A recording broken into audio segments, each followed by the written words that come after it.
Rubiales and coach Jorge Vilda. Well, those two nations will meet again in the final of the European Championships after both won through their semi-finals. The final is Monday morning in Switzerland. Yannick Sinner has rehired the man at the centre of his doping case. Umberto Ferrara was let go by the Italian amid the news he had tested positive to a banned substance which the men's world number one tennis player claimed entered his system as a consequence of a massage administered by that physio. Now, Ferrara is back on Team Sinner, and Nick Kyrgios says this is evidence we've been played, which is cutting and pity, but I'm not sure it's entirely relevant. I'm Patrick Stack. This is ABC Sport Daily, produced by Poppy Penny. This has been ABC Sport Daily, and for more, you can find us on the ABC Listener.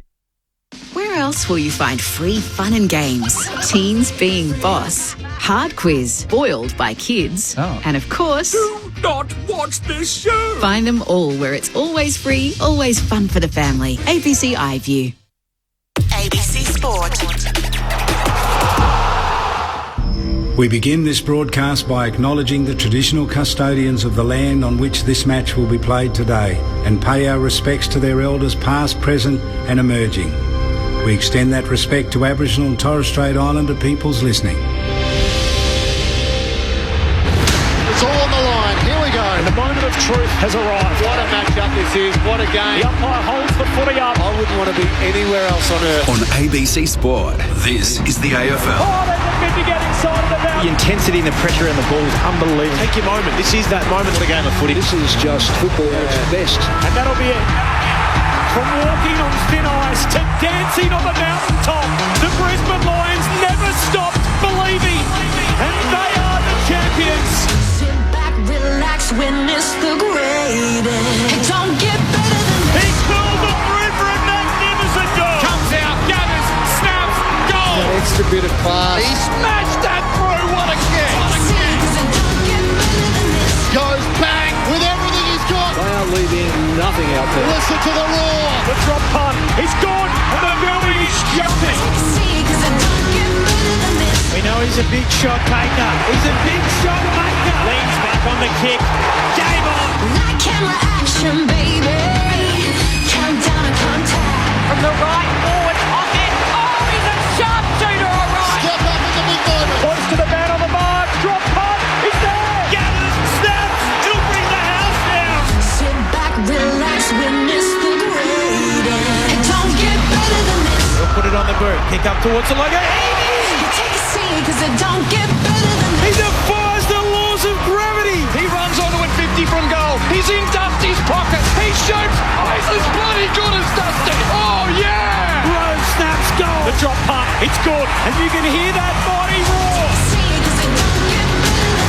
Walks one way and the next and the snap. There's the finish. 60 out. Oh my goodness. That's a massive kick. Big time spot. Big time goal kicker. That's why we love football. Brilliant to watch. From the centre wicket. Whacks it for six. Scores level. Running pass. Throws it on the left. Could that be the sealer? Seconds ticking down. We're not done yet. What a finish. Welcome to the 2025 AFL Premiership season on ABC Sport. On radio, on digital, and on the ABC Listener. You take a seat, cause it don't get better than this. An emotion-charged night for the Carlton Football Club as they farewell one of their champions in Sam Docherty, the on-ramp for round 20 to the AFL Premiership season. While for the Hawks, they continue their push towards the spring and they get back a key cog in the wagon tonight. Will Day, their prime mover in the midfield, returns for the Hawks. Welcome to the mighty MCG. What has been a glorious winter's day in Melbourne. Got to 16.6. You can't ask for much more than that in the back end of July in this part of the world, but it gives way to a cool night. It's getting down to 4 degrees this evening. There is no late change here at the MCG with Bailey McDonald, the sub for Hawthorn. He's now been the sub in all 6 games he's played this year, and so he is again tonight wearing jumper number 42 for Hawthorn. And Cooper Lord, the young rising star nom from round 10, is the starting sub for the Blues. The Hawks are out there for their preliminary warm-up, and Carlton aren't too far away. We'll duck inside both camps. We've got it all covered for you. Thursday night footy here on ABC Sport. My name's Corbin Middlemass. Matt Clinch is here to call the footy with me. Hello, Clinchy. Hello, Corby. Good evening to you. Good evening to everyone. Yes, an emotional night for Carlton fans as they come on tonight. Sam Docherty, universally admired for not only what he's been able to do on the footy field, but more so for what he's been able to overcome and to be back on the footy field. And I guess that's the ultimate compliment. You think of someone like Neil Danaher. Harry Mackay and Blake Acres come back in, so are the better side than the team that beat Melbourne last week, and yet we're all curious what sort of effort are we going to get from Carlton tonight. Hawthorn need to get to the 15 wins, which seems the magical number, so tonight becomes a must-win. Had a bit of a cough, went and got a blood test and was chatting away to the nurse who was doing it. She was the auntie of Kel Shadir. And we're saying, so Will Day comes back in this week. Is Marby Ochol coming back in? What does Hawthorn's best forward line look like? Are they going to get enough wins to play in September? And I thought, these are all great questions we've got for our pre-game. So good luck for her. She said she bought her ticket knowing that she'd have some good Hawthorn faithful along tonight. And it'll be a good showing for the Hawks with Will Day returning to work out how strong this Hawthorn lineup can be. They have Adelaide, Brisbane and Collingwood in the run home, so that makes tonight just intriguing. It's time to tune up for September. Good on you as well for going to get the health check. Good I message. had a cough and I knew you were a bit worried. You're a bit of a germophobic, so I went and did the right thing and told me that it was just asthma. So anyway, I've done all the right things. I like it. Matt Clinch with us in commentary throughout the night. I might start with the Carlton champion on such an important Thursday night. 300 gamer, former captain of the football club in Mark Murphy. Hello, Murph. Okay, Corbin, Clinchy and Lids. Yeah, good to be here witnessing the last game of an old teammate of mine and a real Carlton great in Sam Docherty, and watching Jacob Wiedering go around in game 200. Gee, that's gone quick. I still remember the time he walked in the door, and here I am sitting and watching him play game 200. So hasn't missed too many, has he? No, he hasn't missed too many at all. Cool. So he's been an absolute star, hasn't he, for such a long period of time now. So looking forward to see how they go with two of their greats in some milestones. Whole gang's here for Thursday night footy, including this man, a two-time All-Australian, former best and fairest winner at the Richmond Football Club, played for two clubs, one of the best analysts in the game, Rising Star winner, and longest drive recipient on the back of last night, absolutely smoking them off the tee, yes. Welcoming Happy Gilmore too, and you were able to charge up Lids and off into the distance somewhere. Yeah, all a day's work, Corb. It's a good hand-eye coordination, which I'll put down to Mum and Dad, essentially. Probably Mum, actually. She's a pretty handy tennis player. So for people that aren't aware, you had to hit it like Happy Gilmore? You had to dress up, put the top on. If you wanted to put the big boots on, you could have done that as well, like Happy wore in the game, but or in his move. Oh, were they the big Timberlands? The big Timberlands. Borrowed Clinchy's. He does. You're in character today, Clinchy. The fashionista in the back row. Just needs a Bruins jersey on, you're right. Yeah. Had a good night down there for the launch of Happy Gilmore too, but connected and took out the honours as the longest drive. Which was good. Who else was in the field? Name and shame. Punky Bruce was actually there. Okay. Izzy Smith was down there. Dill Buckley, he was putrid as always. Got him covered. Had him covered, yeah. I like it. Are we more likely to get a close game or a blowout tonight if you had to lean into one or the other? I would lean into a close game. Yep. It doesn't mean it's going to be necessarily a good one for Carlton's end, but I don't think Hawthorn have been going overly well of late. And Carlton, can they be dangerous and really cause some upsets in the back part of this season? And they're not obviously going to play finals, but this game is vitally important for the Hawthorn Footy Club when you look at that run that Clinchy went through just before with Brisbane and Collingwood in there, Adelaide. So, they need to make sure they win tonight because they've got a big 3 or 4 weeks ahead as well. Nick Newman, who I'm sure would love to be out there tonight, is going to join us shortly inside the Carlton camp, so we'll duck down there. The round 20 teams have just dropped. Nate Caddy's back for the Bombers tomorrow night. Liam Jones omitted, so recalled last week, straight back out of the team. There's a Friday night doubleheader up in Sydney. Taylor, Kelly, Hogan, 3 big ins for the Giants, while Tom Papley comes back in for the Swans. On Saturday in the Q Clash, Collins and Weller among 5 changes for the Suns. Zach Bailey returns for Brisbane. Zane Dersma gets another look at it for North Melbourne against Geelong. Connor Rosie's back for the showdown. It's a day game on Sunday, so Noah Bolter returns for the Tigers. Meanwhile, for Collingwood, Membry, Mitchell and Houston among the ins there. So there's a couple of top-line thoughts, the big names at least, on the selection sheet to welcome round 20. There's no late change here at the MCG, an opportunity for us to welcome the 5th member of our team. Ben Cameron is downstairs in the Hawks camp. Ben. Thanks, Corbin. I'm down here with the Hawthorn GM of football, Rob McCartney. First and foremost, how is Finn McGuinness? Oh, look, Finn is actually out of hospital today, so that's really exciting news. He's had a pretty challenging week this week, but what I would say is that everyone's banded together to get the best outcome that we possibly could. You know, our doctors were quick to diagnose that things weren't quite right, sent him to Lonnie Hospital. So lucky that Anna and Scott were in Tassie watching the game, so they were there to provide that family support. He was obviously airlifted to Hobart and then has got the appropriate care that he needed there, with Anna not leaving his side the whole time. She's done an amazing job. But yeah, he's a young fella who, you know, played an amazing game stamping butters on the weekend. Probably finished the game a little bit sore, but thinking there's a pretty bright future for this season, but that's sort of been taken away now. So he'll just recover, get his health right, and he'll be able to get stuck into a pre-season next year. I've been trying to get the finisher moniker to stick on for him with his tagging roles. It hasn't quite caught yet, but I'll keep working towards it. The Blues tonight, obviously Sam Docherty, they're going to be emotional. How do you guard against an ambush? Oh, look, I think what we saw 2 years ago was that we weren't getting into any games that mattered as a footy club. Like, we were, in some ways, you know, become a little bit irrelevant in the competition, and we were playing on Sunday afternoons. We're so glad that this has actually been built into a game, because the more of these occasions that we play in that have a little bit of significance and emotion to them, the better prepared we are for the longer term. And we want to play in big games, bigger ones than even today. But this is one that definitely now has an element of tension to it. We're going to have to be at our best, even if it wasn't a game of importance for the Blues with Docherty. We'd have to be at our best to win anyway. So we go out there. We might have to play the villain a little bit if we get a victory, but we're pretty comfortable with that. Will Day, he's the straw that stirs the drink for this Hawthorn team. I think a lot of people believe he's the one that makes it all go around, isn't he? From your trained eye, who sees a lot more of this team than anybody else, why is that? Oh, look, the young fella is so diligent about how he goes about getting the best out of himself. And even through this period of rehabilitation, he has left no stone unturned. He's a young player who sets lofty goals and then chases them in a way that only hard work can get you there.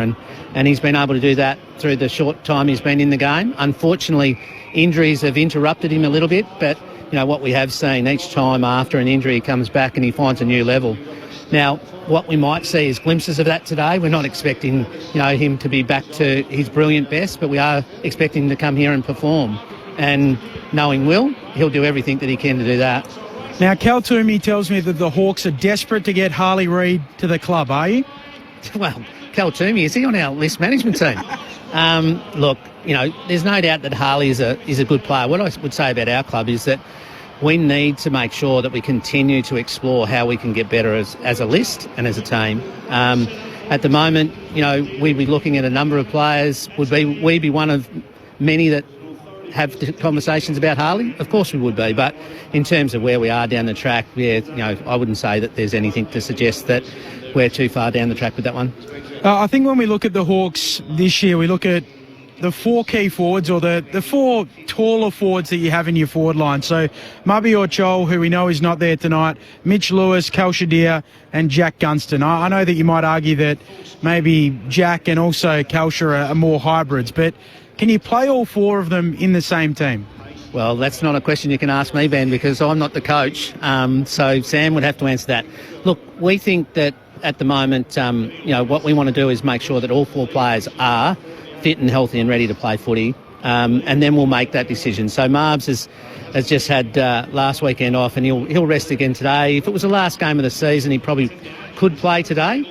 So let's get them to being all fit and ready, and then we'll let you guys wait and see what we do. It's a great answer. This is a tricky one to finish because I know you enjoy all of these questions. So 3-5 this year versus the top 9, 9-1 against the rest. But of the 3 wins against the best 9 teams in it, the Western Bulldogs is one of those who sit outside the 9 at the moment. Adelaide and GWS are the other 2, both in tough conditions in Launceston. Does that worry you at all? Well, are you sort of lobbying that we might be able to play finals down in Launceston? And if you are, I'm going to get right behind you, Ben. No, look, I think, the there's no doubt this is something that we've been working at as a club in the last couple of years, is that we want to get to a point where we're playing against the best sides when it counts, and we're obviously looking to be able to perform and beat those teams. Now, we haven't got a record yet that suggests that we can do that consistent enough, but we're still chasing it. I think what we're seeing with our group is that we're starting to evolve as a team in terms of experience, and we're hoping that our best footy is actually in front of us, not behind us. Fingers crossed, sidestepped everything beautifully. Appreciate your time as always. Good on you, mate.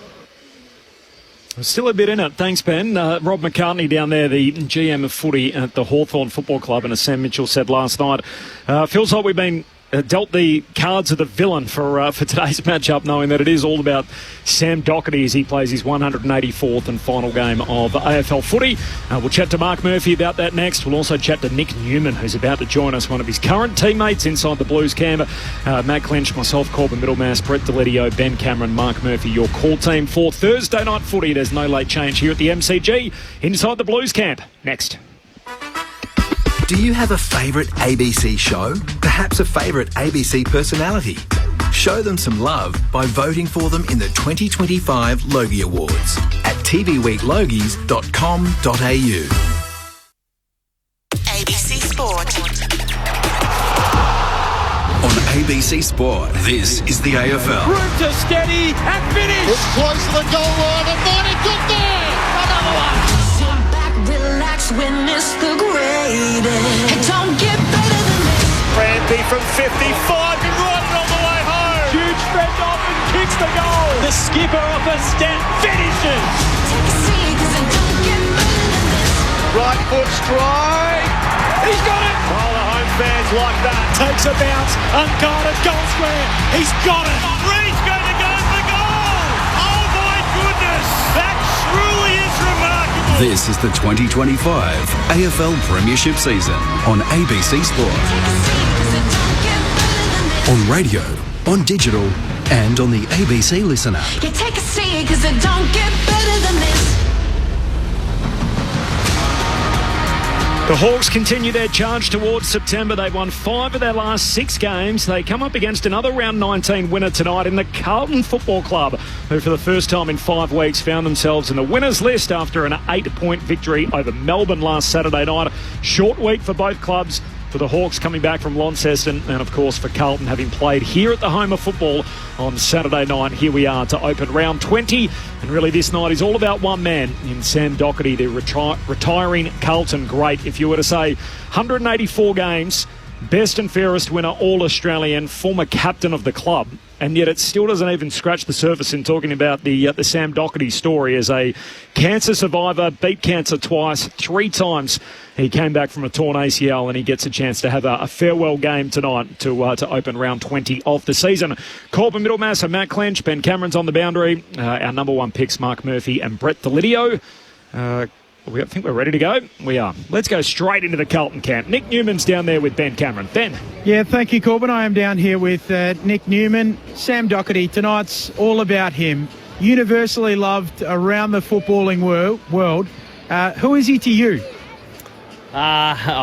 He's a great friend. I could say a few comedic things about him, but I'll leave that. But he's a great friend of mine. He's a courageous human being. He's been pretty inspirational for not only the Carlton people, but the broader footy community. So hopefully the boys can lift and put in a good one for him. What's one thing we wouldn't know about Sam Docherty? Jeez, one thing. He's, for someone who's so well-spoken, mature, and older head, he's so immature around the footy club. Like, he's one of the most annoying guys you'll ever meet around the footy club. If you're getting your ankles taped, he rips it off. After a few beers, he's pretty niggly and annoying. So he's a very mature, well-spoken man, but he's still a bit of a big kid at heart. I know a few of those. I've seen you on the bench right throughout the year when I'm down on the boundary and watching Carlton games. What is your role entailed on the bench this year? So I've been on the headset to the line coaches, so the forwards coach, backs coach, and the mids coach. I'm no longer doing that, so I don't know if sacked. I'm not sure. Yeah, the boys are saying I've been sacked, but a few of the development coaches are doing it now. So, yeah, just being on the headset to the coaches and sort of passing down messages to players or the runner. And I've got a laptop there, so I sort of can watch stuff and see things in live and be able to give some feedback. Almost a conduit between the players and the coaches to understand what's going on is what I'm sort of hearing there. It's been a tough year for the Blues. There's no other way to cut it up. How important are nights like tonight to find something to cling on to try and inspire a group this late in the season? Yeah, it is important. I think, while it's been a tough year and finals are unfortunately not on the cards, we've got a lot to play for, not just tonight but the rest of the year. We've got a lot of young guys getting opportunities, so it's about setting the right example for those guys and setting us up for next year. But tonight is a really important night to put in a good performance for Doc and Weeders, two guys that epitomise what Carlton is about, and hopefully the boys can do that. Corbin Middlemass, who's broadcasting this game for us, always says that the house burns hotter at Carlton than anywhere else. And we had stories this week about Charlie Curnow potentially being want away, whether he wants to go to the Gold Coast, to Sydney, or back down towards Torquay and down the beach at Geelong. Have you spoken to Charlie about those rumours or those stories during the week? No, the boys have thrown a few joking comments in our players chat. We've had a bit of fun with it and had a bit of a laugh. But Charlie will be playing for us next year. I have no doubt about that. And I think, as you said, it does burn hotter at Carlton, the house, and we seem to be a good news story for a lot of the journos and the media, so this seems to be another one of those. But I have no doubt Charlie will be playing for us next year. That's pretty strong. I appreciate your time, Nick. Enjoy the remainder of the year, and hopefully we see you back out there next year. Thanks for your time. No worries. Thanks, Ben. Thanks to Nick Newman downstairs with our own Ben Cameron in the Carlton camp. A little insight into the week that's been at the Blues. Another hot one, Lids? Yeah, well, I'd challenge him and raise him a couple at Richmond. I think when things were going bad there, she burned pretty hot. But it's a hard place when you are injured and the side's not going as well as what you'd like. You can take one of two options. I think you can sit back and say, well, it wasn't a part of that. That was pretty easy, and dust your hands and away you go. Or you can sink your teeth in like I think Nick has done and, try and be a part of it, try and help develop and make the younger players better, but also feel like you're actually getting something out of the year. And I mean, they haven't seen results on the board, but you certainly learn more about yourself as a player and an older player by investing back in, I think. And he's seen whether he wants to be a coach or whether he wants to go down that path. I'm sure he hears some stuff down the line, that's for sure, that you wouldn't want to repeat. Two guys we've got to talk about. We'll get to Sam Docherty in just a moment. Murph, I'm keen to get your thoughts on your good mate Doc. But firstly, Michael Voss at his midweek press conference, he was asked about one guy, and it wasn't Sam Docherty as you'd think, leading into obviously his farewell game tonight. It was all about Charlie Curnow and the reports during the week that he would be seeking a trade or a move to the Gold Coast. That's probably speculation for us. Carlton's Charlie's a Carlton man, and he'll stay a Carlton man. I'm not sure how much more emphatic I need to be on that. So I appreciate sort of these times of the year, and when you're not going so well, there'll always be some speculation on your players, but it probably ends there for us.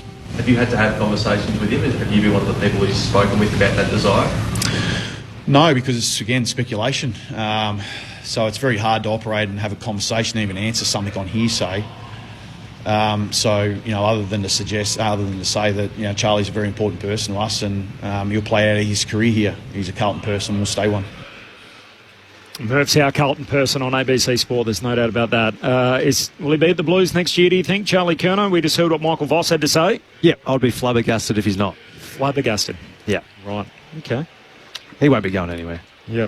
Where do you think that connection came from? Like that report that it's very specific, that not just that he wants out of the Blues, but he wants to go to the Suns. It could be anything as simple as someone having a conversation about, I've heard Charlie who's, he wants to get out of the bubble of Melbourne, and then someone hears that, talks to someone else, and that's where these things sometimes end up. But I think that, I'd be very, very, very surprised if he's going to end up anywhere else, because if he really wanted out and he asked to be traded, then I assume Carlton would be asking for Noah Anderson or Matt Rowell, and that's not happening, is it? So it won't happen. It's just a good talking point for everyone. like us in the media. Well, not like me. I'm not really in the media, am I, Corbin? Right. But it's a good talking point. And I think when there's always speculation around a big team like Richmond or Carlton or Essendon, Zach Merritt's name got brought up earlier in the year, and that will continue to occur. But do you think it's because they're struggling? That these things, if there's any no doubt. Yeah. And I think the Tom DeConning one's been done to death. It has, and now there's got to be someone else to talk about. They've tried Harry Mackay, they've tried Sam Walsh. I know you said no to Charlie Curnow, but is there someone else that might be potentially, other than Tom DeConning, that might be out of there? Oh, I'm not too sure. In terms of change? It's shown that it hasn't worked over the last 2 years. Well, it's going to be interesting to see what path they take because, essentially, do you want to go out with the same list as what you've had this year and previous years, or are you going to try and change something up? It's the more that it drags on the season without Tom DeConning's signature, it looks like he's probably going to go. Yeah. So I think that one could be obvious for most people to see. So there's going to be change, but they need to try and bring in something, don't they? August 15 can't come around soon enough when Graham Wright takes over as the CEO of Carlton, and there's an uncertainty around the Blues until they work out exactly what direction takes place. I suppose there's a history there when it comes to Collingwood. They were able to get the deal to see Brodie Grundy, Adam Treloar, so many of those players are on high contracts at the Magpies, free up some salary cap. If Jack Silvagni was to leave the Blues, how much of an impact do you think that would have on the playing group? The fans will probably burn the house down there, but make it even hotter. Yeah, well, are there players that have such a cultural impact that, like Sam Docherty, if he was to leave through not getting an appealing contract from the club, do you think that would have a significant impact inside the change rooms? It would, but I wouldn't have thought he'd be going anywhere either. So I'd be very surprised if Jack Silvagni left. I think that, that's just a matter of time before that gets done. What if he got offered a ridiculous amount of money? Well, that's a different story, isn't it? Well, that's what's been reported. I'm just saying, there's business decisions and then there's the loyalty to the club. I get all of that. But it's similar to the Tom DeConning situation. When someone's getting offered $600 more a year, it's like, that's just you the can't business pass side that of up. things. Yeah. But I don't think that Jack Silvagni would be in that realm, and I would have thought that Jack would probably be getting paid probably just as well as get elsewhere, I think. Plus, if DeConning goes, they'll have more money than they'll have the DeConning money. Yeah, sitting there. They've also then got to find a ruckman too to come in and play that role alongside Pitnet. So Pitnet's not that guy. He can't go it alone. It's whether or not you think he can go it alone for the next 2 seasons. And then you're relying on Hudson O'Keefe to be his backup and step up into. Is he 100% ready? We saw some good signs. He looked great in his first game. Yeah, he did. But it's whether or not you go down that path of saying, well, we've got a 30-year-old ruckman who's still got 3 or 4 years left, we probably think, in his body. Who's been a backup, but we know that they've relied upon him for various times and he's equipped himself well. He's no Tom DeConning, that's obvious, but you get a player who can muscle up around the contest and give guys first use, and you just can't pay too much for a ruckman, I don't think, anyway. And I think that the way in which the cards look like they're falling, it's going to he'll end up probably leaving. You're in the player management space, Lids. Do you feel like Carlton's best throw at the stumps was 2023? Is this now a period where they have to take a step back, regenerate, I guess, support around the core? And we know that's Wiedering, Curnow, Cripps, Walsh, I think Jagger Smith. They need to try. Well, Jagger Smith, that's unlucky. Your top draft pick, but I'm loath to put any sort of pressure on a kid who has never played a game. Has he become a better player since having never played a single game and got hurt? It's so unfair. I actually can't have it. They need speed and they need class, I think, that can add. And unfortunately, you can't just go and pick 4 or 5 of those because everyone's trying to get exactly that into their team and on their list as well. So they'll try and add to that, no doubt. And part of that is saving some money by not overpaying for Tom DeConning for him to stay, which means you've got access to some handy players. Is it? Am I digging too deep to talk about the player management space? Ben King's agent, Charlie Curnow's agent, yes, same guy. Yep. Is there anything in that? Same company. I'm not sure whether they're all the same guy. They might be. Right. But how much do the clients know who else is with who? And everyone knows. Yep. That helps the situation too. If you're trying to get someone out the door and get someone to shift. So would I be digging too deep to say, maybe they're connected? Is that I think if you look at the biggest company, TGI, what percentage of players would they have in the competition? Oh, they've got over 200 clients. Yeah, so they've probably got 35% of the AFL roster. So and Connor Sports would probably be, how many would they have? 160 or something like that. So like they all know what everyone's on and how to be in communication. Like it's But Curnow signed on 2029. It's not like he signed on 2026 or 2027. Like they have invested the future in him, and he's agreed to that contract. It would be a fair backflip. I know things change. And contracts aren't what they used to be. They're very easy to seem to be able to get out of. Trust me, I got out of mine. I had 1 year to run on my contract as well. So it does change. And I reckon there'd be 40% of players would ask, "Oh, what else is out there for me?" And have a look and go, "Oh, it doesn't quite work out." I go, "No, all good. I'm back to where I'm playing." I reckon that'll happen quite a bit. No different to the average person in any industry. It's just like, well, I'm not sure this is working for me. Oh, actually, the grass isn't greener on the other side. Maybe it just needs a bit of water. And that's where your agent is exploring. And there's questions asked daily of certain players. Oh, would he like to leave? It's like, no, very much entrenched. So if your Carlton list manager and Charlie Curnow comes to you, what would you say to him? What would I say to him? Yeah. So you're a wanted player, and I'll do everything I can unless I get overs for what you are, to see you out the door, and I'm getting something back in return, picks. Although this year's draft doesn't seem to be as strong, so do you want the picks? I don't know, but you want the players. You give me some speed and class, which is what I'm after. I've already got another big key forward who's a Coleman medalist. Don't know, things start that up, don't they? 0437 774 774, the SMS number from Matt off the SMS. Geez, Lid's bringing the heat to Murph around the Carlton list. The ABC commentary box is burning hotter tonight. We're always tight, man, Murph. I just like to razz him up a bit. This place is it's always hot here on ABC Sport. Not a huge crowd at this stage, but slowly filling. $15 tickets available for to be here tonight to watch Sam Docherty play his 184th and final game, and both their champions who are celebrating milestones tonight. Docherty his last game, and Jacob Wiedering his 200th. The peak of his powers, the reigning All-Australian fullback.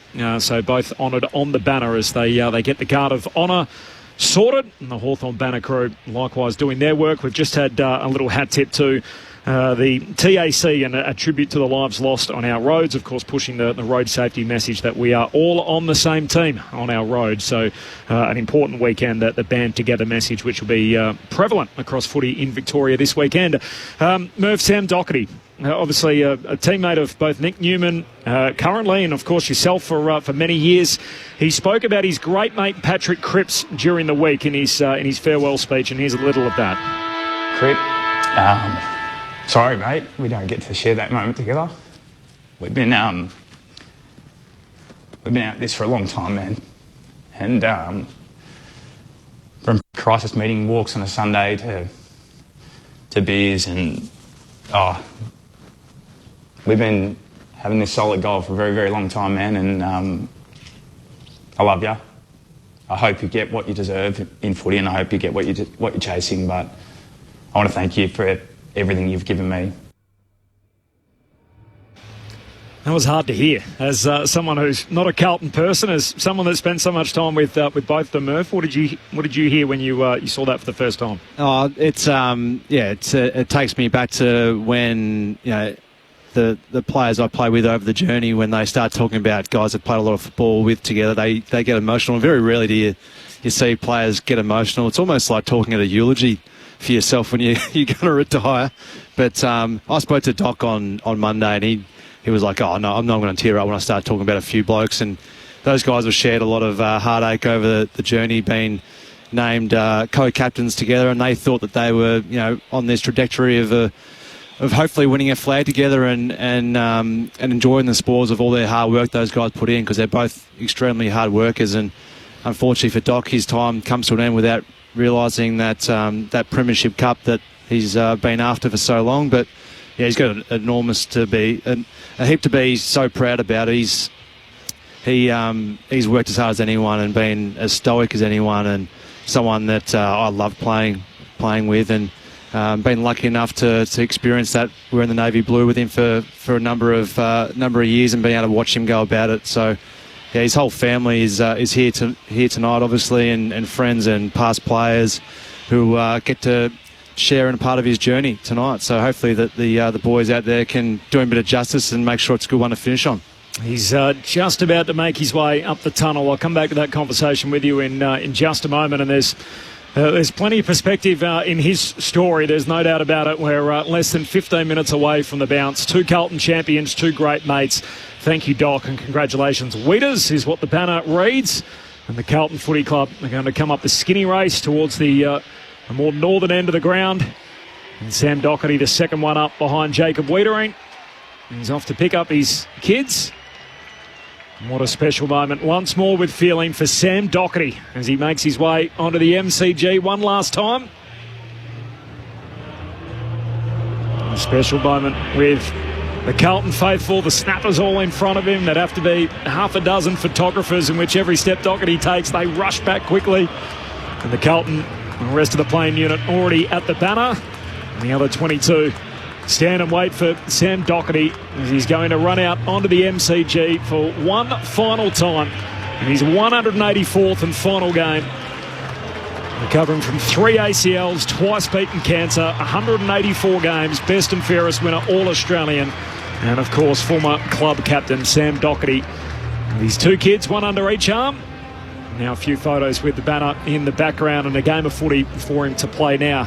What do you think of when you think of Sam Docherty, Lids? What comes to mind? Ultimate clubman. I think he's been going, footy aside, what he's gone through and the ability to come back, I think he's an outstanding person just to admire and sit back and watch. To get through that, but have, the grace in which he's been able to do it as well. And you hear his teammates speak about him. I don't think it's probably robbed him of a couple of solid years of footy, didn't it? But no doubt. He's, it just seems like a terrific human that you'd love to play with. So they're really special, those moments where the only photo I've got in my house is with me running through the banner with my 2 girls at the time. It's something that he'll hold dearly for the rest of his career, or the rest of his life. It's an amazing story and a great story of resilience. You talk about how much of a Carlton person he is, and with certain players that are just the fabric of the footy club. And when I think of Sam Docherty, I can't think of anything else than how much of a Carlton person he is. And yet it's a very unique story that it didn't start at Carlton. So usually the players we think of are like that, and you're one of them, Murph, obviously at the Carlton Football Club, are guys that spend their whole career there. But he was part of the go-home 5, and then it probably speaks to, I guess, the trials and tribulations that he's had across the journey that the whole footy community have shared in, and that goal that he kicked round 1 2022 against Richmond that sort of brought the house down, and it feels like he's one of those guys that crosses over certain teams, doesn't it? You don't have to be a Carlton fan to appreciate his journey. Yeah, that's right, and one of the great moments, watching him go about it was in that round against Richmond when he did kick that goal. I remember sitting behind the goals at end, and those are the moments that the hairs in the back of your neck stand up and you really remember, and that was a special moment. The loudest the crowd's almost ever been, other than that, probably that game against that final against Melbourne. When they the joint looked like it was going to fall down here at the MCG. And what a role he played that night. And he was involved in that passage of play as well. But look, he's been through it all. He even came to us on his first pre-season when we were over in Arizona on training camp, and his father unfortunately passed away while he was over there and had to travel back by himself. Couldn't imagine what that would be like. I think someone from the club went back with him, but he's been through everything and has always fronted up really quickly after those knees. I reckon he did his first knee and he was back at the club within 2 days, helping out and speaking to guys and just being around the place. So sometimes guys just get away because they need to, but some guys need to be around their teammates, and he's one of those guys. And he's got an enormous amount of respect from everyone he's had anything to do with. He spoke about that, about the impact the passing of his dad had and the lessons he'd learned through adversity, and he walks out of the Carlton Football Club with a completely different perspective to what he walked in. And I guess, as we said, the ultimate compliment you can give him is that he inspires hope for so many that have battled testicular cancer or any form of cancer.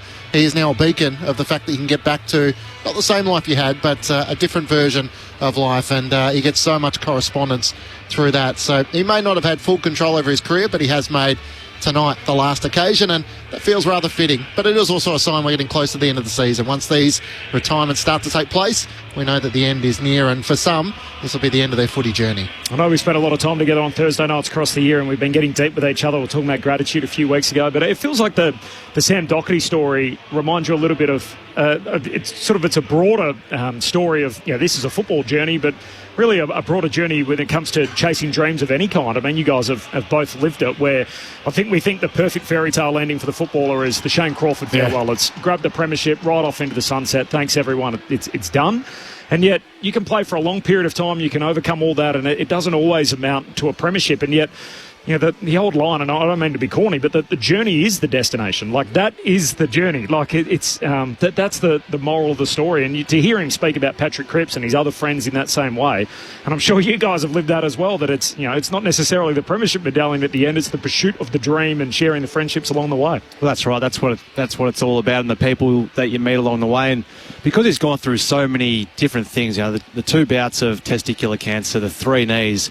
He was an absolute star when he was up and going. He should have probably been a dual Australian. He was named once on a halfback flank, but he had 2 years there where he was unstoppable off the halfback flank, and he just used to set us up. He was a terrific leader off that back flank, and just his running power and ability, something that always stood out. He was always so courageous too, going back and supporting his key defenders. So he's going to be sorely missed, and hopefully for his sake and his family and his friends, they can hopefully watch him one more time tonight, get a win and sing that song after the game. And I think the last knee that he did in 2024, probably in that final, early in the year, returned for the final, of course, at the back end of the year against Brisbane, started and ended at the Gabba, but it probably masks a little bit too that a lot of this happened in a short period of time, didn't it? I think between 2018 and 2021, he'd had beat cancer twice and had 2 ACLs, so all in that one little period of time that he had to overcome so much adversity. And that celebration for the Carlton players when it was announced that he would be returning, and they're in the pool and they're all throwing him on their shoulders, and I mean, that's the feel-good story.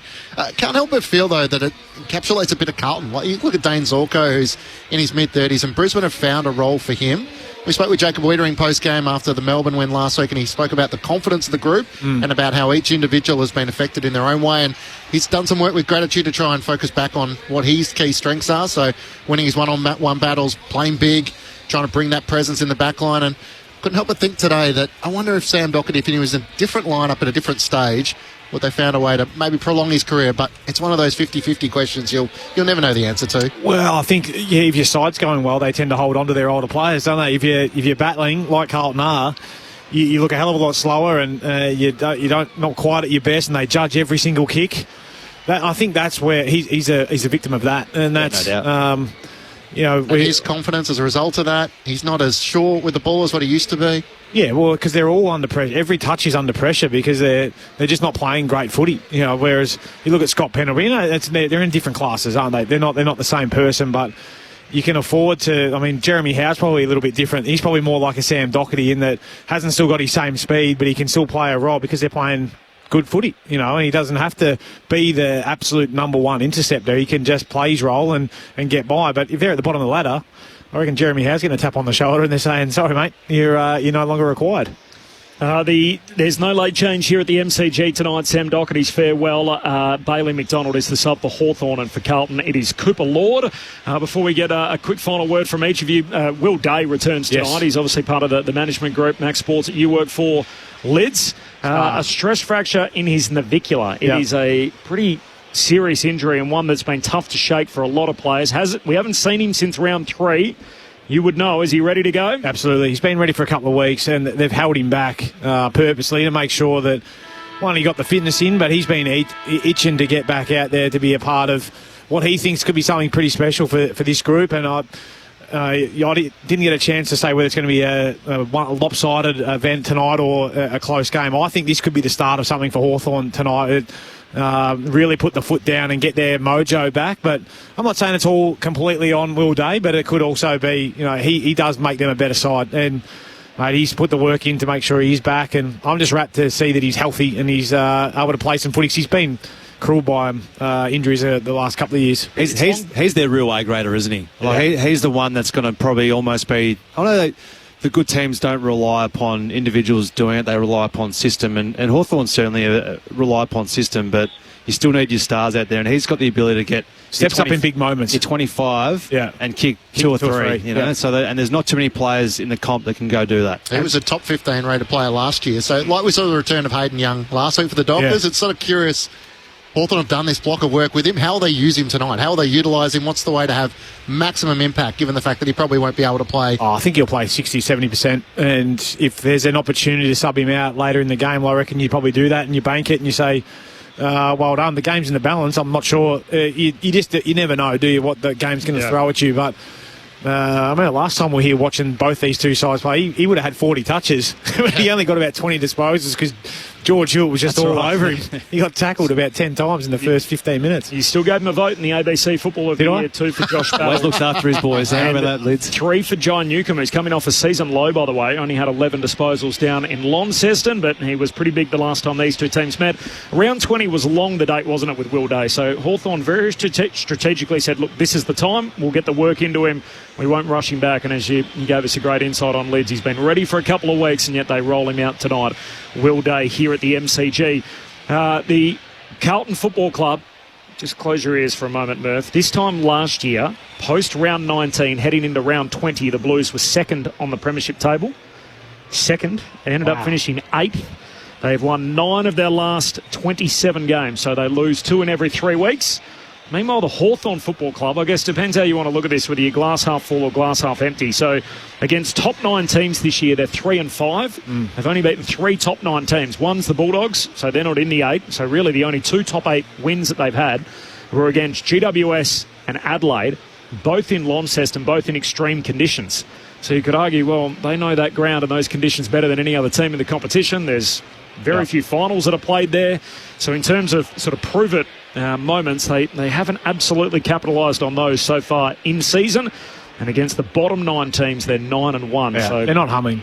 Yeah. They're absolutely not humming. I think they're very similar to where the Dogs are at, aren't they? Really, I mean, their best is scintillating at times, but then against the better sides, when they get pressured, they're not able to really stack it up. Who makes it, Bulldogs or Hawks? I've got the Hawks, but that's without doing a game-by-game predictor. That's just what I feel. Oh, okay. Well, you should have done the game-by-game. No, well, I didn't want to. You're an expert. We might be able to do it in the second half, depending on what happens. Just looking at their run, Hawthorn, it's tricky. Yeah, it is tricky. I mean, the Lions up there, you got Adelaide over and Adelaide Oval, and you've got the Pies here. So they need to win one of them and then just get the job done tonight and against Melbourne in the last. Sam Doherty's just attended the coin toss. Ben Cameron's downstairs on the boundary. Ben.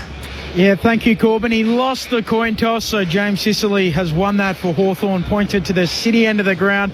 It is a cool night down here, 12 degrees Celsius, getting cooler, down to about 8 by the conclusion of this match. A dewy surface as well, so we'll see whether players are slipping over it. There has been some turf relayed on the MCG as well, so through the middle of the ground and around the 50s. The subs, Bailey McDonald for Hawthorn, Cooper Lord for Carlton, Sam Doherty's family on the boundary's edge for the pre-game, which was a nice touch.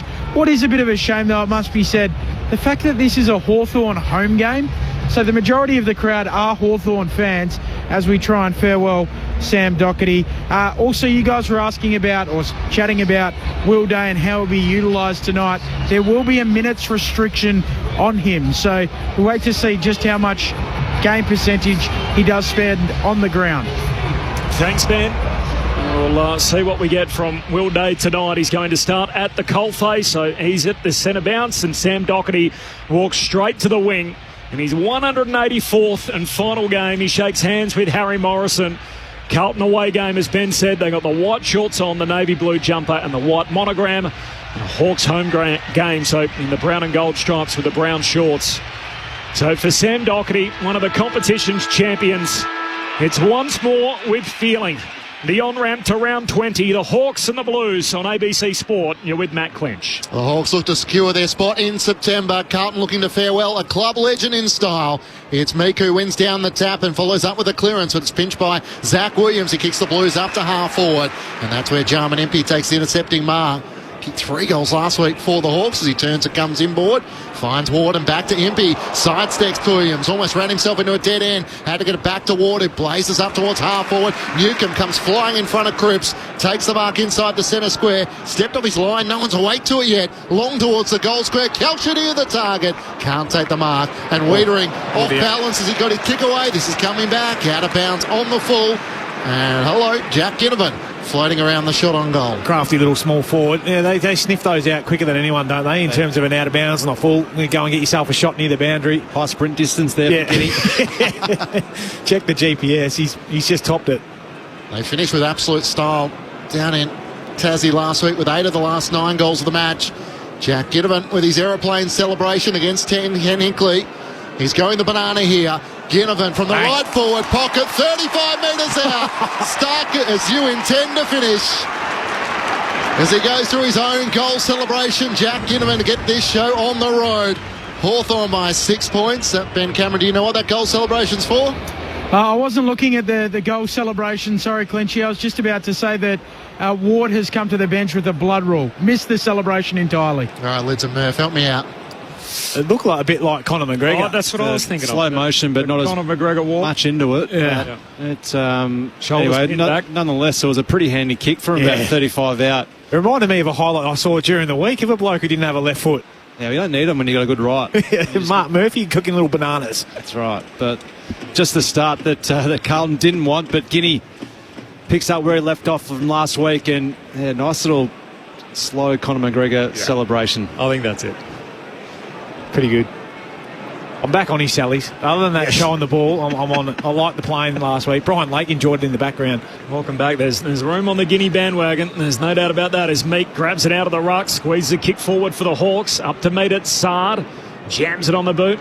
High up and under, still inside the centre square. Eamon knocks it away. Scooped up by White for the Blues. Oh, handball to Cripps. He gives it to Fogarty. Handball back inside. Cripps has got to clean it up. Centre half forward for the Blues. Gives it to Hewitt. Kicks wide for Doherty. Just out of reach. He's got Morrison right there with him and inadvertently socket out of play. Hit the deck first, so boundary throw in high half forward for the Blues. No late change. Bailey McDonald and Cooper Lord, the two subs.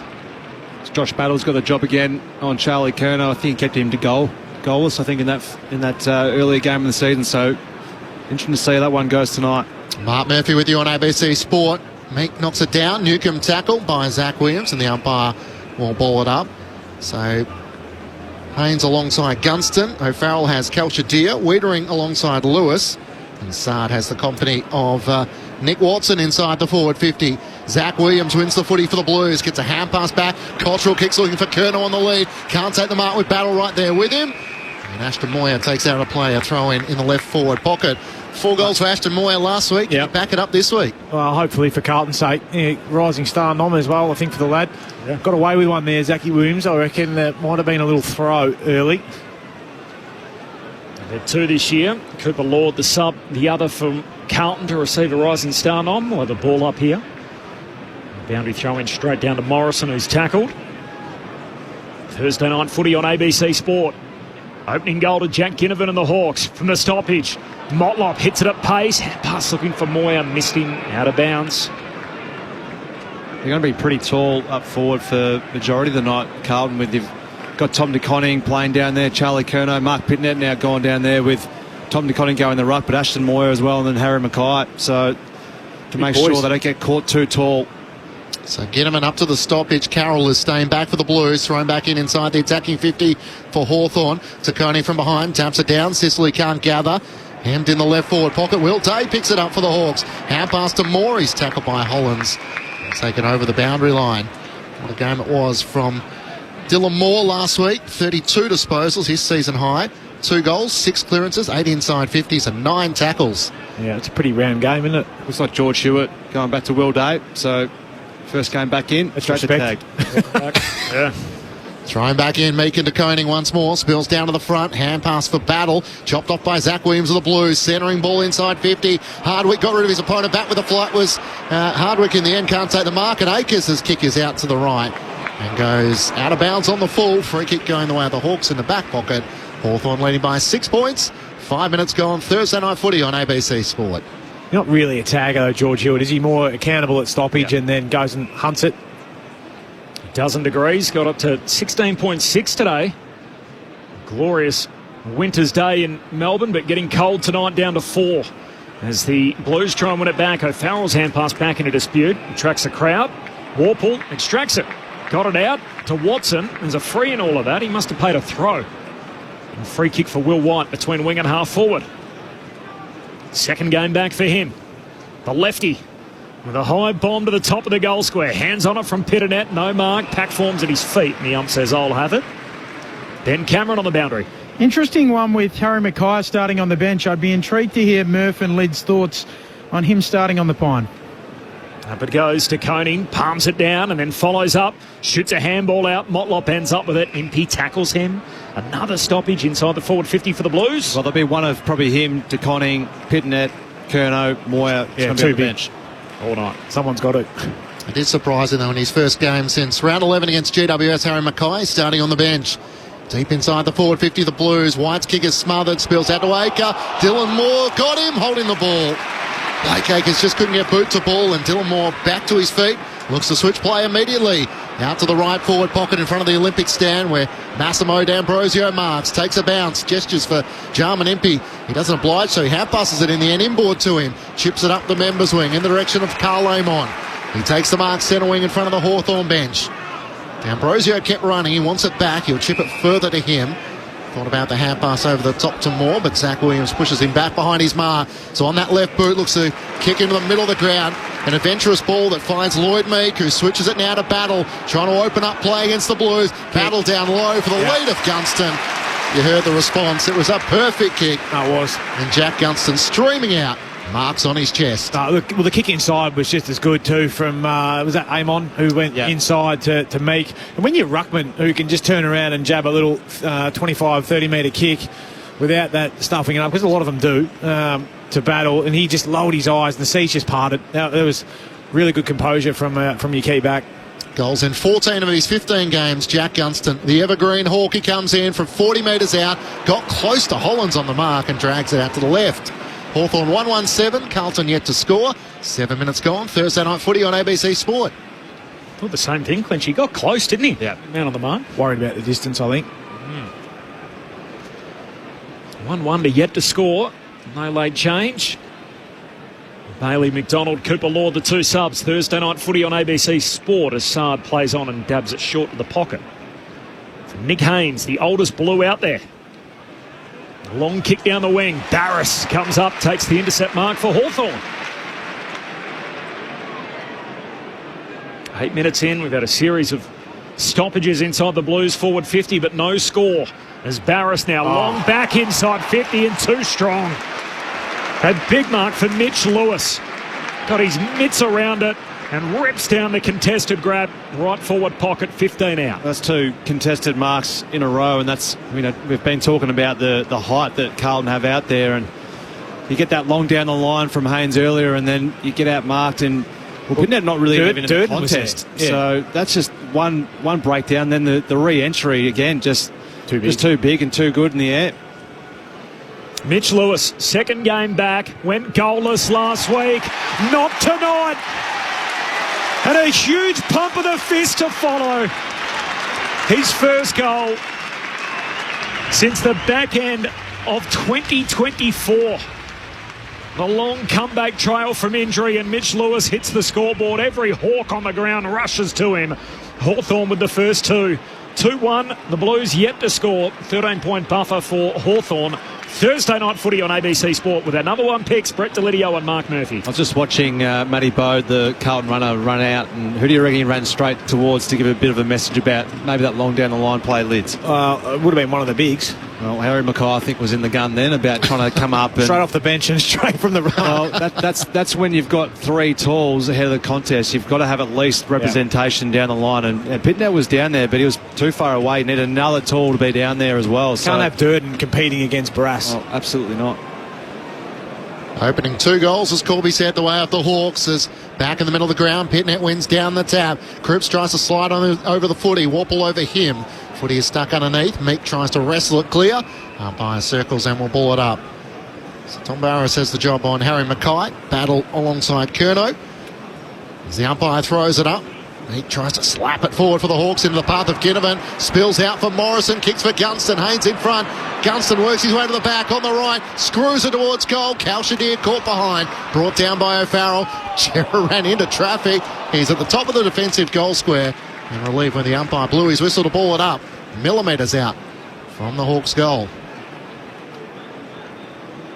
And throw a blanket over 20 of them here. Full forward for the Hawks. City end of the ground. Lewis wins it down. Ginnivan went without it. Saad hurried, kicked to half back, and White takes the mark for the Blues. Hand pass to the run of Akers. Returns to the team today. Kicks down the wing to Moyer and a one-on-one, and Scrimshaw knocks it away from him. Looking for the safety of the boundary line. Ward keeps it alive. Goes back by hand to Scrimshaw. Under pressure. Got it to Sicily. Handball on the boundary line. Hardwick clever. Sets up Moore. Hand pass to Nash. Back to Moore, who keeps on running. Hand pass to half forward for Ginnivan. 60 from home. High bomb inside 50. Deer's got to go. Forced to spoil. Connor McDonald through traffic. And the Croc snaps Hawthorn's third. 3-1 to yet to score, and it's looking ominous early for Carlton. A 19-point lead for Hawthorn straight out of the gates. A dozen minutes in. Thursday night footy on ABC Sport. Well, where that broke down was Blake Acres calling for that handball receive on the outside without a plan in place. And if you're going to get that, you've got to see that someone's up there. It's an easy little chip up to march that ball at the ground. It's come rushed out of your back 50. You've got control of the footy. Just start again. Yeah. You know, don't call for that to try and get speed on the ball when you're not set up down the line. Easy turnover. And then the hands of Hawthorn, their ability to find one, overlap. Just saw a little errant foot from Charlie Curnow get thrown out there at McDonald. I hope he didn't trip, but it was just reactionary. One of those reactionary ones. Yeah. It was a little hurdle though. As soon as the ball hit the deck and tried to race through, and had to get away from the outstretched leg. That was clean ball movement though from the Hawks, from wing all the way through to kicking that goal. Brett Delidy on Mark Murphy, your experts. Thursday night footy on ABC Sport. Taconi in the ruck against Meek. Umpire spotted a free kick. Going the way of Will Day. Possession number 2 in his return. And the Hawthorn fans cheering for him as he veers out to the right. Half pass to Sicily across halfback. The Hawthorn captain in the trademark long sleeves up towards Gunston. I don't know. Farrell worked to the front but couldn't complete the mark. Zach Williams' hand pass to Haynes to Doherty. He should get cheered all night. Hand pass to Cowan over the top to Fogarty. Tackle to Hewitt. Left him a bit to be done as he was almost dragged down by Day. Got a hand pass away.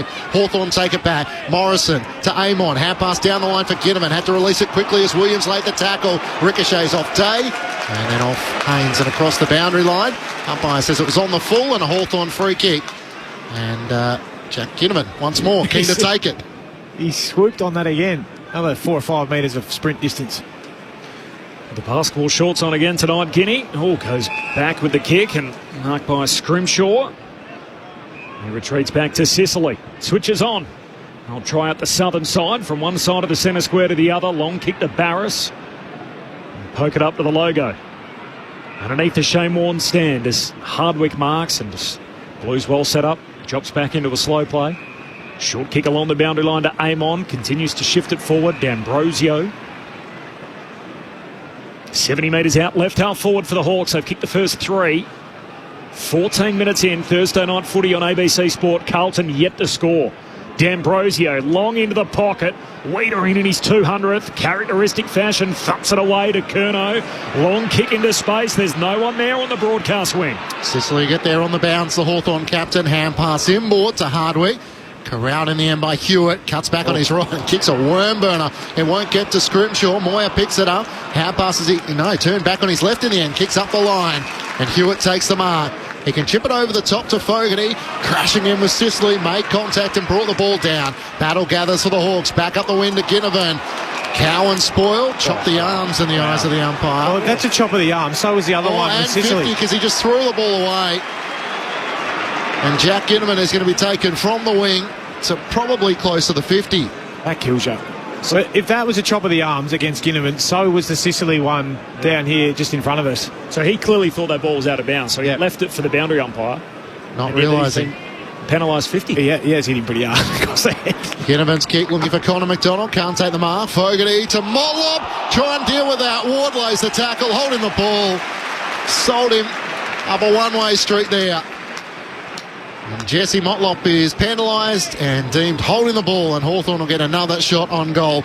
Josh Ward this time for his second effort. He just need to whack the ball on his boot. You can't take 2 or 3 steps in your D50 like that, and he's obviously not, he's not used to being down there, is he? He's a small forward, but just got to have awareness of who's around you. 10 inside 50s, 9 tackles against Port Adelaide. Josh Ward looking to continue the run for the Hawks, and that's 4 goals to start the match. They are making quite an imposing start here at the MCG. 4-1-25 to Carlton, yet to score. It's 17 marks to 3 the way of the Hawks in this opening quarter as they dictate terms. Brett Delidio and Mark Murphy are with you. Thursday Night Footy on ABC Sport. Yeah, at the moment we're just seeing a side who's clean, and one when they get their opportunities they make you pay. And unfortunately on Carlton's side they've had a few opportunities, but they just keep on just not getting the detail right with some of their kicking. And you look at the kicking efficiency at the moment, 77 to Hawthorn and 31 to Carlton. So you wonder why they only have 3 uncontested marks, Murph, because they're not hitting the target. Well, especially on that last turnover where you should be able to at least get an inside 50 from that kick from Hardwick. That was a scrubber, but still couldn't hit the target from 20 away. Has the blood pouring out of his nose. Got away with one, didn't he? After he's kicking that goal after that earlier incident. And trainer just runs out, grabs some gauze and shove it straight up at both nostrils, and he's going to stay out there as Chera in the middle. Got a hand pass away, but straight to Morrison, gives it to Watson, goes bursting away, gets the kick down to half forward for the Hawks, and dropping in the hole is O'Farrell. There's a free kick. Oh, it's gone the other way. That has to be Wiedering's kick. He's holding his surely. And Wiedering's just run all the way to full back, and now he's getting told he's going to get the free kick after the pair were in a little tangle there. Is that there? Yeah, 100%. Mitch Lewis hanging on to Wietering. How about Mitch Lewis thought, gee, I can't believe my luck. I was draped all over him and now I'm getting a free. Turns out he isn't. Long kick down the wing. Mackay makes a contest and then coat hangers Watson.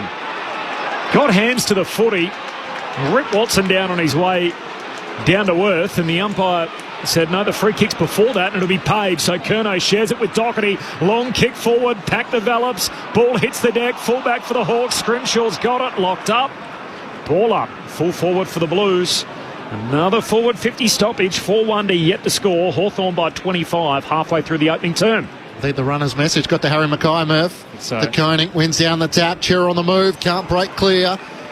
As Warple lays the tackle with support from Ward, and the umpire will ball it up just 20 metres out from the Carlton goal at the punt road end.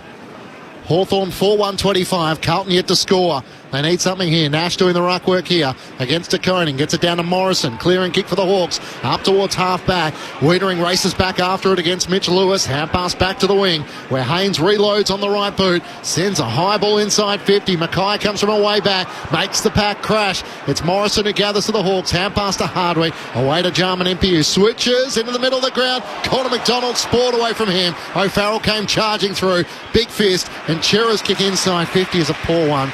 Tom Barras takes the mark for the Hawks and looks to switch out of defence. 18 and a half minutes into this opening term. 25-point lead for the Hawks. Blues yet to score. Morrison to Impey to Hardwick, all by hand. Back to Impey. Short kick down the wing. Big collision. Chera and Lewis. Ball spits out. Both players get up. Loose footy on the wing. Warple collects. Hand pass to Lewis for the Hawks. Hurried kick forward, but straight to O'Farrell. Done some good things, O'Farrell, tonight. Yeah, I think they found one there, haven't they? It's an half back. Skinny defender. Harry O'Farrell, just 19 years of age, one of the 7 debutants this year. Shares it with Nick Haynes. Long contest kick down the wing. Barras puts his fist through it. Loose footy.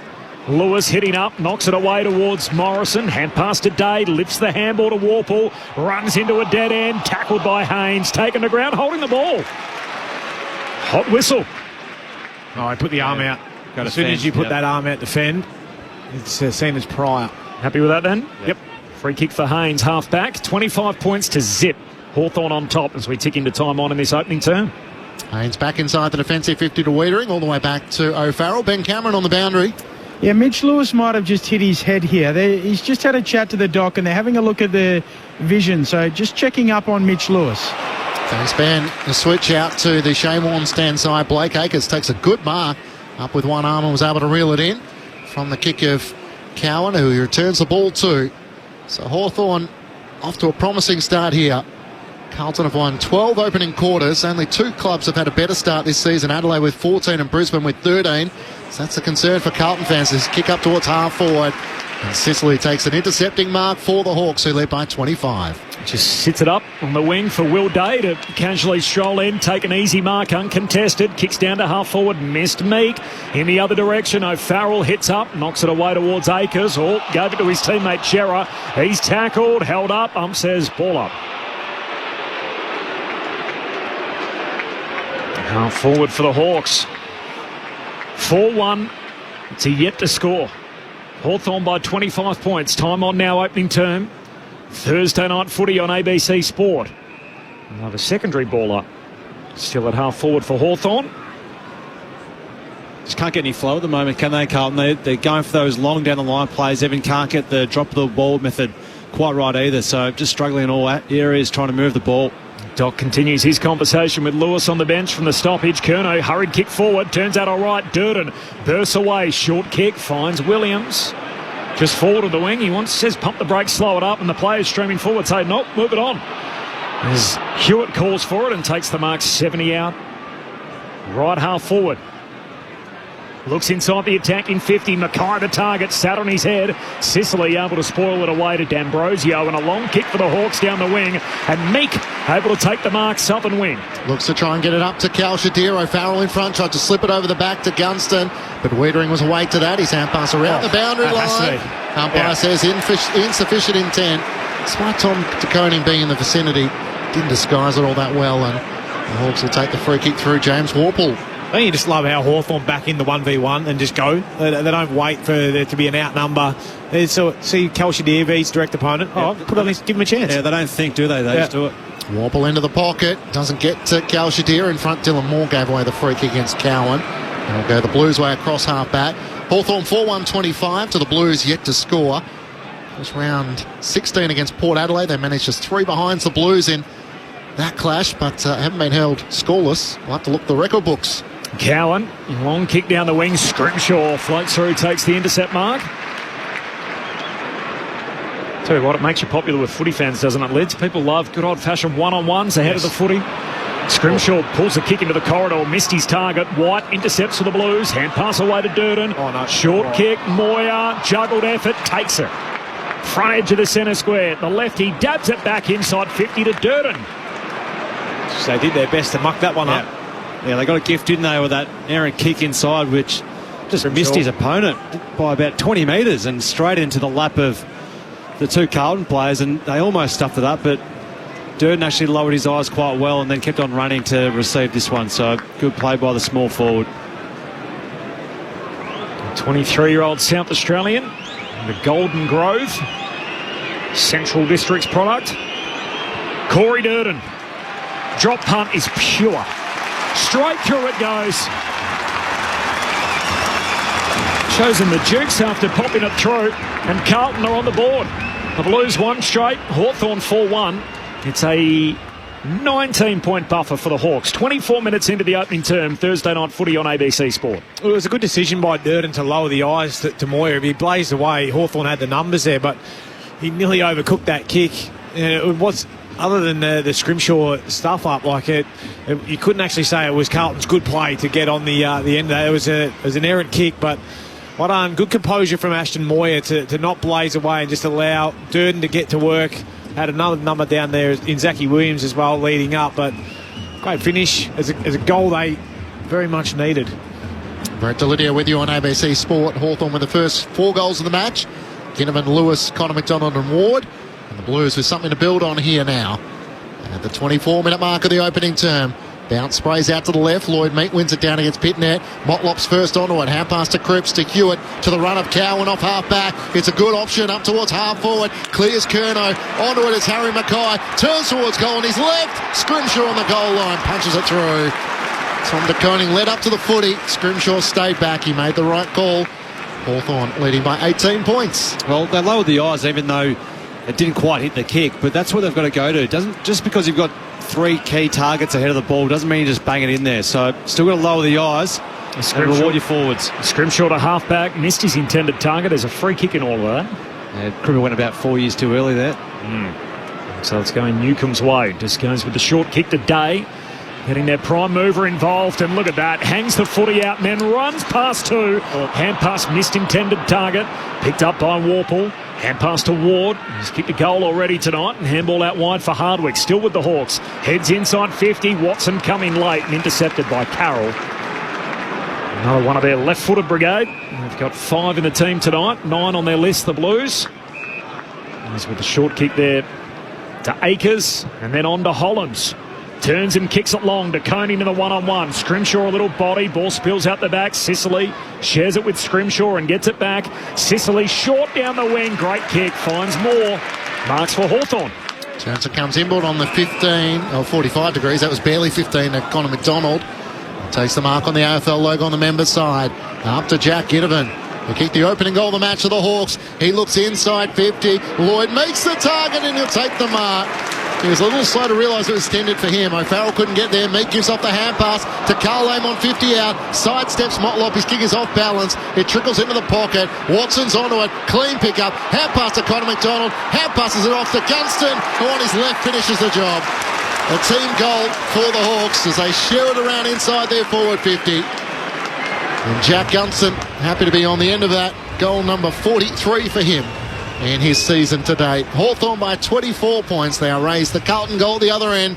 5-1-31 to the Blues 1-1-7. Thursday night footy on ABC Sport with Brett Delidio and Mark Murphy. Yeah, it was a good team goal, wasn't it? Yep. So just clean from the Wizard, who then just gave off the hands, and it was a good one too. And then Jack Gunston just keeps on finding ways to kick goals. But the one downfall that led to that was the 1v1 that the kick to Tom De Koning and Scrimshaw just wasn't to Tom De Koning's advantage whatsoever. So he's got size on him, though. You'd expect him to be able to barge back into that a little bit and just bring it down. Do you think, or not? But I think they just didn't put it to advantage well enough to him. They sort of drilled it, and it just didn't actually sit in the right spot for him to run and jump at the football. So got to really kick it to advantage when you're looking for those key targets ahead of the contest. Hit a 3-iron and then a 7-iron, you reckon? Just let him jump into it. It's all about the golf this week. Yeah. It's no doubt Mr. Longest Drive. Brett Delidio with you on ABC Sport as Chera comes out of the middle, kicks to centre half forward, hands on it from Motlop, no mark, ball hits the deck. Oh, few overrun it. Pack forms underneath Impey. Impey in the end got it out. Hand pass to Barris. He's tackled straight away. And ball up inside 50 for the Blues. 5-1-1-1 Thursday night footy on ABC Sport. Mark Murphy, Brett Delidio, Corbin Middlemass, Matt Clinch, Ben Cameron, your call team. As Meek wins the hit out. Nash, hand pass away to D'Ambrosio. And back pocket, long kick down the line. Hand on it from Deere against the boundary line on that southern wing. Haynes got a handball away and then had to follow up his own footy. Taps it to Carroll. His hand pass turned over. Nash against the boundary line for the Hawks. Gives it to Watson. The 1-2 with McDonald. Watson now to Deere. Grabs it. Tackled immediately, and then Watson tackles Chera, and the umpire out of zone has spotted a free kick in all of that. It's a high tackle and it's going Chera's way. Hand over the shoulder against Watson. McDonald, was it? McDonald. It was a good press by Lockie Cowan, who came off his direct opponent to really make that contest there in the wing. Chera centre wing on the Shane stand side up towards Mark Pittner, who takes the mark in a congested pack. Hand pass away to Moyer, whose hand pass to Zach Williams, had to try and break out of the tackle. Spun 360, hand pass to Pittner inside 50. Kerno with one arm. Harry Mackay and Kerno collide, and Mackay is down. It's gathered for the Hawks as Mitch Lewis in defence. Hand pass away to Ward, and they're away in at half-back. Hand pass to Newcomb. He takes a bounce, trying to buy some time, and White lays the tackle. He feeds it back to Carl Amon. Hand pass inboard as a turnover. Saad takes it. He's with the trainer at the moment. Mackay still on his knees. The ball's coming inside 50. De Koning kicks for his running mate in Kerno, who marks at left half forward. And Mackay, who's been concussed already once this season, with the trainer at the moment. Looks more ribs or maybe a winding. Pointing to his guts, Harry Mackay. Oh, well, he's all right. He's up and he's walking. We can keep the game going. I reckon we can keep the game going. It's interesting, they take the ball off Kerno now, who's shooting a goal, and yet when the ball was coming inside 50, the play was still going. Guy trying to go back with the flight almost ran into Kerno in the end. Oh yeah, friendly fire. It was the hip of Kerno that got the ribcage of Mackay. The marking contest. Taking the wind out of Harry, and he's being told he's got to hurry up and make his way off before the footy can be returned to Kerno. So as he picks up into a little bit of a jog, Kerno gets the Sharon back.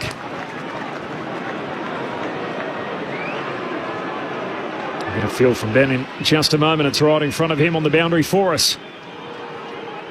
So Charlie Kerno had a key role last week with 3, having gone goalless in the previous 4. Drop punt here, misses left. They're behind. 5-1-1-2. 23-point lead for the Hawks. Ben Cameron on the boundary. Straight down to the rooms for Harry Mackay, so not mucking around on the bench. certainly grabbing around the ribs. It looks like a rib issue, as you mentioned, Corbin, with that hip pointer from Charlie Curnow right into the right side of those ribs. Thanks, Ben. First game back since round 11 against GWS as Hardwick brings the Hawks out of play. And Jai Newcomb has it at half-back, kicks to Warple. It's absolutely perfect for him, backpedaling on the worn wing. He veers out to the right, players streaming forward, and Gunston has space. He marks just inside 50, out to the left. This will take the best from the veteran. Well, that's just a complete defensive breakdown. They had about 3 minutes to set up their defensive exit there, Carlton, and Hawthorn just went for the long kick. Yeah, it was a great mark, but then they just had so much space out the back, didn't they, Lids? Yep. The three-time Premiership Hawk out to the left. He's kicked 50 goals on 4 occasions in his career. He's up to 43 so far for the season. He won't quite have the journey! Kalshadir goes aerial and marks on the goal line almost. He is a threat and showing Sam Mitchell what he can bring to the table. There's a memory for Sam Doherty. Right on the shoulders of Sam Doherty, and Lloyd Meek standing alongside just turns and applauds, which is what all Hawthorn fans are doing. That was a pure jump, wasn't it? Yeah, just elevated. Who's not getting body on him? That's what I want to know. Yeah, he was down there by himself, it looked like, to be honest with you. 1v0 in the forward line. Perfect role to play. What a run and a leap. And now, just to finish the job, 45-degree angle, metres out from goal. On the siren of quarter time, Kalshadir completes his work. And the Hawks equal their best opening quarter for the season. They put 6 goals against the Bombers early in the year. 6-1-37 to the Blues, 1-2-8 against one of the best first quarter sides in the AFL behind Adelaide and the Brisbane Lions. The Dockers with the Blues as well. So 6-1-37 to Carlton, 1-2-8. And Kalshadir will get to enjoy that on the highlights reel. So goals to Lewis, Gunston, Ward, Connor McDonald, Ginnivan and Deer, while the one goal scorer for the Blues was Durden.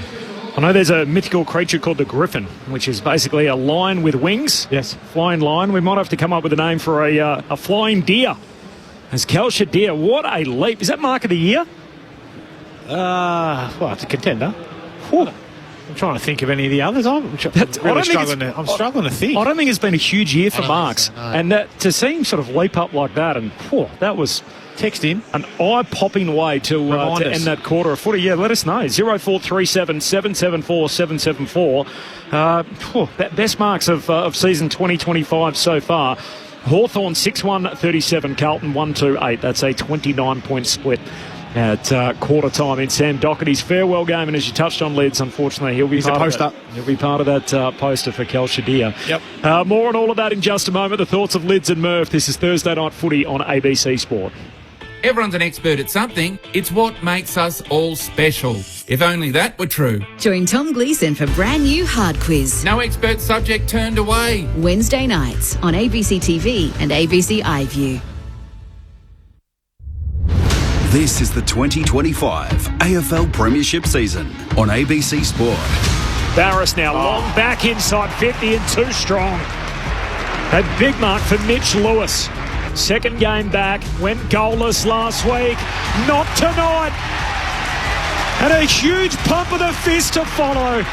Ginnivan, 60 from home. High bomb inside 50. Deer's got to go. Forced to spoil. Connor McDonald through traffic. And the Crocs snaps Hawthorn's third. Fogarty to Mollop. Try and deal with that. Ward lays the tackle, holding the ball. Sold him up a one-way street there. Josh Ward looking to continue the run for the Hawks, and that's 4 goals to start the match. Gunston has space. He marks just inside 50, out to the left. He won't quite have the journey. Kalshadir goes aerial and marks on the goal line almost. He is a threat and showing Sam Mitchell what he can bring to the table. 45-degree angle, metres out from goal. On the siren of quarter time, Kalshadir completes his work. This is ABC Sports coverage of the AFL. On your radio. ABC Sport Digital. And on the ABC Listen app. You lead at quarter time this year. You win 77% of your games, which is up almost 10% from this time last year. And Hawthorn are playing with a handy break here, a 29-point advantage. 6 goals to 1 in that opening term.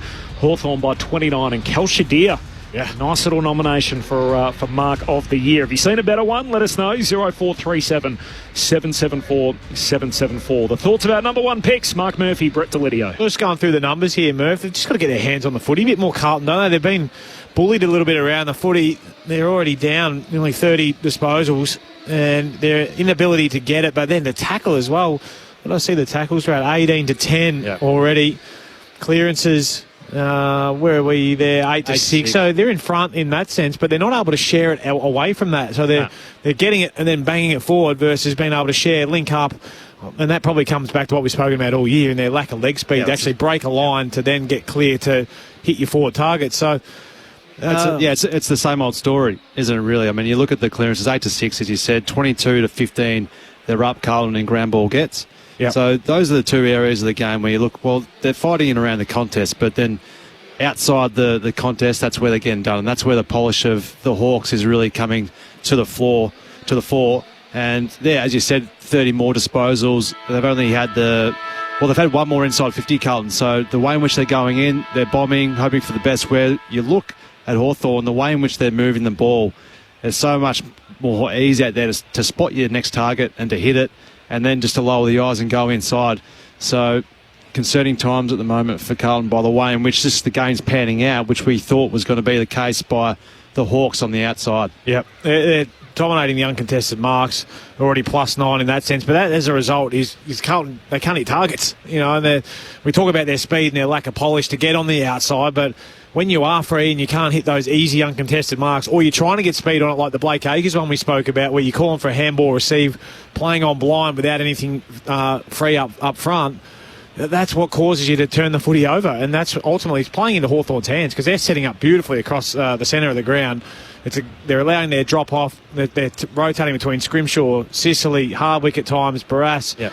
They've just got a number of guys that can play that role, which then that ignites them, and then they're away because their half forwards get up the ground and they burn all the way back, and the 50's theirs. They kick the ball at 63% this year, above only West Coast, Carlton. So their kicking efficiency in the competition. 29 points, Hawthorn's lead at quarter time. Ben Cameron is on the boundary. Ben? Harry Mackay is back. He will start on the bench in this second quarter, but I think that's just a part of those normal rotations that Lids and Murph clipped me about in the opening term. Will Day, 65% game time in that opening term. He is on a minutes restriction. Coming back this game from that navicular stress fracture. Mitch Lewis okay with that concussion check. Josh Ward did have that blood nose throughout the opening term, and Jarman Impey got some treatment on his hand during the quarter time break, but he's out there and A-OK. Thanks, Ben. Ben King in round 1 against West Coast. Yeah. Matt in Canberra and Dan from Perth. That was okay. Better or worse than Kelshadirs? Not as good as Kelshadirs, I don't think, but I didn't see it live, unlike I have tonight. Yeah, there is something in that. There's no doubt about it. And I know we can get caught a little bit the latest, the greatest, but she was a good mark. And right up there in what feels like a little skinny year, mark of the year so far. Kelshadir throwing in his nomination to end that opening term of footy. 29 points, the Hawks lead, second term underway. Hawks get it going forward. Warpool, hand pass away to Watson, to Lewis. Handball to Moore, tackled by Saad. Ball comes out, Gunston hits up, Saad tackles him too. And a ball up inside 50 for Hawthorn. You don't see Paddy Cripps fumble twice in a row, do you? Usually he doesn't fumble, so it's not quite happening at the moment for Carlton. Hawks to the punt road end in this second term. Pitternet had it, lost it, spills down the Hawks way, and Newcomb's tackled straight away by Cripps, so ball up inside 50 again for Hawthorn. 29-point lead for the Hawks. No late change coming in. The two subs, Bailey McDonald, Cooper Lord. You wonder whether it's the attention of Connor Nash, who's gone to Patrick Cripps, has taken high as Ollie Hollins, and this is going to be a 50-metre penalty as well. What's that for? He ran past and he... I want to have a closer look at this one. I don't know. Was it on Watson or was it on Newcomb? I think it was on Watson, but I'm keen like you to see a replay here. Watson sort of came charging in and almost accidentally made contact with his high, but it was on Watson. Yeah, Watson free. He was running through and got him in the head. So why the 50? Newcomb must have given a little bit verbal. Hollands up to Charlie Kerner on the wing inside 50. Turton dropped the mark. A chance for Paddy Cripps. He is smothered by Carl Amon. Spills out where Morrison lays the tackle on Chera. And it's just inside 50 for the Blues. 45 minutes out from goal. Hawthorn by 29 points, 6-1-37. The Blues 1-2-8. The Hawks kick the first 4 goals of the match. As Meek wins down the tap in the direction of Warple, he just socks it off the deck into the middle of the ground. Here's Calchadir growing in confidence, picks it up cleanly, kicks across his body up to Gunston at half forward. Hand pass to Mitch Lewis. They've got more out the back. Can they find him in the left forward pocket? Gets an awkward bounce, gathers it, hand pass over the top. Watson into the open goal. Dribbles through another one for the Hawks. Their 7th goal of the match. Just breaking up the Blues in transition. And Nick Watson is on the board tonight. 7-1-43 to Carlton 1-2-8. 2 minutes gone, second quarter. Thursday night footy on ABC Sport with Brett Delidio and Mark Murphy. Yeah, just opened up way too easily there. It was another stoppage goal on their D50 for the Hawks, and just the hack ball out. Calchadir's just his turning circle was terrific though. But and his kick back inside, Murphy, he didn't bomb down the line. He saw Jack Gunston going back towards the middle. Watch this, snap across the body. Back inside, give Gunston a chance. Well, that was because Haynes, as most defenders will do, will try and cover off that leading lane, but just Calchadir just had the awareness to kick it around his body, as you said, but then it was just a walk-in goal. It was too easy from that position. So, yeah, the wheels have certainly fallen off at the moment. Ollie Hollands went up to the contest. And, a bad pressing decision. Pitternet grabs it out of the ruck at the restart against his old team, trickles a kick forward. Hewitt grabs it for the Blues. Hand pass to Doherty. Surge kick inside 50. Whistle on the play. Free kick. Hardwick. Hawthorn free. Yeah. Holding on in the contest. He was just out of position, young Durden. Blake Hardwick was high up in the coaches' votes last week. Got votes with us in the ABC Footballer of the Year. More than 10 rebound 50s on a windy day in Launceston. And he's backing across to Battle. Long kick down the wing, and Wiedering in the best position. Outmarks Lewis on the wing and can pump it back forward for Carlton. Inside 50, De Koning flies. Can't complete the mark. Spills front and centre for the Blues. Akers left it behind. Cripps and Morrison throw their bodies at it. Morrison wins that. Got a hand pass out. Haynes, hand pass back into dispute. Cripps wins it back. Hand pass away to Curnow. Now the kick inside 50 for the Blues. Barris back with the flight. No mark. Motlop hands it out to Fogarty. To De Koning. Hand pass to Moyer. High up and under to the goal line. Doherty down there, punched away from him. And D'Ambrosio finds the safety of the boundary line. I think there was even a few Hawthorn fans were cheering for Sam Doherty in that moment. 4 minutes into this second term, Hawthorn by 35 points. They've kicked 7 of the first 8 goals. Harry Morrison leading the way with 9 disposals, 8 for Impey and Sicily is from the throw-in. Pitnet tackle, trying to get it to Hewitt. Can't do it. Doherty across the body, just can't curl it through. That would have brought everyone to their feet if he could have finished there. Hemmed into the right forward pocket. Not a bad effort from the man in his final game, Sam Doherty. Kick one last week in the win over Melbourne. 4 for the year, Doherty, and 30 in his 184-game career. Long kick out of defence, so Farrell climbs the pack, but the ball spills front and centre to Watson, and he's off. Takes a bounce, bursts down the wing, hand pass away to Ginnivan, tries to shrug in the tackle, coughs up the footy. Wiedering collects for Carlton, trickles a kick away to Cripps. Hand pass away to Doherty, dispossessed in the tackle, ball spills out, says keep going. Moore, hand pass over to Meek. Hurried kick forward, blew down in back play. That's Wiedering, and the umpire calls for a halt in proceedings. Wiedering with the trainer. Is that what we're doing now? Yep. Ever since the Lockie Schultz incident in Perth, anything that's close is we're holding up. Yeah, not sure. It looks a bit groggy too. 40th blue tonight to get to 200 games. In history of the Carlton Footy Club, so that dates back to 1897, just the 40th to 200, Jacob Wiedering. More on that in just a moment in front of Ben and Harry Mackay. His ribs bumped into by Curnow earlier. We got another ball up on the wing, Ben Cameron. He wasn't waiting around either, Jacob Wiedering. Just walked straight off and straight down the tunnel to head to the rooms for further assessment. Just repeating, you mentioned Harry at quarter time, Ben, but he's going to return? Yeah, well, he's sitting on the bench at the moment. The Carlton doctor just a short time ago was on the phone, so that's always intriguing when the doctor is on the mobile phone. I just wonder whether that was about Harry. Half a dozen minutes into this second term and still haven't seen him, Mackay, despite the fact he's sitting in the front row. Plays back underway. The Blues have worked it to high half forward, and Hewitt's got it against the boundary line about 70 out. Free against Josh Ward as the Blues look to go inside 50. Ignores the lead of Zach Williams, and it's not a great kick. Jarman Impey rises and takes an uncontested mark inside the Hawks' defensive 50. Hawthorn by 34 points. Impey looks at options, goes short to Connor Nash, who started alongside Patrick Cripps in this second quarter. He's going to go all the way back to the defensive goal square where Battle takes the mark. Plays on in the right back pocket, changes his mind, switches it back to Impey. Still just 15 metres out from his defensive goal at the city end. Plays on and gestures for someone to run towards him. He'll send it as far as he can up to Watson in a 2-on-1. Rising was Hewitt. Haynes didn't deal with it, and Ward gets a hand pass forward. The Hawks are away. Hand pass to Gunston. Links up with Watson. Looks up to half forward. Lewis the target. Shoves O'Farrell in the back. Mitch Lewis gathers at ground level. Trying to centre with his left boot. Clever. Snaps it across his body and finds Harry Morrison. Unselfish from the Hawks. Good patience. And Morrison pretty much directly in front. 35 metres out. Well, the Hawks are just playing with them at the moment. They just getting their game up and going. Even you go back to their D50 exit, they were just playing with them, just toying them, wanting Carlton to come out and press, and then they knew they could get them up and out the back, and that's exactly what they did. A chance to become the Hawks' 8th individual goal kicker as Harry Morrison starts his approach directly in front. 35 metres out from goal to continue the charge for the Hawks as Morrison sends it straight through the middle. The last 4 goals on the bounce for the Hawks as they open up a 40-point advantage. 8-1-49 to the Blues, 1-3-9. Thursday night footy on ABC Sport. Ahead of Lids and Murph, down to the boundary with Ben Cameron. Harry Mackay is back out on the ground, so he's totally fine. The Blues are telling us just winded. I've seen a replay of the Wiedering incident as well.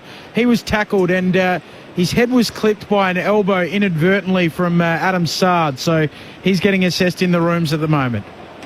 It was an interesting decision by George Hewitt to try and take a hanger on Nick Watson, I think it was, and then Nick Haynes dropped the mark as he was coming forward. Just had to have awareness that he had a teammate who was going to come across. So all he needed to do was lock down the smallest bloke on the field who's not going to... And there's a turnover. And there's a turnover. And he's the one who gets one out the back. So I think he might have heard us that the mark of the year pool's quite shallow. Yeah. Oh, that's what he did. He thought maybe I'll just put in my nomination. Might be something in that. Warple, hand pass a turnover straight to Williams. Blues go inside 50. Sicily in the hole. Stands in front of De Koning, takes the intercept mark. And now 50. It's against Harry Mackay, I'm pretty sure, came from the blind side to try and stand the mark, and the umpire said, nope, can't enter in that position. Sicily was trying to move the ball. And now Sicily, after taking an intercept mark, has an inside 50. Comes wide to Warple. And marks 2 steps inside the 50. Not sure he's got this in his range. This shouldn't be able to find an easy kick like that, should he? I mean, you should be manned up at very worst and have a opportunity for a contested mark rather than just an easy inside 50 hit up again. 26-year-old free agent at the end of the year, James Warple. And he had his name to the list. And this kicks it high up and under into the forward pocket. They come from all directions. O'Farrell punches it away, but back into a dangerous spot. Williams for the Blues. Got it. Tackled, taken to ground. Still 30 metres out from the Hawks goal, and a pack forms up, says, I'll have it. As Clinchy hit on 8 goals, 8 different goal kickers for the Hawks. An amazing start. They lead by 40 points. We're only 10 minutes into the second term. The Blues with the 1 goal. 35 metres out from Hawthorn's goal, the punt road end. Connor Nash doing the ruck work against Pitnet. Pitnet wins down the tap. Warple onto it. Hand pass to Gunston. Breaks the tackle on his left. Kicks towards the goal line. It's knocked through. Free kick. We'll get a free kick, so it won't matter. Don't worry about the score review. They've had over 30 disposals more, the Hawks, than the Blues, 136-98. Every time Mokovos shown on the screen, it's got no doubt it's their skills. Hawthorn going at 70%, the Blues at 59%. Hawks with the first 4, then Carlton their only goal, and now Hawthorn with their next 4. 8 goals to 1 in total control. The Blues work it up the wing. Durden knocks it away to Akers. Hand pass to Hewitt. Handball to Pitternet. Kicks into oncoming traffic. Ricochets back to half forward for the Hawks. Pitternet goes to ground. Watson wins the footy in tight. Got it away to Morrison. Handball to Impey. Tackled. Dispossessed. Umpire still lets them go. Eventually a ball up as Hewitt's tackled. A rolling maul, of course, is the weekend for it. The Wallabies and the British and Irish Lions here on Saturday night. You'd be going, Murph? I'm not going, unfortunately, Saturday night. But Couldn't get tickets. No lanyards. Yes, I was about to say it's a hot ticket to have. There's no doubt about that. You can hear it, of course, through the ABC Listen app as Pitternet palms it down to Williams. Hurried kick forward, and Sicily again. That's what he does. Takes the intercept mark at half-back for the Hawks. They're on top by 40 points, 12 minutes into the second term. I'll be at Docklands Saturday night for North and the Cats. I think the Wallabies might get a few more fans in. Yes, lucky you, Clinchy. Thank you, Murph. Impey up the wing. Hand pass to Connor McDonald inside 50. O'Farrell in front, can't complete the mark. Ginnivan lays the tackle. Charlie Curno's back in defence. All hands to the wheel. He switches out to right half back. To Koning left it for Akers. Chips it up the wing. And Sherritt takes the mark. Go. He's got a 1v1, Harry Mackay versus James Sicily. Back him in. That's exactly what the Hawks would do when they get ground position. No, we'll go slow and we'll wait, and it'll be a turnover. No, he's got no friends as Ollie Holland streamed for it. In the middle of the ground, he goes down the line, and Paddy Cripps takes a contested mark over Tom Barris. And 30 disposals only once this year, Paddy Cripps, and 29 last week. He hands it to Akers, goes long inside 50. Moyer leaps up, no mark. Ball hits the deck, bobbles back to Moyer, runs back onto his preferred left boot, snaps across the body right to the behind line, and a mark for Curnow. Right on the behind line. Well, he was in defence not that long ago, wasn't he? Good work rate. Yeah, good work rate to get back down there. It was a slow play, but you can always just hang back and look for the easy ones. He should kick this. He's 8 metres out, snaps across the body, and he's got it. Carlton with their second. Curnow's in business. And after Hawthorn kicked the first 4, Carlton the next. Hawthorn the next 4, and now Carlton respond again. Game follows the same pattern. It is a 34-point lead for the Hawks. 13.5 gone in the second term. Thursday night footy on ABC Sport. Yeah, it's a hard one, isn't it, Lids? You talk about just the ball movement being too stagnant, and that's where you fall into some traps of, well, then just banging it long and hoping for the best. And their method at drop a ball then was okay. They actually got the ball to ground, had some numbers around, and then get the ball into a 1v1 close to goal. So they did okay there, Carlton, but if they're going to go quick, they need to actually try and isolate those 1v1s. They've got some tall targets down there who can do some damage if you actually get the ball in there quickly. So on turnover especially, try and get the ball moving through the corridor and just handball receive, get one out the back. Try and get into a Charlie Curnow, Harry Mackay, one out. That's what you're aiming for. Mark Murphy with you on ABC Sport. The Blues with their second goal of the match. De Koning wins down the tap, bounces off Cripps, gathered by Chera, kicks inside 50. Mackay caught behind. Tom Barris takes the mark. He and Josh Battle picked up in the off-season. Hawthorn strategically have tried to build their list, try and launch a finals assault. Barris long up the wing. Lloyd meet the target. Kalshadia came charging through, and another good mark. He took a specky on quarter time. The kick missed. Carl Amon. He gathers it though. Breaks the tackle of White. Chips it out to Morrison on the Shane Warne wing. He sidesteps Sard. Kicks it over the head of Watson, and Nick Haynes will gather. He gets a half pass to Doherty at half back for the Blues. Short kick back inboard. Finds White again. 8 goals to 2. 34-point lead for the Hawks. Probably about 45 in the house. Is that fair? Yep. Round the mark. Goes back with the kick to O'Farrell at fullback, and then long to the wing, and Akers wins a one-on-one with D'Ambrosio. Both shoulders taped, as is customary for him. Kicks down the line, and Scrimshaw just outpoints Moyer. Wins the one-on-one, takes the intercept mark. Hawthorn get it back on halfway. Ben Cameron on the boundary. Just confirmation out of the Blues that Jacob Wiedering is undergoing a concussion test down in the rooms. Thanks, Ben. Scrimshaw to Amon. Kick missed the target. Sard takes the intercept mark, and here go the Blues. Can they get something happening on the counter-attack? Short kick to Fogarty. Hand pass to Cripps. Long kick out to half forward. Curnow takes the mark. Is he going to roll and go straight away? Looks corridor. Motlop's got to go. Day in the other direction. And Will Day picks it off. Centre half back for Hawthorn. He swings it out to the member side where Dylan Moore marks. He plays on and runs away from Akers, chips it inboard to Connor Nash. He decides to pull up. He might have taken a couple of steps. Back behind his mark, D'Ambrosio's half pass is a turnover. Tom De Koning takes it for the Blues, so another chance here. Half pass to Zach Williams into the middle of the ground. Big rise. Will Day, welcome back. On the back of Lockie Fogarty. Not quite the step ladder, but still a good mark on return. He plays on around Fogarty on the mark, just to rub salt into the wound, and kicks up towards Deer at half forward. He crashes the pack. A chance for the Blues is gathered by Chera. 1-2 with Akers, comes undone. It's picked up by Calshadir, breaks the Chera tackle. Hand pass to Nash, to Day, to Ginnivan, draws the opponent, to D'Ambrosio, tries to link it over the top, back to Ginnivan, who now lays the tackle on Cowan. Umpire says throw it in as the ball spilled out in front of the passionate Hawthorn fans in the Olympic stand. Talked about their kicking efficiency. Gee, they've missed some targets by hand, Carlton. Well, both teams. Both teams the last couple of minutes, haven't they? First quarter, that was just going straight up to through the goals, wasn't it, for Hawthorn? De Koning palms it down from the boundary throw-in. Paul Cripps took on the tackle and lost. Connor McDonald runs him down.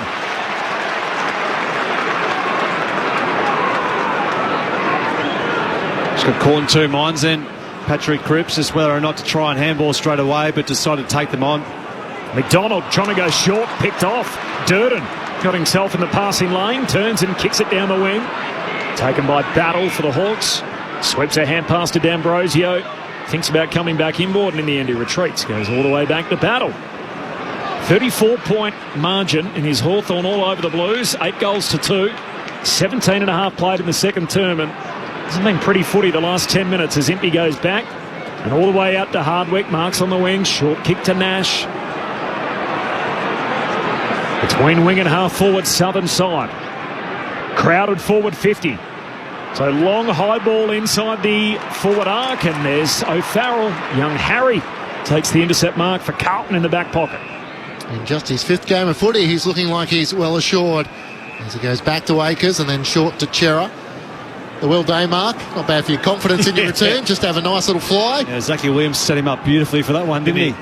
Yeah. 8 disposals and a hanger from Will Day.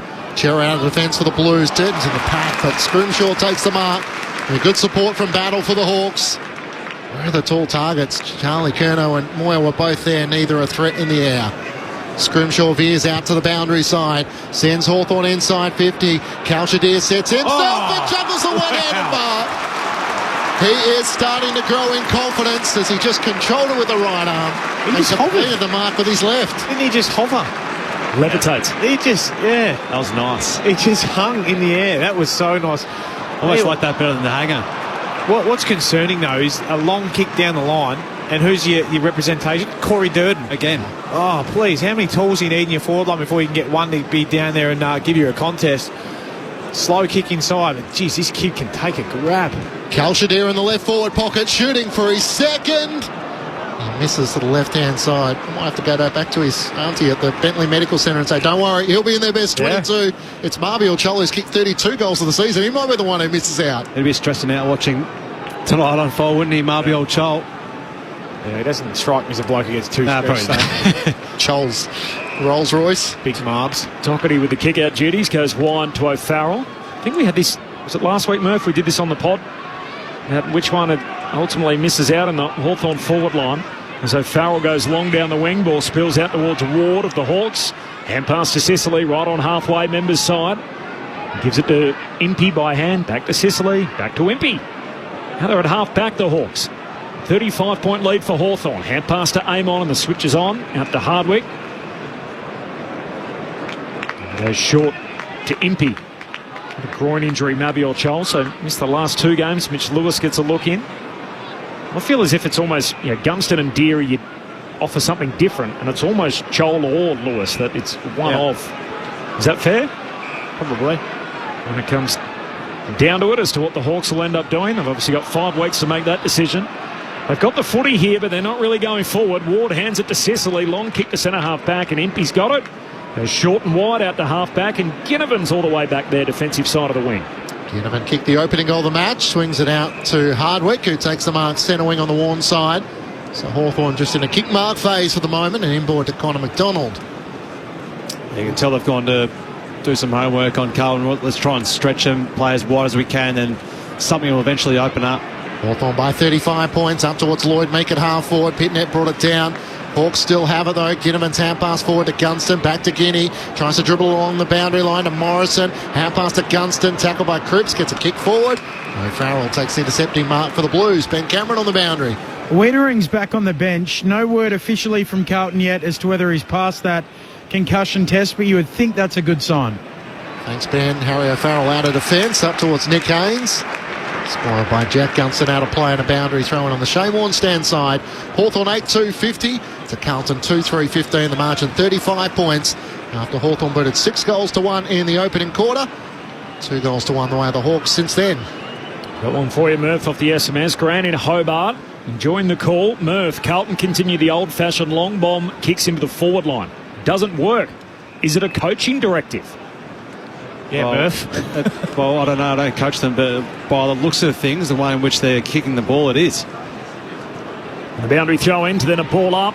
Secondary stoppage. Meek kicks inside the forward 50. Sard grabs it. Watson's got him. Got a handball out. O'Farrell in the back pocket. Hands it back to Carroll on the last line. Long kick for the Blues to halfback. No mark for the Blues. Spills down towards Morrison. Hand pass looking for Ginnivan. Ginnivan does well to get it and collect it below his laces. Below his knees. Had his laces. Got a hand pass out. And Fogarty, as soon as he grabbed it, was tackled by Newcomb. So a ball up here. Half forward for the Hawks. 4 minutes to go before half-time. Hawthorn by 35. From the ball up, Cripps trying to spin out of traffic, didn't get a disposal away, no free kick. Zach Williams tries to knock it out, Fogarty, hand pass away, Ollie Hollands to Cowan, tackled by Warple, he was taken high. And the Hawks will get a shot on goal here. No, hang on, umpire pointed the other way, so it's against Warple, who's, hang on. Two umpires have two different versions, and eventually the right decision was Warple's free kick went short to Ward, he's directly in front, 45 metres out from goal. Yeah, Cowan just didn't get a fist to that ball, so holding the ball to Warple, and then the quick little play on kick inside 50. Ward tries to reel up from 50, sends it right to the goal line, getting back. Pitnet makes the spoil. Hollands has to deal with it. Still a metre or two out, and eventually rushed through by O'Farrell for a minor score. Hawthorn by 36 points, 23 minutes gone. Second quarter, Thursday night footy on ABC Sport. Certainly different methods of exiting the D50, isn't there? You look at Hawthorn, the way in which they spread, their defenders spread so hard trying to open up the ground, and even that last play in where O'Farrell took the mark, it was just no spread out this open side. So just want to keep on playing down the line, Carlton, at the moment. It's been forecast Wiedering back on now, so haven't been waiting to come back on. He's just had a little switch, short to the back pocket to Hollands. He goes long down the line and offhands out of play in front of the Carlton bench. So Wiedering, an errant elbow from his teammate Adam Sard, but passed the concussion test. Harry Mackay got a knock to the ribs earlier, but after a little spell he was right to go as well. Boundary throwing. Newcomb, hand pass away to Warple for Hawthorn. Kicks inside 50. Gunston forced to spoil at the back. Down to McDonald under pressure. Got it away. Deer slips over. O'Farrell does very well. Hands it out to Hewitt. Kicks to the wing and he's Pitternet. How do you give a handball receive there and go to Charlie Curnow one out? And now it's just going to be a long play down the line. Sicily will get back. Now he hands it to Sard, and Sard's going to swing it across the half-back line to Hollands. Hawthorn by 6 goals, 25 gone in the second term. Ollie Hollands out to Blake Acres, played that one VFL game after being dropped, kicked out to Hewitt. He gathers in front of Connor Nash, one way then the other. Hand pass back to Acres, he's going to chip it back to Ollie Hollands. On the Shane stand side of the MCG. Seagulls floating around tonight. As Holland sends it up towards half forward to Koning, trying to wrestle his way to the front. And got rid of Sicily somehow, and he takes the mark in front of Hardwick. TDK out to the left. Charlie Curnow in the goal square. Paddy Cripps now offers a lead. He heads it in that direction. Up against Sicily and a couple of others that spoiled away. Scrimshaw retreats back and looks to switch play. Risky kick. Cowan back with a flight. Takes the mark in front of Nick Watson. He wants to chip it inboard. And Fogarty's not played 15, so he has to get the hand pass back to Cowan. Sard was doing his bootlaces up. Eventually a hand pass to O'Farrell. You wouldn't believe it if you didn't see it. Inside 50 to Koning the target. Can't take the mark in the back. Spills out to Warple. He's tackled and brought down. That should be rewarded. And it is. And the Blues will get the free kick in the right forward pocket. And Will White was the player who laid the tackle. Yep, just try to take on too many. Will White, good tackle in the end, but geez, I'm a bit unlucky not to get that 15 paid as a mark, Leeds, but somehow found a way through to get another shot on goal here for the Blues. They went to sleep, the half-backs, after that kick. It was like, oh, well, job done. Oh, actually, no, it's not. Come back. Lucky Harry O'Farrell was right there. Yes. 7 goals, 10 for the season for Will White. Out to the right. Looking to try and open up the angle, and his left boot, he punches it and sends it through. Just what Carlton needed, something to try and lift. 2 goals apiece so far in this second quarter, so they have blunted some of Hawthorn's attack after they booted 6 goals to 1 in the opening term. Hawthorn 8-3-51 to Carlton 3-3-21. The Hawks by 30 points. Thursday night footy on ABC Sport with Mark Murphy and Brett Delivio. Yeah, a little bit of reward for effort, I suppose, down there. They finally got an inside 50, a good contested mark from DeConning down outside 50. Well, he got rid of his opponent. Really wasn't contested, was it, in the end? But in another big contested area, Will White just playing a little small forward role, wasn't he? Yeah. Not really a known area for them, Lids, as well. They've taken 4 tackles inside 50 in this match to Hawthorn's 7, but before that it was 12 in the previous 3 weeks they'd had. Compared to, you watched Collingwood 35 last Sunday, which was an abnormality, I get it, but geez, if you're going to hang your hat on something, if you're going to hang your hat on something, just do that. You got some smalls down there, you can. Back-to-back goals for the first time tonight for the Blues. They came 14 minutes apart, though, in the game as Cripps got a handball away and his teammate collects. He's tackled immediately. It's Ollie Hollins. Andy from Wodonga has got one for you, Lids. I've seen it. You reach over and give Murph a cuddle. He must be devastated. I really feel for him. Yeah. Murray, Andy, we've done more than that. Also, Hawthorn smashing Carlton, coaching trouble and listless playing groups. It's like we're back in 2007. There's lots of disgruntled Carlton people out there. And again, it's a lopsided scoreline from the secondary stoppage day. Long kick inside the forward 50. Lewis hunts out after it, and he's caught at the back. Ball spills underneath Akers for the Blues. Hand pass away to O'Farrell, tackled out of play. And Harry O'Farrell, who's done some good things tonight, the 19-year-old, youngest player on the ground this evening.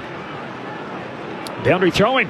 Half forward here for the Hawks. They lead by 5 goals, 29 played in the second term. Throwing back in. Lloyd Meek in front position against Pitnet. Wins down the tap. Akers, tackle brought down by Dylan Moore. And the siren will sound for half-time. It's a 28-minute quarter. Hawthorn by 30 points. Just 2 goals apiece in that second quarter. Greg Swan, he's at it already. Yes. Short a quarter. Flick the bells. I've seen enough. Fair enough, too, after that quarter. Good call. Hawthorn led by 29 points at quarter time. They lead by 30 at the main break. 8-3-51 to Carlton 3-3-21 for the Hawks. All individual goal kickers so far. Morrison, Lewis, Gunston, Ward, McDonald, Ginnivan, Watson and Deere. While for the Blues, their goals have come through Durden, Curnow and White. Wasn't pretty. We got there. It's half-time. A 30-point advantage for Hawthorn. A few Blues banged up, knocked to the ribs for Harry Mackay, a concussion test for Jacob Wiedering. They both return and have been able to continue. Bailey McDonald, the sub for the Hawks, and Cooper Lord, the sub for Carlton. Neither of them used so far. Hawks by 30 at half-time. Our number 1 picks, Brett Delidio, Mark Murphy. What's our biggest takeaway from that half? I can't get my head around whether this is Hawthorn not quite at their best or Carlton aren't quite as bad as what we think they are in terms of how they're defending, and they're not allowing Hawthorn to get their game up and going. But I'm leaning towards Hawthorn mucking around with it a little bit and flipping it, trying to get the perfect play. They flirted with it that quarter. They exactly right, and that's where I'm sort of leaning into. I think they were trying to get their over-the-top handball, the one back through the middle of the ground, missing kicks, missing handballs, invites pressure. Therefore, you allow Carlton to set up and win the ball back off you. But Carlton, in the same breath, of like, well, you got your opportunities to sniff out a turnover and go. Yeah, they miss a kick. They miss a handball, and therefore we end up with this quagmire of a second quarter where it's just how many throw-ins and missed kicks and touches are just really nothing football. Am I wrong in what I'm saying? No, you're spot on. And even when Carlton did get their opportunities to go inside 50, they just weren't getting a good enough response from their tools and just even halving the contest. So no representation. Too many marks and too many opportunities for other Hawthorn defenders to float across and come in front and actually take uncontested marks and then get their game up and going. So when you're a small forward and you're not the go-to player down there, you need to try and engage your opponent. They're just seeing too many times where a player's coming across and impacting contests in the air, and they're just outnumbering too much at the moment, Hawthorn. And I thought from probably the 15-minute mark they just flirted with a bit of their form, the Hawks, and thought, well, we're doing this pretty easy here. We can start taking a few little liberties and trying to play a too cute style of game. But I think that from what we're seeing from Carlton, we're seeing just the same old stuff, aren't we, unfortunately? It's Sam Doherty in his final game of footy. He's been on the poster for Cal Shadir, who might have taken Mark of the Year on him in the latter stages of the opening quarter. But what's he been like in that first half? Well, he hasn't been getting many opportunities because he's playing on a wing, and they're really using that mode of getting one ball in one side and getting it out the other, which is, as a winger, that's what you really rely upon. And they're going slow. You need fast play and a quick switch, but if they go slow and it gets forced into a long play, you're one of 20 at a contest. Yeah. So I thought they'd come out almost breathing fire, like this was their grand final tonight, a chance to send off one of their club greats. Is that fanciful thinking that modern footy's too hard, that just to think, we're just going to flip a switch and be good tonight? No, because you can bring effort and be at your opponent like one after the other. It's just reading the cues and going. But we haven't seen that, have we? No, well, they kicked a goal early and then they got another one pretty quick, and it's like, well, you're 2 goals down, and unfortunately for what we've seen in the past few years, it's like, well, get a bit of a run on, and not the heads drop, but it's like, here we go again a little bit at this time, unfortunately. I think their intent has been okay. It's their skills, which is the pimple on the end of the nose that you can't miss, that every time they have forward momentum, they'll miss a hand pass or miss a kick, and it's almost like their goodwill is brought undone. Yeah, well, that's right. I mean, you look at the clearance numbers, they're leading that by 1, Carlton 15-14, and then their ground ball gets 41-34. Down by 3 only in the inside 50s. Contested possessions 69-60 in favour of Carlton. So sounds like a Michael Moss press conference. Clearance and contest was good, but on the outside it doesn't really work, does it? So the same hymn book, aren't I think when you're looking at from contest to contest, there's lots of Carlton numbers in around it, but then Hawthorn just own the entire outside bubble of the contest, and then being able to go from contest to contest, Hawthorn just looked far superior. Your thoughts on the SMS coming up, plus we'll give you the teams for round 20. Of course, they came out a little earlier tonight. See what's happening in the NRL as well. All of that ahead. Thursday night footy on ABC Sport. It is the Hawks by 30 points at half-time. An opportunity for us to see what's happening in the ABC newsroom.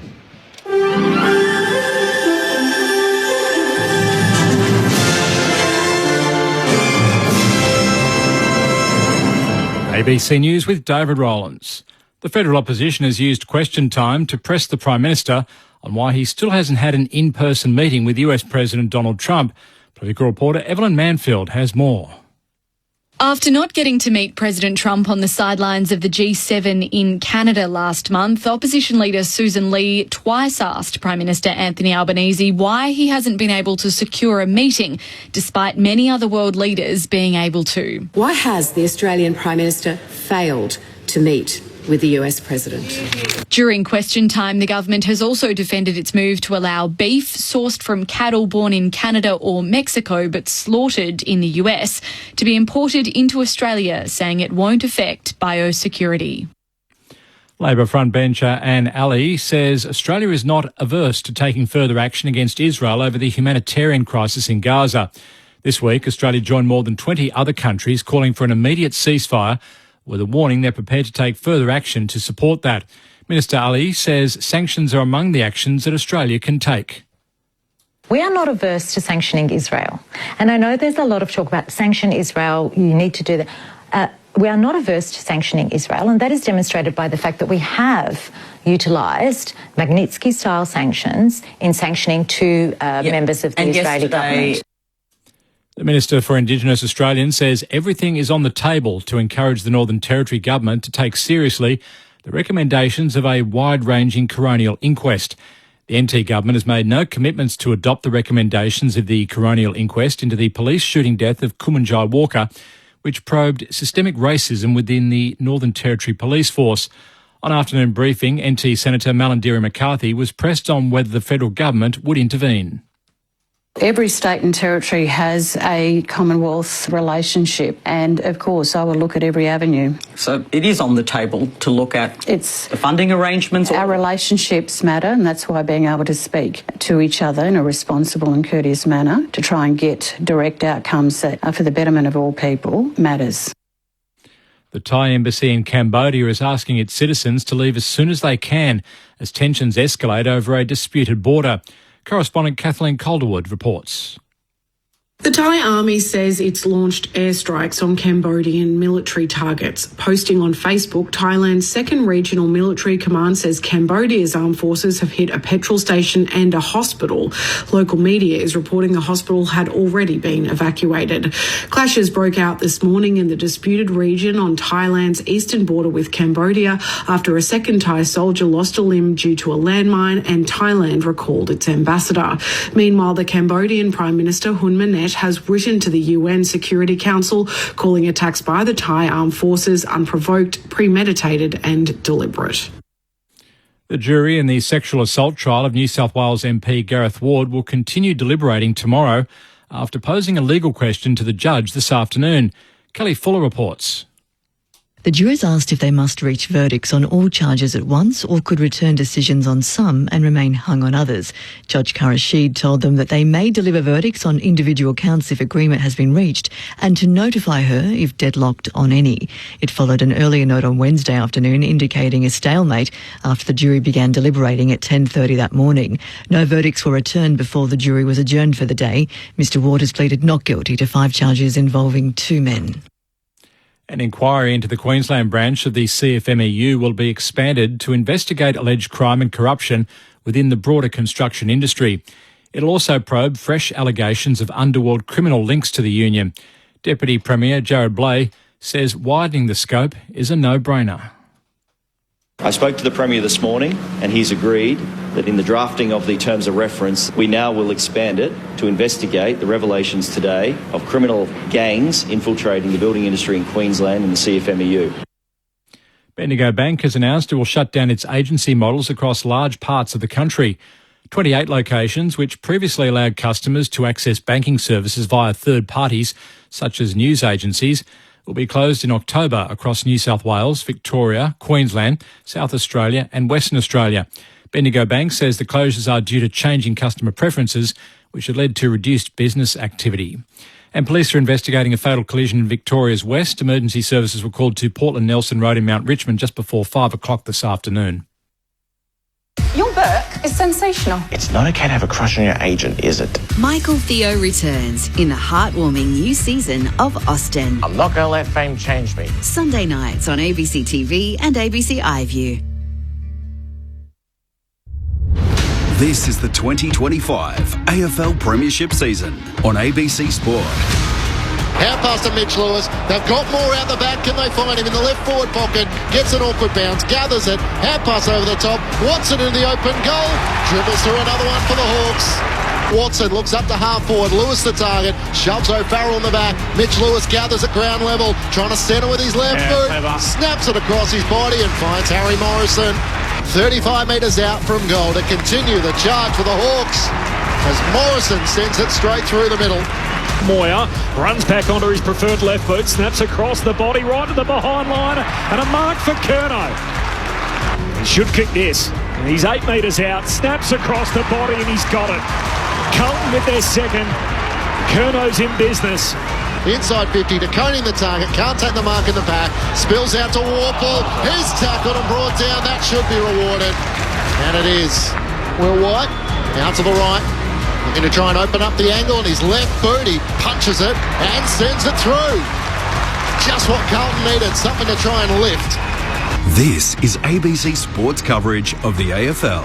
On your radio. ABC Sport Digital. And on the ABC Listen app. Sounds there from the second quarter. Hawthorn by 5 goals at halftime, 8-3 to 3-3 over the Blues. Sam Doherty's farewell game. It's a return game for Will Day, the star Hawthorn midfielder who's had 9 disposals in that first half of footy. Stat line, he's got a couple of clearances, 3 marks to go along with that. So Will Day back on the park playing plenty of midfield minutes tonight for the Hawks. Corp and Middlemass alongside Matt Clench. Ben Cameron's on the boundary. Mark Murphy and Brett Delidio, our number 1 picks. Halftime in the first game of the round. Interestingly, 8 different goal kickers for Hawthorn. So 8-3 to 3-3, and yet that's a fair spread. And there's also just the 3 goal kickers for Hawthorn. So they're 3 goals made up of 3 guys with 1 each. NRL action. This is week 21 of 27. 27-week season in the NRL. Of course, there's Origin interspersed and everything else.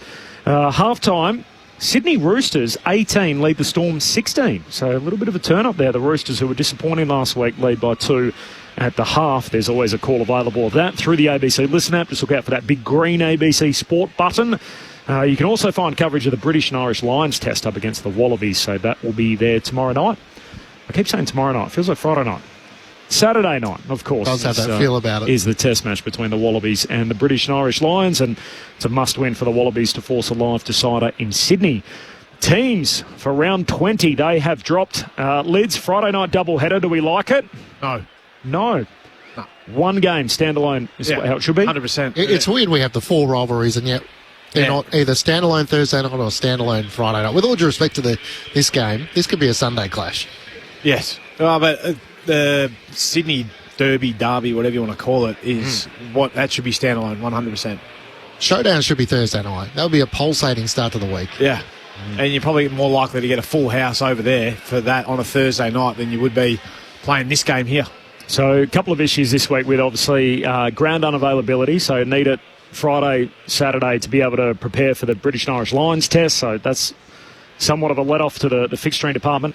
The biggest hurdle they're running into at the moment is the CBA. The fact that you're only allowed 3 5-day breaks, and this is fairness across the competition. So to basically, if you play Saturday one week, to be on the Thursday the following week, all of a sudden you've got a short week. Yeah. You're playing off 5 days. So that's why we see Essendon and Carlton on the run home. They've got themselves in this cycle of playing Thursday night, Friday night, because if you play Thursday, if you don't have any 5-day breaks left, it actually takes you 3 days to get back on the other cycle. You've then got to go to to Friday footy, then to Saturday footy, then to end up on the Sunday, if that makes sense. Interestingly, the Bombers don't have a single Sunday all year. They play one Sunday game.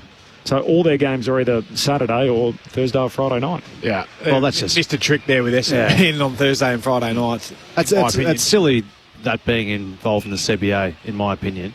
But then it's also silly that the fixturing doesn't have Essendon on one Sunday game. Yeah. But I mean, if one team has to get into the cycle, let's just better pick the teams that go in the cycle. Like put Collingwood or Brisbane or whoever it is and put them in the Thursday loop. Yep. I think the issue is teams like Brisbane, for example, particularly in markets in the northern states, a lot of their fixture requests are we want to play on weekends, better chance to try and get people through the gates. There's so many factors that come into it. And the other thing is it spaces out the games in Melbourne. If you've got a tenant, multiple tenants at Docklands, you can play multiple games across the weekend, which is why this year they've trialled the 2 games on the one day to basically say, hey, it gives us more flexibility. We don't have to put a Docklands game on a Thursday night or a Friday night. If it doesn't warrant it, we'll play 2 on the Saturday. But the overlap on the Sunday is just ridiculous. You've got 2 games, both are in Melbourne.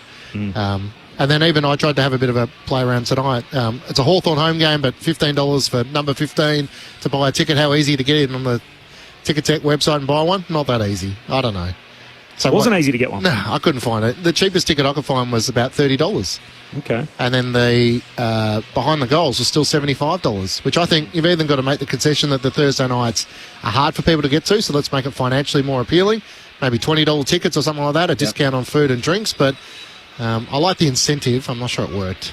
Interestingly, Dockland Stadium has gone back to early 2000s prices this weekend. They're celebrating 25 years at Dockland Stadium. Talk to me. What's some figures? What do you got? What's a meat pie costing? Couple of bucks. Couple of bucks. Yep. $2 for a meat pie. Yep. I think it's something around that. Are you just making that up? No. I saw it yesterday. Wow. It's like $2.50 or something like that. And what is it normally? About 15? Don't know. I was reading the teams when I got sidetracked by my own conversation about... Watching a blockbuster there too tomorrow night. Double headers, yeah. Come watch the Bombers. Nate Caddy's back. No Liam Jones, unfortunately, for the Western Bulldogs, so he loses his place. The game in Sydney, the Battle of the Bridge, Lids. You've been involved in many of these games. Taylor, Kelly and Hogan, big ins for the G-men. They get better. And Papley comes back in for the Swans. Who wins that? Giants for mine. Giants. Saturday footy. Collins and Weller among 5 ins for the Suns, so they've made multiple changes. They play Brisbane in the Q Clash, and Zach Bailey returns. I think it's something like... That's juicy. 12-1. Is that right? Something around there. Yep, you're right. 12-1 in the last 13 Brisbane's way. Who wins? Oh, Brisbane. Last week's. They bat so deep. No Tuke Miller. I like Collins back in, which is good, but bringing Zach Bailey back into that side, I think they get better as well at the line. So what's Rioli missing now? Is he 4 to 6? 4 weeks. I think so. Yeah, 4 weeks. Suns are on high watch, aren't they, after that stinker last week? But Tim has wound him up, and he's tuned him. He said, "Oh, gee, this is one where we've got to show up and turn up." I said, "Yeah. Well, prove it." You know my thoughts. Team to beat Brisbane. There's no doubt about that as the reigning premiers. Other major names to keep an eye on this weekend. Zane Duursma comes back in, so he's been much talked about. At half-back, potentially? Maybe. A couple of years ago. So he's back in for North. Do you think all three of them could end up at Essendon at some stage? There's a possibility to get a trade. And then Willem and Zane. And then could Essendon pick Willem? Wow. You know. Where will he go, Willem Duursma? He's in the top half a dozen, in my opinion.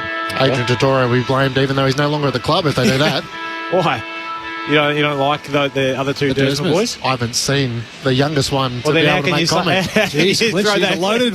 Just throwing a grenade. I'm just saying that a club that's in rebuilding, if they make those picks the wrong way. Yeah, but you're asking for a pick. What was Zane? 4. Yep. And then Willem's probably going to be in the top half a dozen as well. So if you get one, you're guaranteed to get both, eh? No, I'm just saying, could they make a play to bring them all together? Bring the family all together. I know where you're going. North are playing Geelong, so that's Saturday night under the roof. At the same time, the showdown, Connor Rosie comes back for Port in what is Ken's final showdown. Will it be Travis Boak's final showdown as well, the Port Adelaide veteran? And then on Sunday, Noah Bolter among the ins for Richmond, and Collingwood get stronger, so Membry, Houston, Mitchell among extended squads there. Obviously that'll be trimmed tomorrow. We've got a derby this weekend, of course, over in Perth, so that's the Saturday twilight fixture. And the other game on the Sunday, Pitt St Kilda up against Melbourne, so they meet each other again, having played in the Red Centre in the not too distant past in Alice Springs.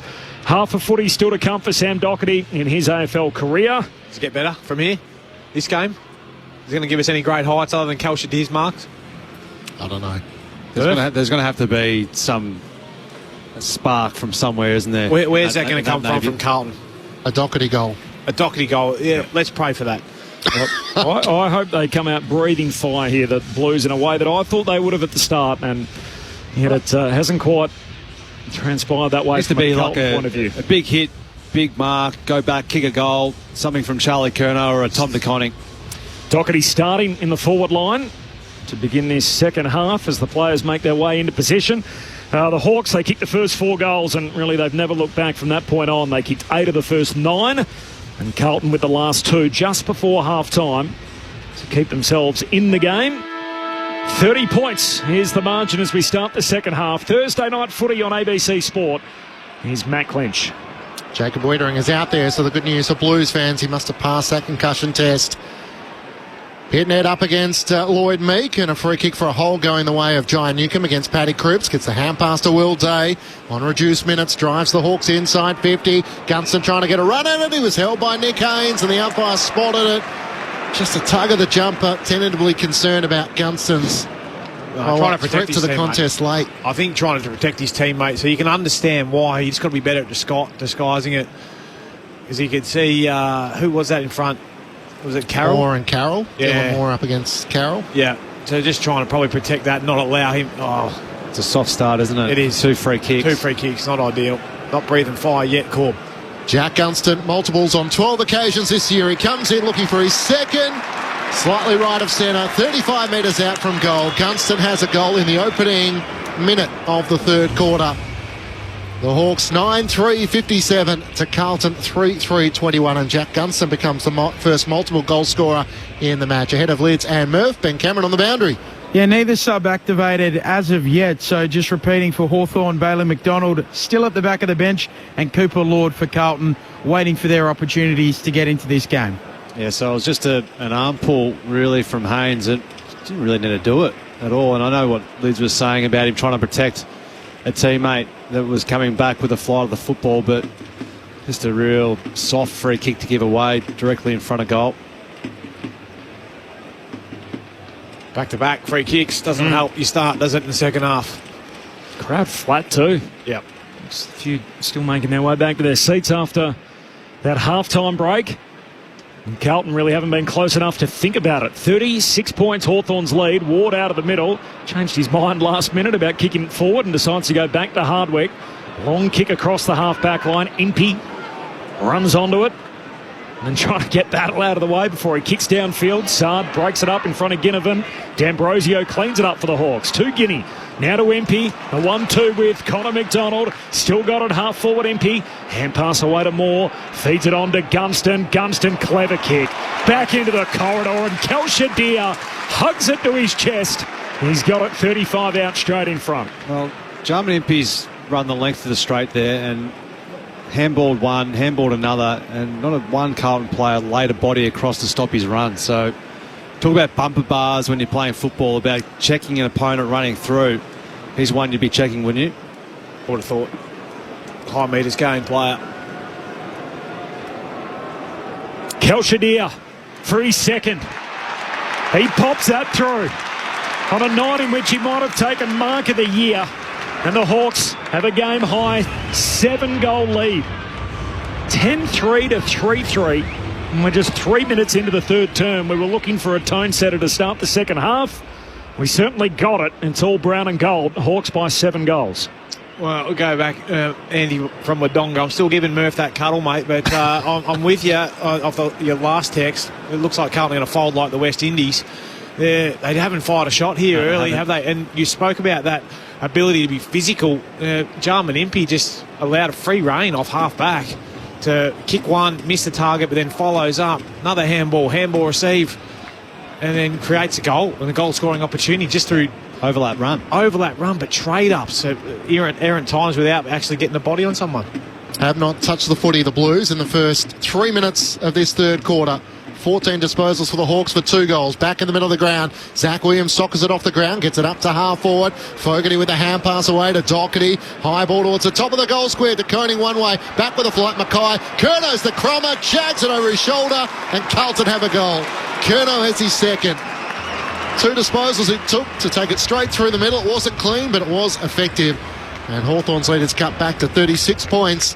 Hawthorn 10-3, 63 to Carlton 4-3, 27. No, that was just getting yardage, and that's all you need to do out of centre square bounces. Is you don't need a perfect out of there, but what you do to get it out there quick, give your forwards an opportunity, and that opportunity then to Harry Mackay actually provided a contest and brought the ball to ground, where then Charlie got to work. So that's all you need from your tools, is just to try and get a 50-50 to ground. You never know your luck. It's flat out there, though, isn't it? They're in the outer. Not a whole heap of cheering going after that goal. They're not really feeling a comeback, I don't think, the Blue supporters. If any of them are left. There's too many There's left. a lot of brown and gold out there. Hawthorn home game. We're thinking around 45,000 at its highest point, and yet it doesn't feel like there's that many to start the second half. Cripps, first possession out of the middle, gives it to Chera, kicks inside 50, touched by Impey on the way through. Mackay trying to claim the mark, and he's tackled. Centre half forward for the Blues. Michael Vosser was on his feet again in the alleyway in the coach's box, but sitting back down in the second row. I saw him sitting on the step, of course, a couple of weeks ago on that Friday night against the Pies. Hawthorn out of the middle. Newcomb, out of the stoppage. Hand pass away to Scrimshaw. The kick bounces, though, out towards half forward for the Hawks, and Carroll picks it up. Long kick to the wing. Saad marks, plays on immediately. Short kick to Fogarty. He's got it, now held up.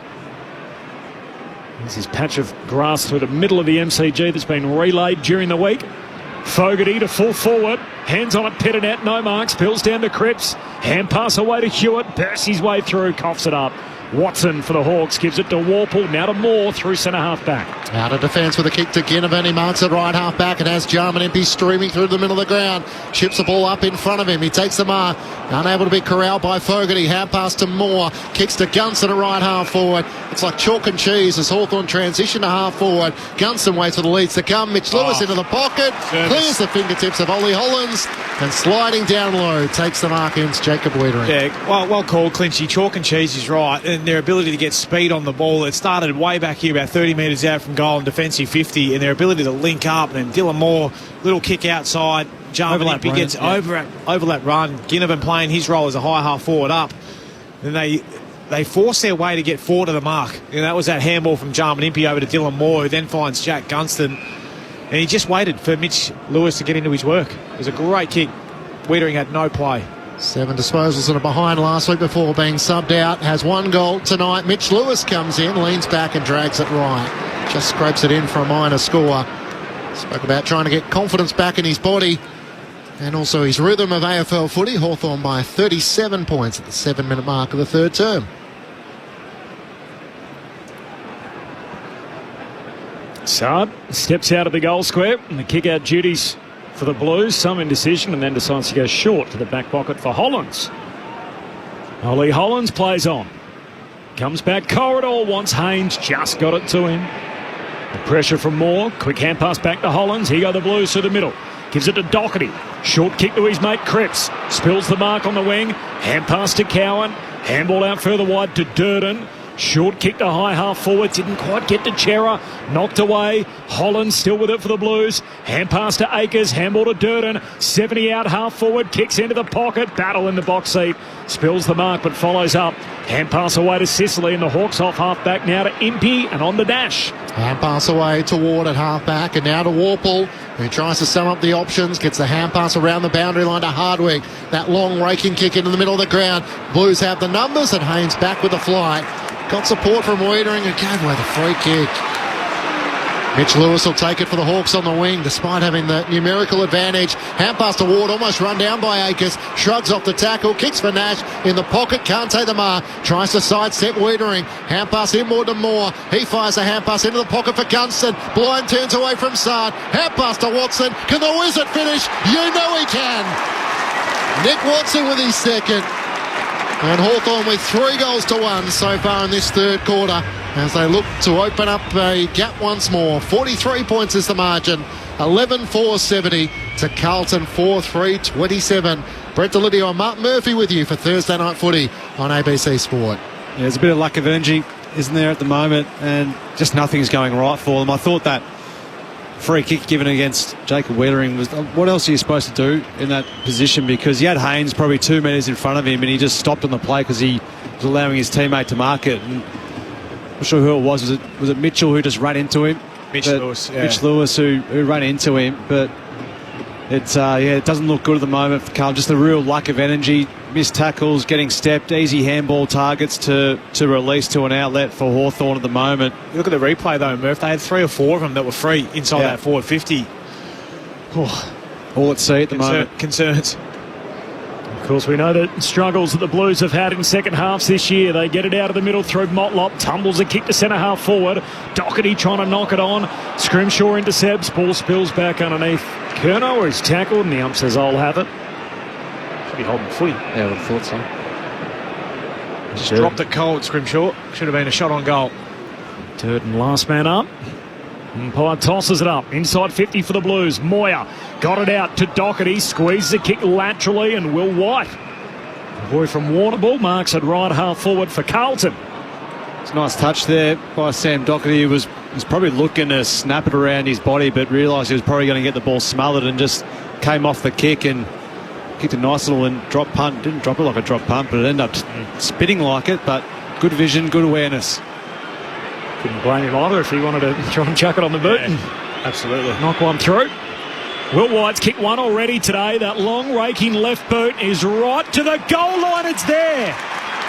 A long-range goal for the New Blue. And Carlton trying to spark themselves back into this game. Hawthorn 11-4-70, Carlton 5-3-33. 11 minutes gone in the third term. Will White with a couple. And Carlton, importantly, trying to stop this overwhelming offence that Hawthorn have thrown at them to start this third term. It is only 11 minutes old. Thursday Night Footy on ABC Sport. Yeah, Murphy, if there's going to be any chance, I think they need this clearance and they need to get another one really, really quickly. Not just concede another goal back the other way. So see if you can. You're always trying to employ yourself, aren't you, to win that centre bounce? Yeah. But do whatever you can. Crucial at the moment. Just get some yardage and get it forward, because once they have gone forward, they've actually looked okay and they've had an ability to actually create a stoppage and get some repeat entries. Ben Cameron on the boundary. Bailey McDonald is out on the ground. He's just come on as the sub. I think it's John Newcomb who's been subbed out of the game for Hawthorn. We're just waiting to see who goes to the back of the bench. They might have an issue here, the Hawks. They've only got 4 members on the bench, so that's what the hold-up is here. They've got no one Oh, they do have Lloyd Meek down in the rooms getting checked out. So that was the confusion as to why they only had 4 on the bench there, because Meek is away getting assessed. Good work, Benny. Kalshadir competing in the ruck. It spills out the way of the Blues from the smothered kick. And Chero tries to flick it into the path of Motlop. He couldn't quite gather with Scrimshaw coming the other direction, and the players dive on top now. And the umpire will ball it up. Hawthorn by 37 points. Win the clearance, get inside your forward 50s, get Well done by Chero. Thrown up, Harry Mackay up against Connor Nash. Mackay gets a hand pass out to Doherty, kicks it towards the teeth of goal. Fogarty shoved out of it. Sicily underneath the high ball. Takes the mark as Charlie Kerner came racing out late. Akers got a hand onto it. Now Sicily tried to plead. He was in the protected zone. It doesn't matter as Tom Barras kicks the Hawks out of defence and up towards Moore on the wing. Hand pass away to the runner in aim on the long left-footed kick along the boundary line. Lewis the target, ball spills out the back. Deers onto it. Hand pass to Ginnivan, who keeps running with him. Pulls the kick back inboard. Watson trying to take the sprawling mark, not paid, and a ball up inside 50 for the Hawks. Ben Cameron on the boundary. John Newcomb is the man subbed out for the Hawks. Also the Blues have activated their sub. Cooper Lord about to come on. Mark Pittonet subbed out. I felt he was a little stiff. I think Watson not to be paid that from the stoppage. Hawthorn win it back anyway. Moore got it out to Nash. Hand pass inside to Warple. He's drilled in the tackle and a ball up centre half forward for Hawthorn. So Newcomb an early shower. He's done. Is that tactical, is it? It certainly appears that way. We'll get confirmation from Ben, but Bailey McDonald into the game and now Cooper Lord on as well for the Blues. Newcomb just the 8 disposals tonight. De Koning took it out of the ruck, did the clearance work into the middle of the ground. Mark taken here by Bailey McDonald, who gets it off to Sicily, out to half forward. Moore not paid the mark. Akers might have collected him high. Was it a free kick or a mark? Umpires gestured free kick to Dylan Moore at right half forward. Champion Data have got it down as a contested mark for the little paid the mark because it couldn't be a free kick.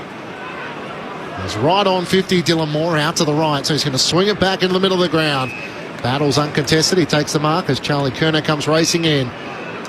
Extends it into the middle of the ground with a kick that finds Blake Hardwick. Hawthorn by 37 points. Everyone's inside. Hawthorn's attacking 50 now, so Hardwick sends it high and long in the direction of Sicily, who's gone forward. Spoiled away by Moyer. Akers for the Blues. Hand pass to Motlop. Chips it out to Harry Mackay at left half back. He's all alone on the wing. Big H back from knee surgery. First game since round 11. Oh, long kick there. Straight to Barras. The marks uncontested. And half back for Hawthorn. Retreats with the kick to Battle. Hand pass away to Scrimshaw. Centre half back. Just walks around Curnow. Centre half back for the Hawks. Gee, dangerous kick. Pulls the trigger up the corridor. Turnover. Hewitt with the intercept mark.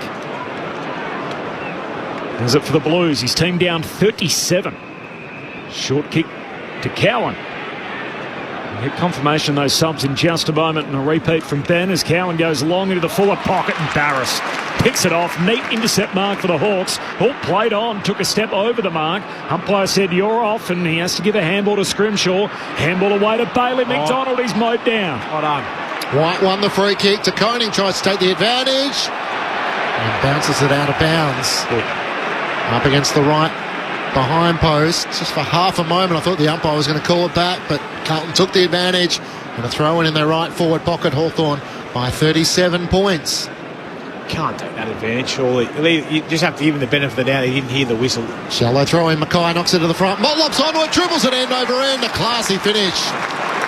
Timed his run to perfection. And Carlton's number 3 puts through their 6th goal of the match.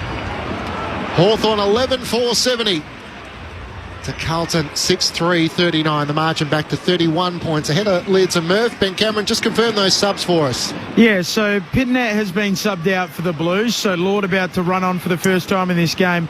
McDonald is out there, just waiting for confirmation from the Hawks around Newcomb. The text has just come through.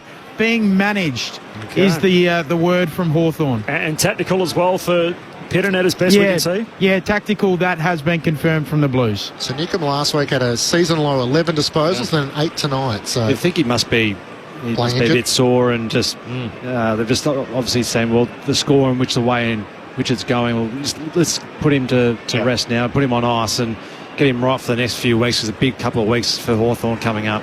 One of 6 Hawks to have played every game this year, John Newcomb. Back in the middle. There's Lord the sub, fresh on the ground. Hand pass away to Hewitt. Long kick inside the forward 50. Barris knocks it away from De Koning. Ball spills down to D'Ambrosio. Hand pass to Barris. Back to Massimo. And now out to Impey. Half-back flank. Short kick. Finds Nash. Still at half-back. Handball away to Warple. Long kick down the wing. They come from all directions. Good mark from O'Farrell. The youngest man on the ground leaps up and picks it off for the Blues. Yeah, you want to see that confidence, don't you, from young talls going for their marks down back. You love that. Game number 5 from the 19-year-old Harry O'Farrell. Short kick down the wing to Hewitt. Underneath the Shane Warne stand. 31 points, Hawthorn's lead. The Blues to half forward. Barris trying to steal it from De Koning. Ball spills to Battle. Hand pass away to Warple. He can kick the Hawks off half-back. High kick up the wing in the direction of Calchadir. Flying from behind was O'Farrell. Brought it down to the front. Watson with a hand pass away to D'Ambrosio. Chips it up to Gunston. He marks between wing and half forward. Has to wait for the players to stream past, which Watson does just that. He dropped the mark though. Regathers. He misses Calchadir. Sard comes charging in with Wiedering. And they see the ball out of play in the left forward pocket for the Hawks. Hawthorn by 31 points. 18 minutes gone.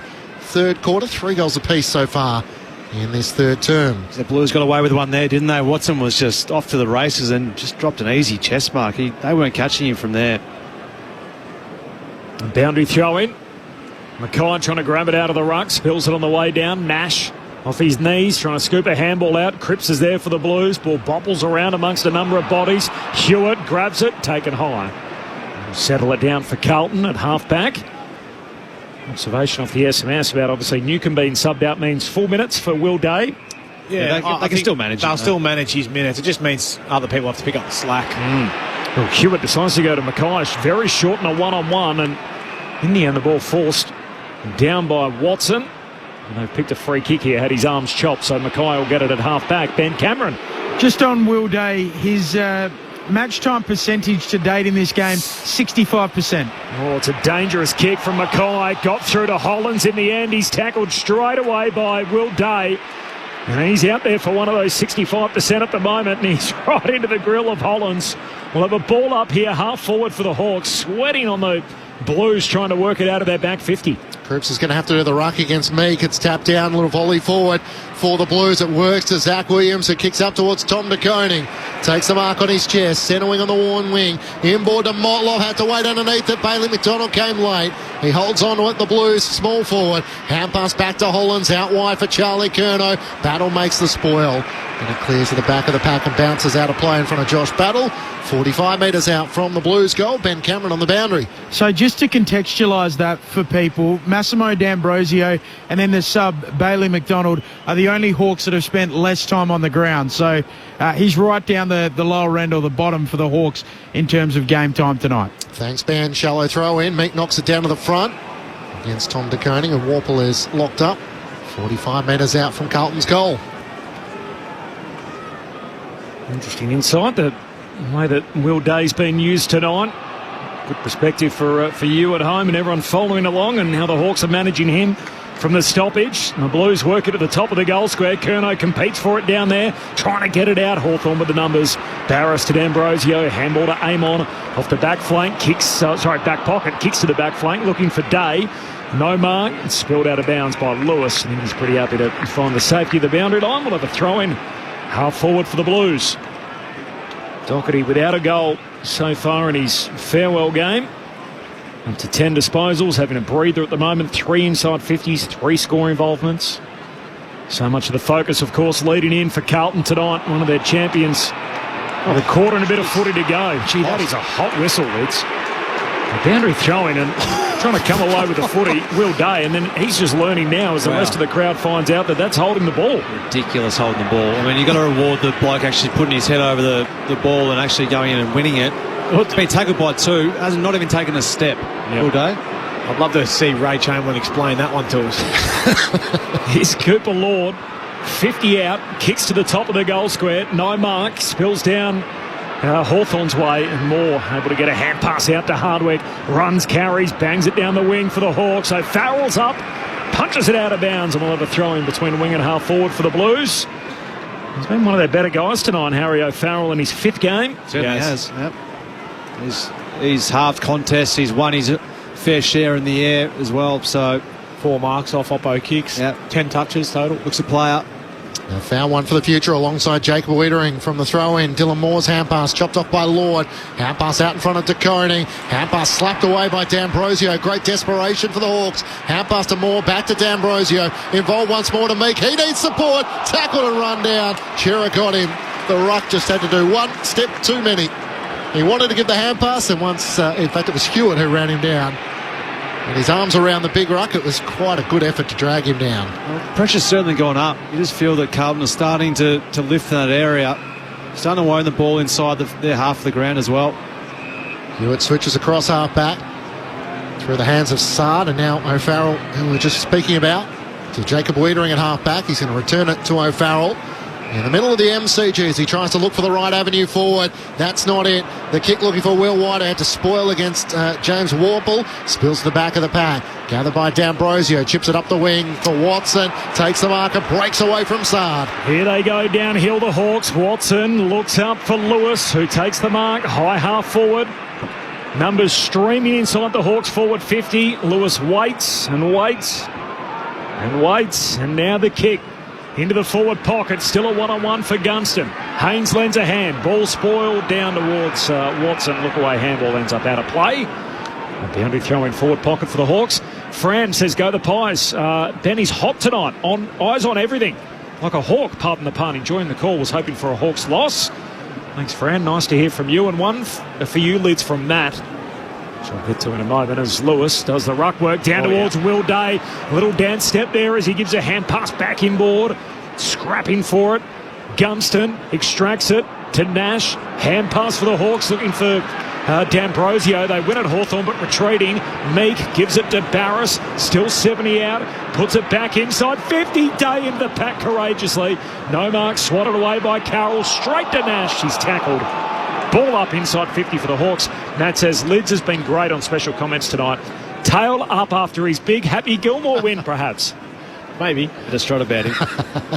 Cripps doing the ruck work against Mitch Lewis. Spills out the way of Moore. Tries to bounce out of a dead end. Hand pass to Lewis. Hand pass to Kalshadir on the bounce. Hand pass almost chopped off by Hewitt. Ricochets out towards Mackay. Then Kalshadir just dropped it.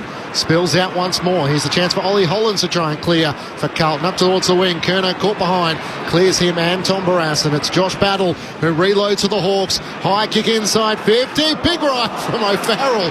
In the end, didn't get a hand to it. Mackay's in a desperate position. Day knocks it on. Here's Gunston. Jack Gunston puts through his third. Had no right to finish that from about 8 or 9 metres out. But like a fine wine, he gets better with age. And Gunston once more leading the Hawks attack. It's now 4-3 Hawthorn's way in this third term. Back to a 37-point margin. 12-4-76 to Carlton 6-3-39. Thursday night footy on ABC Sport. You with Brett Delidio and Mark Murphy. Yeah, he just understood the assignment, didn't he? Just throw the ball on the boost. Kick probably 2 from 6 metres out tonight. So just keeps on bobbing up in the good areas, and just smart little knock on Will Day, wasn't it? Just so they're just competing well in the air at the moment, the Hawks, the last few re-entries, and then Will Day just throws himself at contests. You just love watching. The last inside 50 they had as well, he just came back hard with courage and just forced a good drop of ball, and then on that occasion just staying involved at ground level and just knocking it onto a teammate. Incredibly, Hawthorn scored the first 25 points. Carlton have never been back within 19 points at any stage, and it did get as wide as 43 at one point, so it's been rather one-way traffic all night as Mackay eventually gets the centre clearance. Long kick forward, and Barris, who set up so well behind the footy, takes the intercept mark again. Just frustrating those ones as midfielders. You get the ball out of the centre square bounce, hack it forward, and then a defender just takes the mark easy. Kicks wide to Sicily. Plays on by hand to Scrimshaw, to Connor McDonald. Loops a hand pass forward to D'Ambrosio. Turns it over. He's done that a bit tonight. Yeah. Mackay, intercept mark in the middle of the ground. Looks for Fogarty. Can't quite complete the contested mark. Spills to Ginnivan. Hawks out the front now. Hand pass away to Deer. Kicks deep to the forward pocket. Wiedering a one-hander. Just plucks it from Gunston, who looks certain to mark that in the forward pocket. And Jacob Wiedering saves the Blues, as he so often does. Kick to Chera, now down the line to Mackay. And marks defensive side of the wing, but there's a moment for Jacob Wiedering in his 200th game. Like a glove, he just reeled it in. One of those Velcro ball games you can play down on the beach as Holland's across half-back for the Blues, switches it back inside defensive 50. And Farrell a bit more careful with his kick this time. Out to Haynes at half-back. And send it up the wing to Lord. Trying to get back Morrison. Lord takes the mark in front of the Carlton bench. Hawthorn by 37 points. It's Cooper Lord subbing in the game for Mark Pitnet. Jai Newcomb out for the Hawks and Bailey McDonald inside 50. James Sicily in front. Takes the mark in the mismatch against Corey Durden. I've got one for you and for our listeners on the SMS. So 0437 774 774. Memorable farewell games in footy. So obviously Sam Docherty departs the game tonight. Maybe ones that you guys have played in or ones that sort of stick in the memory that you attended. As Deere goes for a leap again on the wing. Can't complete the mark. Spills down to Ward. Hand pass to Moore. Turns into traffic. Still got a hand pass out. Close to the boundary line in front of the benches. Docherty extracts it for the Blues. Cripps to Hewitt to Lord, all in close. Hand pass to Nash. Docherty tackles him to ground. Ball up in front of the benches. So 0437 774 774. Memorable farewell games in AFL history. You see the boys thinking very hard in the second row. Some of them we obviously weren't aware of. I mean, it'd be hard to top Shane Crawford. We didn't know that would be his last game in a grand final. The rumours were that he was going to do a Sam Docherty and pull the pin before the season was out. Blues across half-back. Cowan's hand pass chopped off. Ginnivan tries to keep it alive. Sard was cannon into high. Got a hand pass to Haynes. Hand pass to Carroll. He's got a problem as he's almost brought down by Connor McDonald. The ball spills out the way of Cowan. Warple turns to the umpire over the top and he'll ball it up. Jason McCartney probably comes to mind. That's the other one, isn't it? You didn't know, but... Coming back after having gone through the Barley bombings and kicking what was the winning goal and would prove his last game. Took the mic and said, "That'll do me, thanks." After all that adversity to get back, the Blues across half-back. Hand pass comes out to Cripps. Kick is over the head of Zach Williams, who turned his body and takes an excellent mark. 2-on-1 against Battle and Sicily. And Zach Williams created something out of nothing there. He's out to the left, 55 metres out, tries to pierce a kick for Docherty, through hands. Here's Docherty on cue! A goal in his farewell game, and he takes a bow. Sending off the Carlton fans in absolute style. And Sam Docherty, universally loved and admired. And well played by Corey Durden, who got the quick hand pass away, and Docherty finishes from about 10 metres out. And every Carlton player comes to him to celebrate.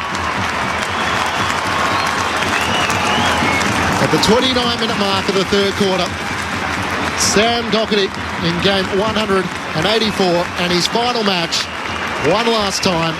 One of the most resilient players we've seen and so admired for everything he's been able to overcome to get back to footy. Yeah, you'd understand if he got emotional after kicking that one through. As a fan, just sitting there cheering for a great citizen of a game, you know. I don't mind a little Sally too on the end of that one. Yeah, a little bow to the crowd. I don't mind it. You're welcome. Didn't think he had that in him. No, he thought he was a bit too straight. A bit too straight for that one. I like the move of putting him half forward and hopefully trying to get him on the end of one. Trying to get him on, yeah. Been pretty good in this third quarter. He has got a bit of it. A 31-year-old in his 184th and final game. Takes a bow at the finish with the curtain coming down tonight as Cripps gives a handball out towards DeConey, and they're going forward again. Barris puts his fist through it. All spills down towards Chera. Hand pass at centre half forward to Motlop. Now to Williams. Collects on the bounce. Good smother. Sicily, the 1%er, and then won it back. Then runs into a dead end. Caught. Docherty again. And Docherty wins it back, holding the ball. And James Sicily thought he got it out. The ump disagreed. And now Sam Docherty's got a chance to kick two in a minute. Oh, just good forward pressure, wasn't it, from the Blues? They've raised the bar a little bit here in this third quarter. Been better. Their intent's been better. Geez, it'd be great to see this one go through as well. Bit of momentum too, going into three-quarter time after docking in two. Back within 4 goals if he kicks this. It's at the other end of the ground from his famous goal in 2022, but true centre half forward, right on 50. Docherty's drop punt. Misses. Out to the right. Shouldn't have built that up, should I? Makes it 30 points. 31.5 goal on third term. Thursday night footy, ABC Sport. Carl Amon quickly brings Hawthorn back into play, looking for Sicily in a 2-on-1. Can't take them up, but got it down to Impey. Hand pass to Ward. Hand pass missed Sicily. Slipping over though with Sard. Impey goes back in. Doherty and Sard lay the tackle. And the umpire will ball it up on the members' wing. So as dominant as Hawthorn have been, it's only 30 points, and yet it feels like the margin should be a lot wider than that. Thrown up to Koning, tangling with Meek. Meek wins down the tap. Nash can't take it. Ricochets off Chera. Knocked forward by De Koning. And the siren sounds for three-quarter time. So 4 goals apiece in that third quarter. A memorable one for Sam Doherty in his final match of AFL footy. And the Hawks lead by 30 points. 12-4-76 to the Blues 7-4-46.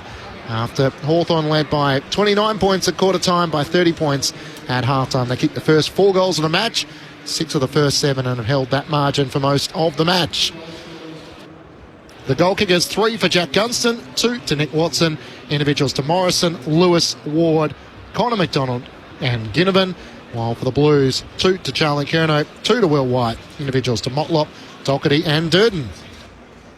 Have they got a special effort in them, Carlton? Interesting way to end the quarter. They kicked 4 of the last 6 goals in the term. After it got out to as wide as 43, all of a sudden back to 5 goals at three-quarter time.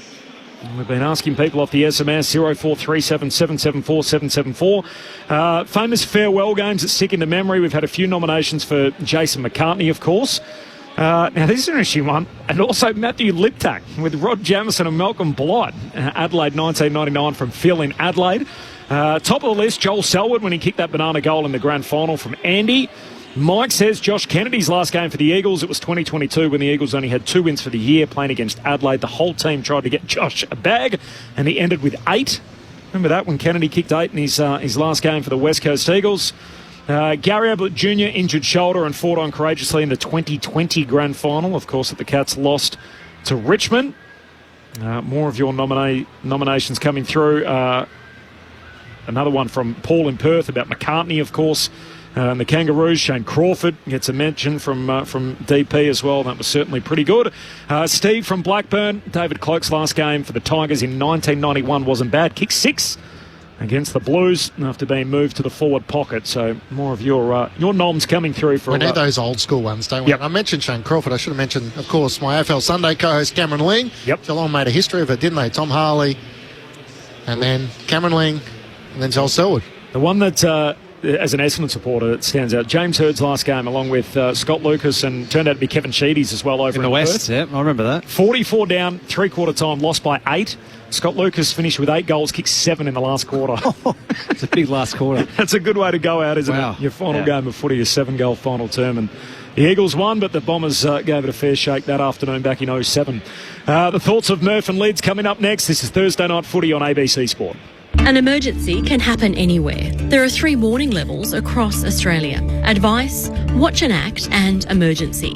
To learn more, go to the ABC Emergency website and stay listening to your emergency broadcaster, ABC Radio. This is the 2025 AFL Premiership season on ABC Sport. Gunston trying to get a run at it. He was held by Nick Haynes and the umpire spotted it. Jack Gunston, multiples on 12 occasions this year. He comes in looking for his second. Slightly right of centre, 35 metres out from goal. Gunston has a goal in the opening minute of the third quarter. Hawthorn scored the first 25 points. Carlton have never been back within 19 points at any stage. And it did get as wide as 43 at one point, so it's been rather one-way traffic all night. Mackay's in a desperate position. Day knocks it on. Here's Gunston. Jack Gunston puts through his third. Zach Williams created something out of nothing there. He's out to the left, 55 metres out, tries to pierce a kick for Doherty, through hands. Here's Doherty on cue! A goal in his farewell game, and he takes a bow. Sending off the Carlton fans in absolute style. And Sam Doherty, universally loved and admired. And well played by Corey Durden. Got the quick hand pass away, and Doherty finishes from about 10 metres out. And every Carlton player comes to him to celebrate. This is ABC Sports coverage of the AFL. On your radio. ABC Sport Digital. And on the ABC Listen app. It was really the moment of the night. We've had Mark of the Year perhaps taken by Kelshire in the opening quarter, and then Sam Docherty in his farewell game got a goal right on the stroke of three-quarter time. But apart from that, the highlights have been pretty few and far between. It is Hawthorn by 5 goals at three-quarter time. They're managing Will Day's minutes, and they've subbed out one of their prime movers and best and fairest winner in John Newcomb. Would you be a little worried if you were Sam Mitchell and the Hawks, given the Blues have kicked 4 of the last 6 in the game? I wouldn't be worried, but it would be a little bit concerning for him that they've allowed Carlton to come back into the game after probably the first 5 minutes of that third. Leads it looked a little bit smelly, didn't it? From the Carlton point of view, and I thought, this could get pretty ugly here. But to their credit, though, their intensity picked up around the contest. They started to actually get on the run a bit more and actually got on the move. Jesse Motlop's goal was really important at that forward 50 stoppage. And they got it inside forward 50 and they kept it there. And kept it there and then owned the forward half game. And that's when they look at their best, when they can actually get some repeat stoppages and not allow Hawthorn to just chain out and get their running game going. So really important start here for Carlton to try and get the first couple to get any sort of a sniff. They dominated clearances, though. And that's why they got that. The 17-5 in terms of clearance that quarter. That's a domination. Yeah. That Docherty goal, if it had been under 5 goals, for as bizarre as it's been, it would feel like we've got a bit more to play for.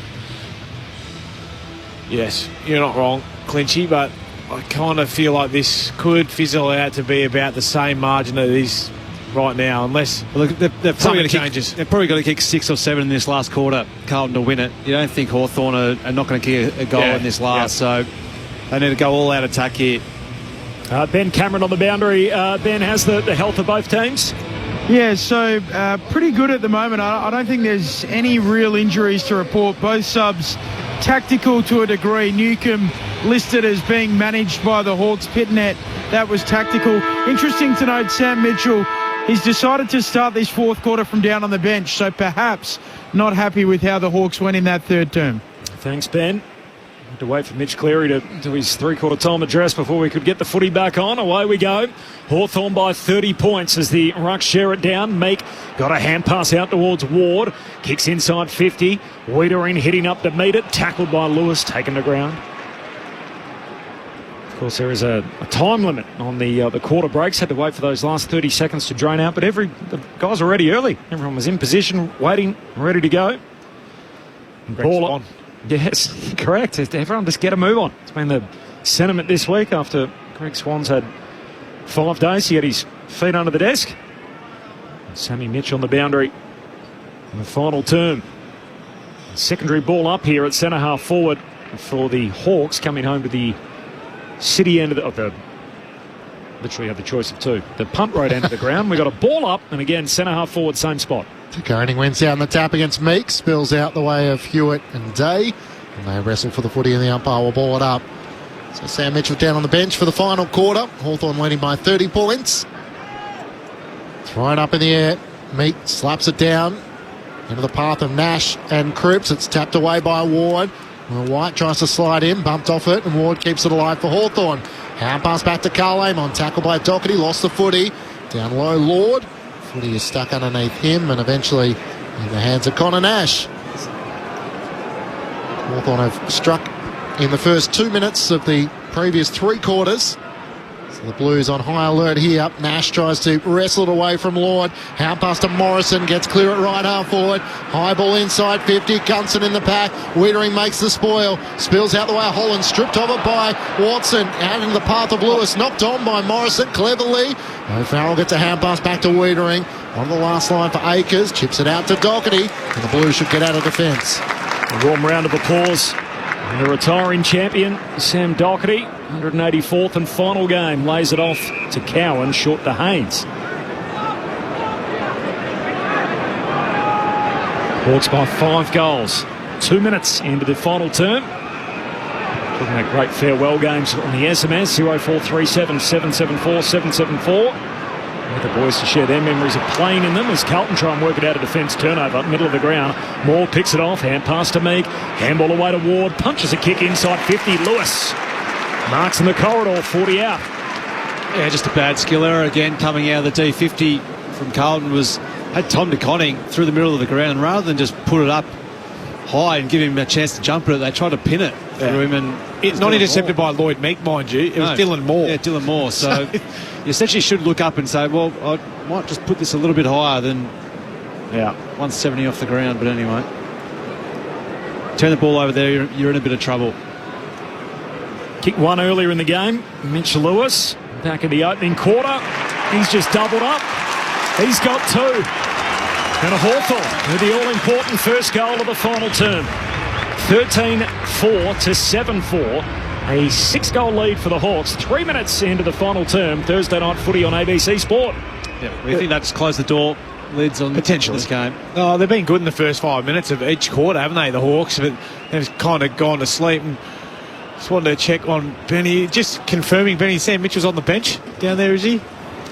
Yeah, he certainly is, Lids. So, why is that? Oh, I just have heard it a few times, so I just wanted to make sure that we weren't playing games. That's actually where he is. I think all three of us mentioned it to start the quarter. And I think Ben mentioned it, then I mentioned it, then Clinch mentioned it, but he's definitely there. And I just wanted to make sure that the listeners were tuned in. So, great return for Mitchy Lewis. Wrapped to see him get some minutes and get a couple of goals here tonight as well. It's been a long journey back for him.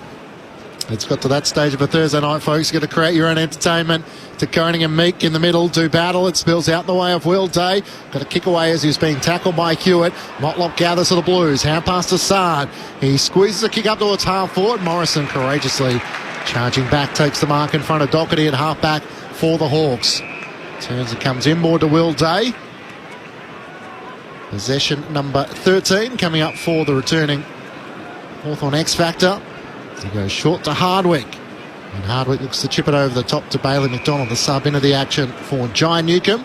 Just 8 disposals for him tonight after a season low 11 against Port Adelaide last week. The Hawks chip it up to Morrison, who gets on the end of it at right half forward. Looks to drive him inside 50. Deere sets himself.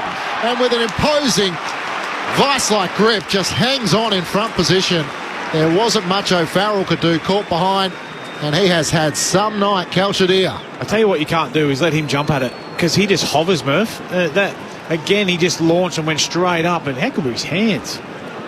Little breakdown there on the outer side. I'm not sure how Harry Morrison marks it at centre-half back, but then gets 30 metres of space all by himself on the hard-forward flank. Four Carlton midfielder defenders who were all in the same line, so they just didn't turn their head to see had a Hawthorn player ahead of them. Kicked 3 goals in the elimination final against the Western Bulldogs. He comes in looking for his third and misses to the left-hand side. 37 points is the Hawthorn lead at the 5.5-minute mark of the final term. Thursday night footy on ABC Sport. A couple of other noms off the SMS. Pete in Ballarat says, here's a different last game for you. Peter Knight's last game was in the reserves grand final in 85. He kicked 4 goals from memory, one of the all-time greats. Last game in the Magoos. And Sard goes on a bit of a stroll on the kick out and throws it up, or kicks it up towards the wing, finds White, who marks, goes short to Motlop. Hand pass away to Hollands.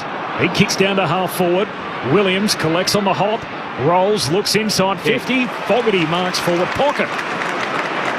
Comes back inboard, finds Chera. He's given him something a little bit different up there, Zach Williams. His ability to get on the end of it and turn around, actually hit a target at times, has been pretty good. But just even the intensity there to try and use the ball through the corridor and take a mark, and then that overlap run is just so important. It just breaks open defences. So you only need one player to be off their game in the team defence to actually penetrate through, and they certainly tested them out there than the Blues. To hang around in the game, Chera's drop punt is good. And the Blues get that goal straight back, but still haven't made any inroads in this final term. He's 31 points, Hawthorn's advantage, 13-5 to 8-4. And we're now 7 minutes into the final term. Thursday night footy on ABC Sport.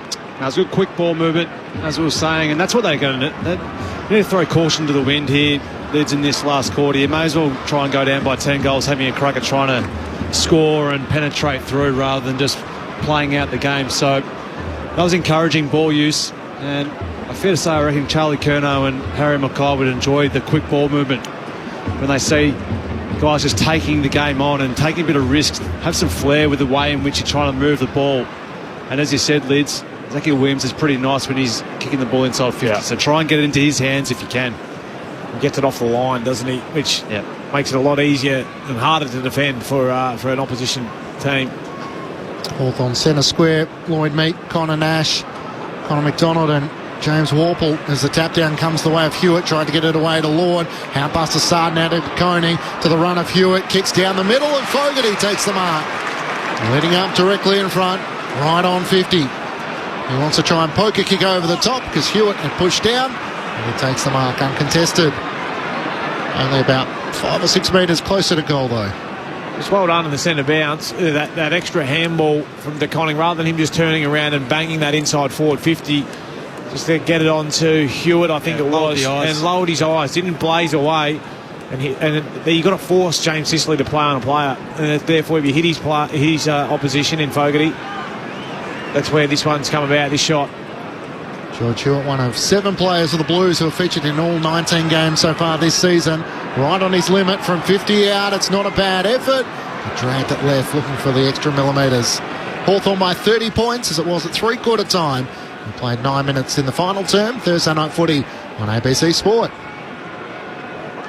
Hawks did kick 8 of the first 9 goals to lead by 40 points, and from that point on, Carlton have really never been back within 5 goals. So that's the margin at the moment, 30 points. Blues win it back here from the kick out.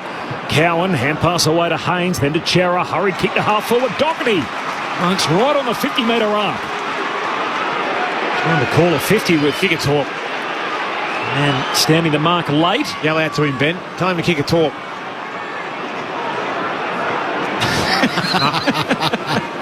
Here's Doherty, looks inside, and Akers takes a sprawling mark just off the deck.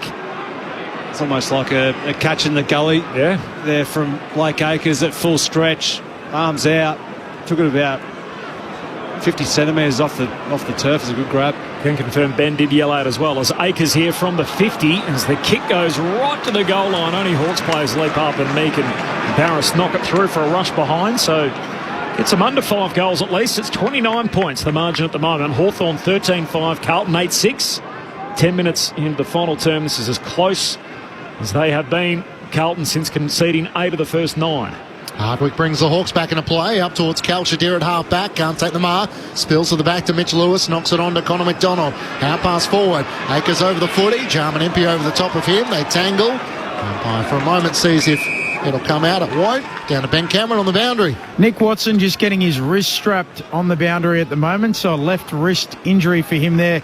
If you're struggling for things to talk about, I was surprised today, pre-game, after my interview with Rob McCartney, the GM of football at Hawthorn, was walking back in the bowels of the MCG, 6:08 p.m, and Blake Hardwick just sashaying in, still in the civvies, backpack on, leaving the car to get into the rooms. Seemed very late to me. All right, thanks, Benny. We'll put that to the crew at the back. De Koning's hand pass to Ollie Hollands. Back to Tom De Koning. High ball to half forward. In from the side, Scrimshaw. He does live out in the burbs, I believe. It might have been a big trek in, but, God, that would have stressed me out being there that late. 6:08 for a 7:30 bounce. 90 minutes. Couldn't have done it. Hawks switch across half back. Bailey McDonald's going for a run. 2 bounces. He's got the centre wing. Ran too far. That was a bit of excitement right there, Clinchy. Yeah, he got the speed wobbles. The umpire just thought it was building. Got to bounce the ball. Yeah, he was in between all the way, wasn't he? He's like, I probably do need to bounce, but you know what, I'm going to keep going. Bailey McDonald, he's got the young boy look with the shaved sides and the moustache. As Saad plays on. Long kick inside the forward pocket. Barris attacks it.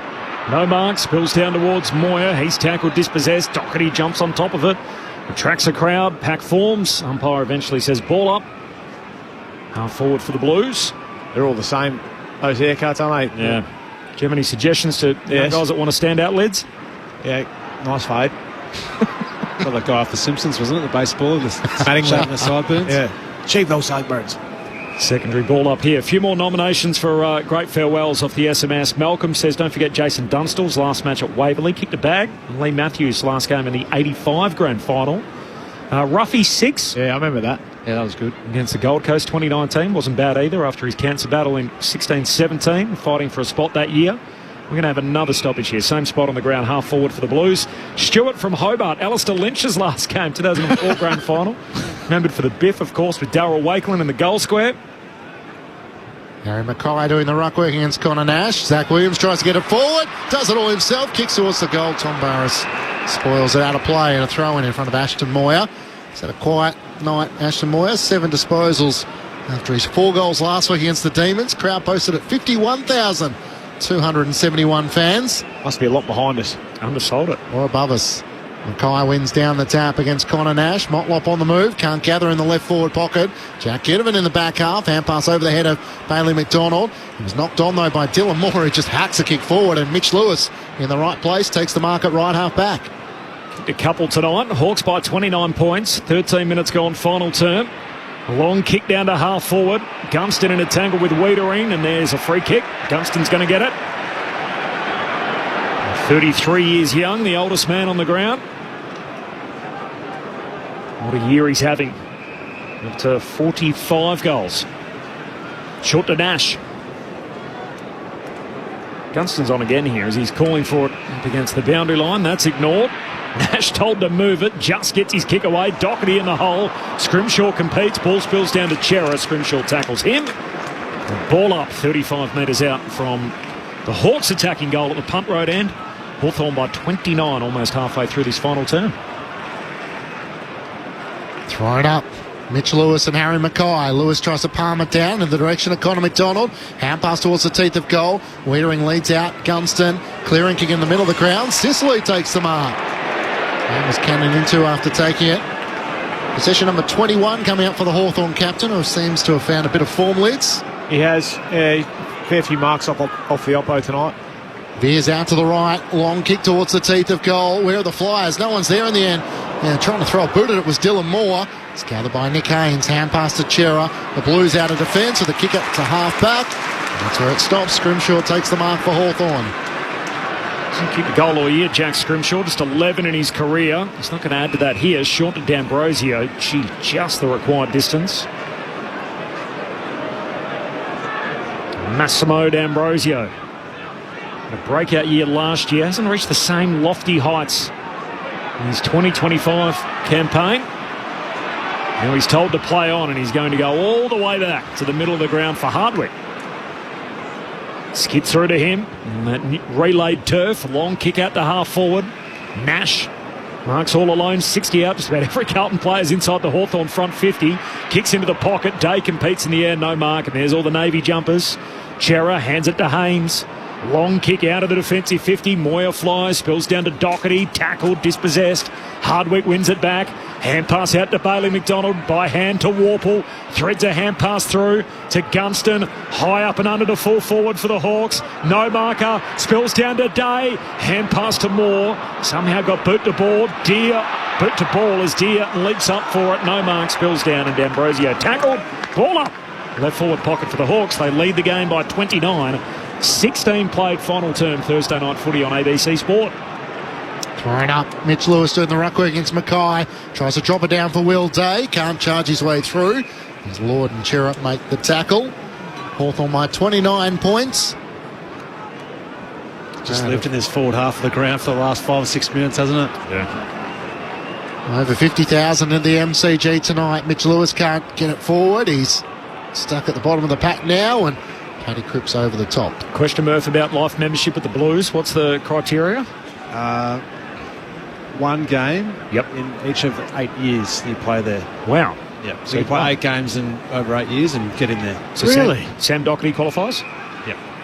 Awesome. So that's great. We had a text message come through about very that. weird if you played 8 games and you get life membership though. So you play 1 game a year for 8 years. He might be just a great journeyman, one of the all-time good blokes, like Sam Doherty is. Like a backup ruckman or something. Like Big Dawes Simpson. He played 48 in 12. Mackay took it out of the ruck, trying to clear it. Kick wasn't 15. D'Ambrosio has to send it long inside 50. Calcher Deer brought it down the ground. O'Farrell's down and slow to rise. The Blues trying to get out of it here as Chera gets a hand pass away to White. Nothing to go to. Dodging and weaving as he tries to just try and find an option. Kicks towards the boundary line as it's White and Moyer and Tom Barras. Barras gathers 1-2 with Carl Lamont. Says, here you go, Tom. Switch it across half back, and he does just that to Hardwick. He kicks through the middle of the ground for the Hawks to Connor Nash. Switches it out to Battle on the members' side. Battle, plays on, slips over. Now he's in strife. Tackled by Durden, holding the ball. Mike Pitternet, by the way, 2 years away from life membership. So if he plays a game in each of the next 2 seasons, that'll be it. Once he's 8 years. As Durden comes wide to Akers. Hand pass to Hollands, running against the boundary line. Kicks down to half forward. Not quite. Couldn't link up with Williams and spills it out of play. Don't take that to the bank, though. I think that's the case, though. Now I'm questioning myself. It was a question without notice, so that's A-OK. Kate in Fremantle, Matthew Pavlich in 2016 kicked his 700th career goal in what turned out to be his final game. Shout out to Pav. And the boundary throw-in spills down to Akers. High up and under inside 50. No mark for Fogarty. Slips out to Durden. Hand pass to Williams. Handball to Lord. Forward pocket. Centering kick. Turnover. And D'Ambrosio takes the intercept mark. Takes the short way home. Straight up the corridor to Connor McDonald. He tries to loop the hand pass over the top to Carl Lamont. Looks out to Sicily on the Shane Warne stand wing. Takes the mark, and Dylan Moore is trying to stream forward. Sicily trying to draw Wiedering so he can get it over the top to Moore. He does that now. Kicks close to the boundary line. Dear the target. Spoiled away by Cowan. And a throw in the right forward pocket. So Hawthorn moving towards their 13th win of the season. The race for 15 wins to safely get into finals. So they have Adelaide, Collingwood, Melbourne and Brisbane. So they'll need 2 wins in their next 4. It's the challenge to secure a spot guaranteed in September. Meek out of the right against De Koning. Hand pass to Warple. Kick was smothered by Carroll. Meek tries to get it forward. Day with a little topo into the pocket for Jarman Empey. Off balance goes the banana. Oh, that would have been something. Just across the face of goal. And a minor score. Hawthorn by 30 points at the 20-minute mark of the final term. It's a good run, isn't it, Clinchy? It's a tough run home. Keep us entertained, isn't it? Oh. Adelaide in Adelaide, Collingwood at the G, Melbourne at the G, Brisbane at the Gabba. And play a couple of the red-hot teams in at the Hawks as they win it back here in midfield. Scrimshaw to Amon, pushed as he kicks, squirts it away to Moore. Long inside the forward 50. A little bit of body there from Impey and takes the mark. One-on-one with Cowan, and Impey wins. It all ends up. Yeah, he's a very good one-on-one player, Jarman Impey. Started his career playing forward, didn't he? Then went to the half-back flank, and we've seen what he's been able to do there. But I reckon he should be one of these guys who can go back and forth depending on how they're looking. But he's just 3 last week. Yeah, 27 and 3 last week. All 3 of his goals there in the final quarter. Now to add another one in the final term here. Disposal number 25, Jarman Impey. This is near side. 31 points, Hawthorn's lead. 20 minutes gone, final term. Kel Shadir, Mark of the Year nomination on the quarter-time siren, and then just before three-quarter time, Doherty, a goal in his final game. They're really the 2 highlights tonight on what has been a really Hawthorn showcase Thursday night footy on ABC Sport. Ollie Hollands was into Hayne, who was collected late. He slipped. And the free kick downfield, you heard the Bronx cheers. The Blues through Chera, kicks up inside 50. Zach Williams started in behind and slips in front of Hardwick to take the mark. Have they done enough tonight, the Hawks, to convince you that they're inside the best or the top 8? I don't think we're really learning too much, I reckon, tonight. So their challenges will come in the next few weeks. But, yeah, I think they've taken the foot off the throat a bit throughout this game and just done enough just to keep them at arm's length. It's been a nothing game, hasn't it, really? Yeah. Zach Williams has 17 disposals. Out to the left, he'll kick from right on 50.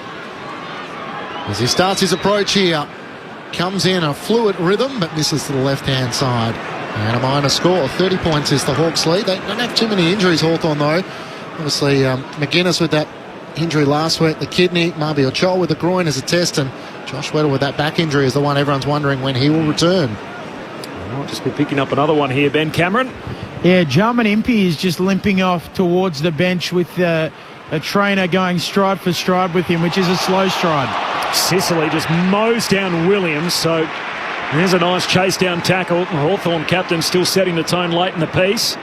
In fairness to Williams, I think he was waiting for Doherty to run forward inside. No, he was. Yeah, the attack was 50. He was going to kick it in and saw that Doherty was running beside him and tried to lure the Hawthorn player ahead and just didn't count on Sicily being there chasing him down. Oh, I could see what he was trying to do. We'll let him off for that, Zach Williams, trying to set up Sam Doherty in his last 5 minutes of footy. The 1 goal tonight, Doherty. Hawks go long down the wing and Haynes picks it off. When you look at the inside 50s tonight, Hawthorn just the 43 and Carlton at 44. So they certainly haven't really brained them, have they? They've messed around with it a lot, in my opinion. Did you have a farewell game memory for us, guys? Any that stand out that you played in? I remember playing Cuzzy's last game. Yep. That was at the Docklands. Tore his hammy in half. Still managed to run around and get a few touches. There's a late touch for Doherty as a short kick from Hewitt finds him on the wing. How about you, Murph? Nothing really stands out. I don't think we won too many of the blokes finishing up, unfortunately. So just got rid of those memories. Yeah, exactly. Paddy Cripps trying to take a neat hanger here as the long kick from O'Farrell through the corridor. Ball spills down to Chera. He's tackled, buffeted off it, and he's getting a free kick. Was tackle lingered too long. In fact, it's Cowan. And here's Lockie Cowan inside the forward 50. Mackay takes the mark, a one-on-one with Sicily out on the lead, and Big H has got it right half forward for the Blues.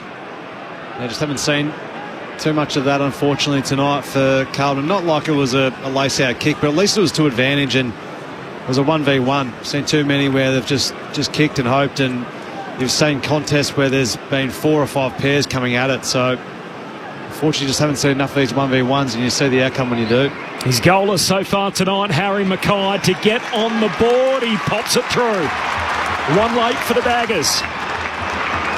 And it trims Hawthorn's lead to 24 points. And after the Hawks kicked 8 of the first 9 goals, this is as close as Carlton have been. So it goes to show that Hawthorn have really had them at arm's length all night. 24 minutes gone, final turn. 4-goal game. Yeah, it's hard to know where to lay the blame in this one, Murph, in terms of their key forwards not being able to get on the scoreboard more. Is it their work rate? Is it the ball movement? Is it... It's a combination of all of it, I think. Yeah, the mids that are not lowering their eyes, not kicking to advantage, all of that sort of thing. Well, I've watched them a couple of times, their key forwards. I don't feel like I've watched some pretty damn good key forwards in their time. Richardson, Rewalt, Jeremy Cameron, and they really work. I haven't seen that same sort of work rate tonight, but they don't get rewarded, so why do you work? Like, it's very chicken or the egg, I suppose, in that sense. Brett Delidio, Mark Murphy with you on ABC Sport. De Koning wins down the tap against Meat. Hewitt threw his arms out, 30 was held when not in possession. Umpire didn't blow his whistle. Connor McDonald to Carl Lamon. Kicks up the wing to Nash. Takes the mark centre wing on the worn wing. Looks up and has the wide lead of Mitch Lewis, who marks it right half forward. 2 goals tonight for Mitch Lewis in his second game back. Turns it, comes inboard to D'Ambrosio, barely 15 again. Paid the mark on this occasion, out to the right. He looks inside a congested forward 50 now. D'Ambrosio veers out to the left, drives it inside 50. Lloyd Meat's gone forward, can't take the mark. Watson streaming through, spills out to Moore. He has a shot on goal and it trickles out to the right. And out of bounds for a throw in the right forward pocket. Hawthorn by 24 points in attack. At the punt road end, a crowd of 51,271 fans in at the MCG for a Thursday night. Sam Doherty, 16 disposals, 1 goal, 2, 6 score involvements. In the final 90 seconds of his AFL career from the boundary throw-in, Nash, hand pass away to Watson. At half forward, kicks to the goal square, hands on it from Akers, no mark, now tackled by Ginnivan. The ball up, still deep forward for the Hawks. Been very good tonight. Connor Nash on Paddy Cripps, kept him to 17, and Connor Nash at the 21 himself, so been a really good matchup from Sam Mitchell to play Connor Nash on the Carlton skipper. Motlop, was he taken high? Says yes. And get a free kick back pocket for the Blues. Doherty's on the back flank if you're looking for one for him late. Gives it to Sard. Short kick finds Carroll. Just run to the goal square, Doc. A short kick to Cripps. Carlton, the build up through the middle of the ground. Why would you? Won't get there. No, we never know. Ugly kick broken up by Sicily. Carlton win it back. Hollands, hand pass away to Carroll. Now up front. Doherty's inside 50. Bounce over the head of the intended target. Here's Doherty. Grabs it. Tackled. Umpire says. Ball up. I was holding the man early, surely. Just a high tackle or something like that. Pick something out. Hawthorn by 24, 38 seconds left. Dying stages here Cripps has done the ruck work against Nash. Spills out the way of Lloyd Meek, who was there. Gets a clearing kick up towards the wing. Last roll of the dice as Haynes slipped over. Tries to jam a kick up towards the forward 50. And Ward takes the intercepting mark for the Hawks. Through the middle, he spots Dylan Morrill on his own. They're on here. He tries to get it forward to Gunston at half forward. Wiedering comes charging in. Taps it in front of him. Gathers. Runs into a dead end. Jacks it back up the wing. The mark should be taken by Sicily, who marks at half back for the Hawks. Is that not the game just summed up right there? It's streaming through the middle of the ground. Dribble it along the ground. Sicily long to the wing. D'Ambrosio the target. The seconds will tick out. And the siren sounds on Sam Doherty's AFL career. 184 games and out. But it's the Hawks who'll get to celebrate. They make it 6 wins in their past 7 games to firm up a spot in the top 8. We love our club and we play to win. Riding the bumps with a grin at Hawthorn. Come what may, you'll find us riding. Teamwork is the thing that talks. One for all and all for one, the way we play at Hawthorn. We are the mighty, mighty Hawks.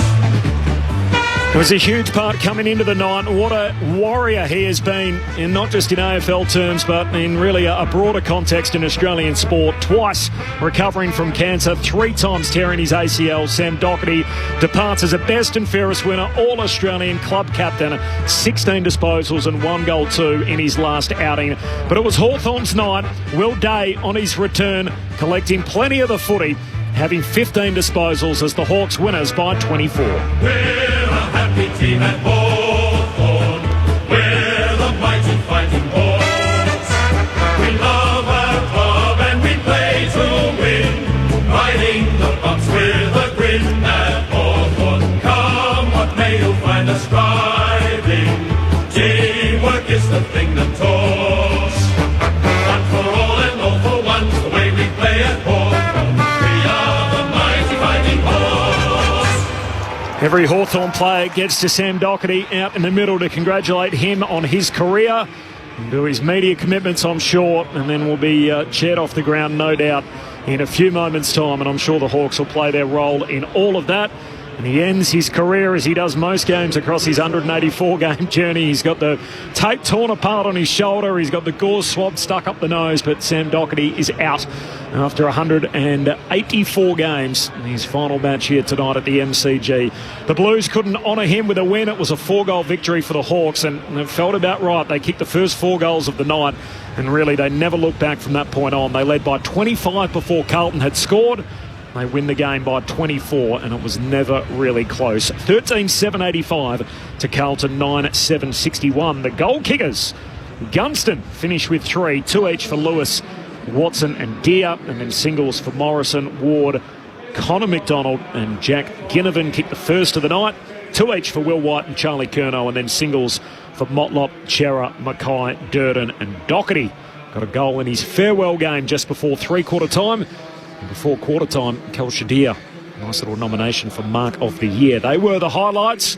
Here's the analysis, the thoughts of Mark Murphy and Brett Delidio on ABC Sport. Well, they probably got the job done in the first 10 minutes, didn't they, Lids? And you look at the way in which the game panned out and talked about some of the inside 50s. Hawthorn only having the 44 and Carlton 46. The clearances 40-26 in Carlton's favour. Ground ball gets in Carlton's favour. So in and around the contest, like we hear from Michael Voss all the time, that they play this brand of football which is combative, and you've got to tip your hat to it. But it's just the outside game where we know that Hawthorn coming into tonight's game were going to have it over Carlton, and we saw that. And we saw it in parts, didn't we? They didn't probably put the foot in the throat, really, the Hawthorn Footy Club. Probably the way in which they should have. But Carlton, to their credit, they did keep on cracking in. Their pressure certainly increased after half-time, and they started to win some balls back that they probably weren't getting in that first half. So probably one of those games where you're looking and go, yep, Hawthorn got the job done. Now their test really comes the next few weeks. You know what it looked like? It was like a round 24 game where 2 teams are about to go into the finals and they don't really want to get injured. A lead up for what's to come. Yeah, wow. But I mean, what sort of read do you get on Hawthorn and where they're actually at there with that performance? Yeah, they were good enough to get the job done, but they didn't really put them away. I feel like they flirted with their form a little bit at times, so they overpossessed and tried to make the game happen a little bit too much. Especially in the second quarter, didn't they? Yeah, whereas I just feel, I don't know, they've got some weapons up front, but then they were also managing Newcomb and they managed Day. You know, Mitchie Lewis is only just back. Simo's getting involved. There's a great touch. So Cade Simpson, a long-time teammate of Sam Doherty, now the assistant coach at the Hawthorn Football Club, and along with Patrick Cripps, chair off Sam Doherty. And alongside him is Jacob Wiedering, and he gets a chair as well for his 200th game by Pitternet and Mackay high up in the sky. But what a moment for Sam Doherty. 184 games. His AFL career is over tonight. A nice embrace there with both Cade Simpson and Patrick Cripps. And Doherty waves goodbye to the footy fraternity. What a journey it's been over a long period of time. It started with the Brisbane Lions and ends tonight at the G as he walks off for the last time with his Carlton teammates behind him. Sam Doherty farewells footy on a Thursday night in the back end of July in 2025. It's nice the way they bring in these figures now to chair players off. Late in the piece, we saw Andrew Gaff, who's now retired, chair off Jack Darling after his 300th game earlier in the year, and particularly given the link there between Cade Simpson and Sam Doherty. You would have played so much footy with both of them, Murph, and he's going down to the Carlton fans, Sam Doherty, having been chaired off, just as he was about to head down to the rooms. Thought, you know what, I better go and thank the faithful behind the goal at the City End. So a fitting moment for him as he goes and thanks them. What a great idea, Murph, to have Cade involved in that moment. Oh, it's great to see Simo. I was hoping that they were going to do it. I wasn't too sure whether or not it was going to happen. More because Simo probably wouldn't want to be involved in it because he's very shy and doesn't want to be almost part of something sometimes, big Simo. But it was good that he was out there to send off one of his good mates and a bloke he played a lot of football with, and those two were like hand in glove playing off a half-back flank one another. They shared the ball a lot to each other and really supported one another. So good to see Cade Simpson chairing off Sam Doherty. Dill Buckley reckons that he had to play on both their men while those two blokes just ran around in the D50 racking him up. Is that why it didn't end too well for Dill? One played 300, another one's 184. Nice touch for Doc to head down to the Carlton cheer squad. They're always down there, thick and thin, that mob there behind the goals. So good for Doc to get down there and say his thanks and applaud their efforts, especially during another tough season. Walks off with his wife and his two kids as well. So it's his new team, of course, for Sam Doherty, and he'll always be part of Carlton's history and their footy club. There's no doubt about that. But his final game tonight, 184 games for Sam Doherty, best and fairest winner, All-Australian former captain, and he's now departing the MCG, walks down the race, and his Carlton teammates follow him. The Hawks stick around, and they're about to sing the song in a few moments. So we'll take you inside the Hawthorn rooms, and we'll get some reaction from the Blues rooms as well. So we'll have all of that for you coming up shortly. Sorry, Lids, we cut you off. What was I saying? I think you've summarised it well. Like, what is Hawthorn's weapon? So they've won 6 or 7 games. They've built to this stage. They got Will Day back in tonight. Their forward line is complete with Mitch Lewis returning alongside Gunston. Whether Chol fits into that forward line is still a question unanswered. But someone has to go out. I think they're way too tall. And I think they would have thought that Gunston might have been the one that was out. But he's put together arguably one of his better seasons. He's going to be the hard one to leave out. Well, you can't. You can't leave him out. He's kicked 40-odd goals. But 45. If you're putting them all up there and you're looking at their capabilities, it's his one just bobs up, doesn't he? So you can't just disregard that. Like, he's kicked 3 again tonight. 2 of them from the goal square, but you still got to pop up and do the right things. But you watch him work, and he's constantly on the move, and he's leading. He has long leads. You know, and he demands. You can see that he's demanding the footy off his teammates. And his experience too to work in with the other guys and direct them as well. You can't look too far past that. There's no doubt he's helping the way in which those leading patterns are occurring, and his involvement in that as well. I think ultimately it comes. I thought they would have been a much better side bringing in Battle and Barras. You know, and that would have stiffened them up down back, but they just haven't got their game up and going. They're not rolling at the moment. Their inability to be clean, I think, and really break sides open, which was their one with last year, wasn't it, Clinchy? Their ability with their small half forwards and their midfielders to get going. Now I understand that I think with time, you get Will Day back up with more game time, and Newcomb, whatever ailment that he had tonight, I think they will be better, but they just don't look like they're firing like they were, not playing with the same sort of confidence and flair they had last year. So this time, there is time, but I think I'll change my tune on where I was at the start of the game, that I think they're the ninth best team with their run to come. So they're fifth at the moment. The crazy part is they're sort of fighting for a top 4 spot, and yet their run to get there will be Adelaide, the Adelaide Oval, Collingwood, Melbourne and Brisbane. So you could probably say they'll beat Melbourne. The other 3, they're going to be good if they get there. And that might still yet be enough. 14 That might wins. be. 14. Yep. It's the percentage of the Bulldogs that has everyone thinking, well, 15 if they're in 9th spot. Oh, it's hard to argue against. They've already had 13 wins or 14 wins now. Number 13 Number tonight. 13. So as long as they beat Melbourne, that'll get them to 14. They can even afford to drop the next 3, and then obviously it'll depend on what happens with the Dogs. The Dogs have to be perfect from here. So they've got Essendon, GWS, Melbourne, West Coast and Freo. So they need to win 4 of their 5. Maybe I went early on my call. I think got to be perfect, the Dogs, which it obviously is a... Well, they haven't proven it yet, have they, in terms of being perfect, but I think their run's a little bit easier than the Hawks. Is that right? So 2 top 8 sides to play for the Bulldogs, and then they beat 1 top 8 side. Which was the Giants, who they were teetering on the back end of the 8 at that point in time too, weren't they? So, imagine if it comes down we're assuming they tick the GWS box, which isn't easy, and that the Giants are playing good form next Thursday night.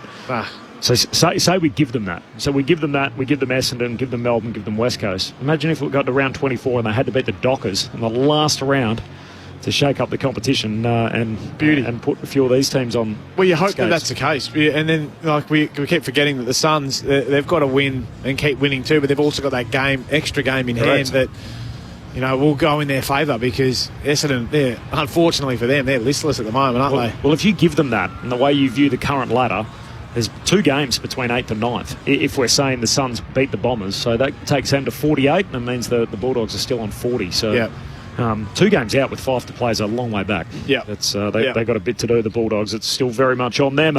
The Hawks are an interesting watch. So they've won 6 of their last 7, and yet their only 2 top 8 wins have both come in extreme weather conditions in Launceston. So not too many sort of prove-it performances as yet, but all they can do tonight is beat who turned up, and they did that, a 24-point win over the Blues. Mark Murphy's on his way to the Carlton rooms. We'll go there soon, but first we're celebrating with the winners. Ben Cameron is amongst it in the Hawks rooms. Come in, Ben. Thanks, Corbin. Not much room down here. They are packed in as the Hawks enter the rooms, led in by James Sicily. Josh Ward just walking past, had the blood nose earlier on in the game. The Wizard Watson, he had that strapped left wrist. Cal Shadir, the high-flying Cal Shadir, clapping along with some of the fans. Will Day and Sam Mitchell right next to him, and they will huddle up in a moment as they make their way in. Just about ready to sing "We're a Happy Team at Hawthorn," which, by gee, they are at the moment.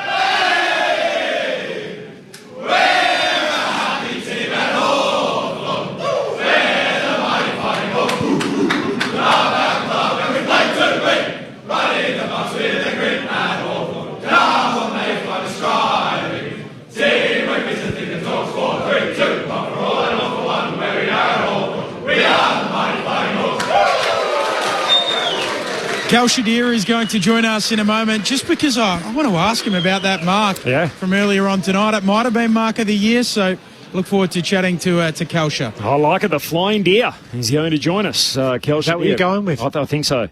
I wish I'd thought of that in the moment. That's not bad. Great levitation, though. I know you touched on it a few times during the night. Just floats through the air, and we like Cal Shadir, there's no doubt. For me, it feels like him and Gunston are the two that can get up and hit the wings and get back and everything else. So feels to me very much like it's Joel or it's Lewis. It's one or the other. Yeah. Is that unfair? No, I don't think so. I think you're pretty close to the mark there. I think that those two will play off as to whoever's in form is in, and whoever's just not quite. But I think you got to give Mitchy Lewis 3 or 4 games in a row just to really get his mojo back and see whether he's still at the level. Cal Shadir out of contract at season's end as well. Geez, if I was Melbourne, I'd be wondering, whoever's not in that side come finals time, I might be keen to put in a phone call, sort of John Noble style, just to see if there's a chance to ruffle a few leaves and see if there's any interest. Shake the tree. Potentially, yeah. I think I'd be surprised if Kalshadir stays out of contract before the end of the season, in my opinion. He's not one of your guys? He's not. No, I think I'd be surprised. He just shows so much upside. He has. I mean, he's had these issues, but goodness, he's a kid. And he's already doing what he's doing. There's so much to enjoy. 24 points, the final margin. Hawthorn over Carlton. Feels like it doesn't really tell the story of the game, where the Hawks led by as many as 43. They also kicked 8 of the first 9 goals. And from that point on, 24 points, which was the final margin, was as close as Carlton got. So it was only due to the fact that they were able to kick what turned out to be 5 of the last 7 goals to put a bit of a pretty face on the scoreboard.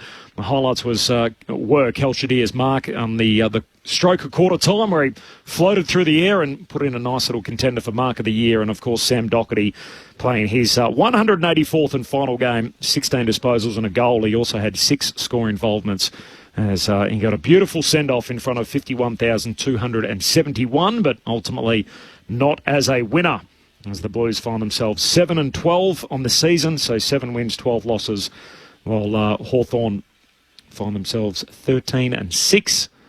1 or 2 wins away from qualifying for the finals, with a tough run home in their next 4, where they play 3 teams in contention, and they've also got Melbourne sandwiched in there as well. But pretty happy bunch in the Hawthorn rooms for the moment.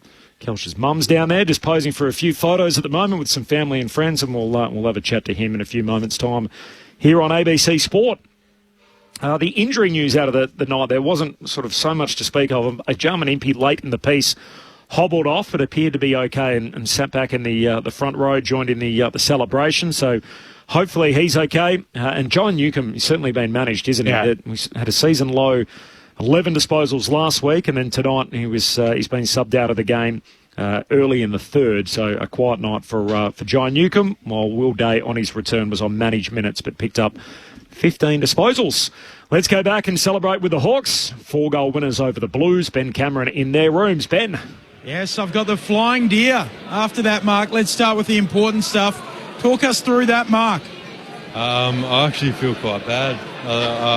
Doc came up to me after and said it was a good grab, but you'd have to sit on him in his last game. I didn't even know it was on him, but yeah, it was good.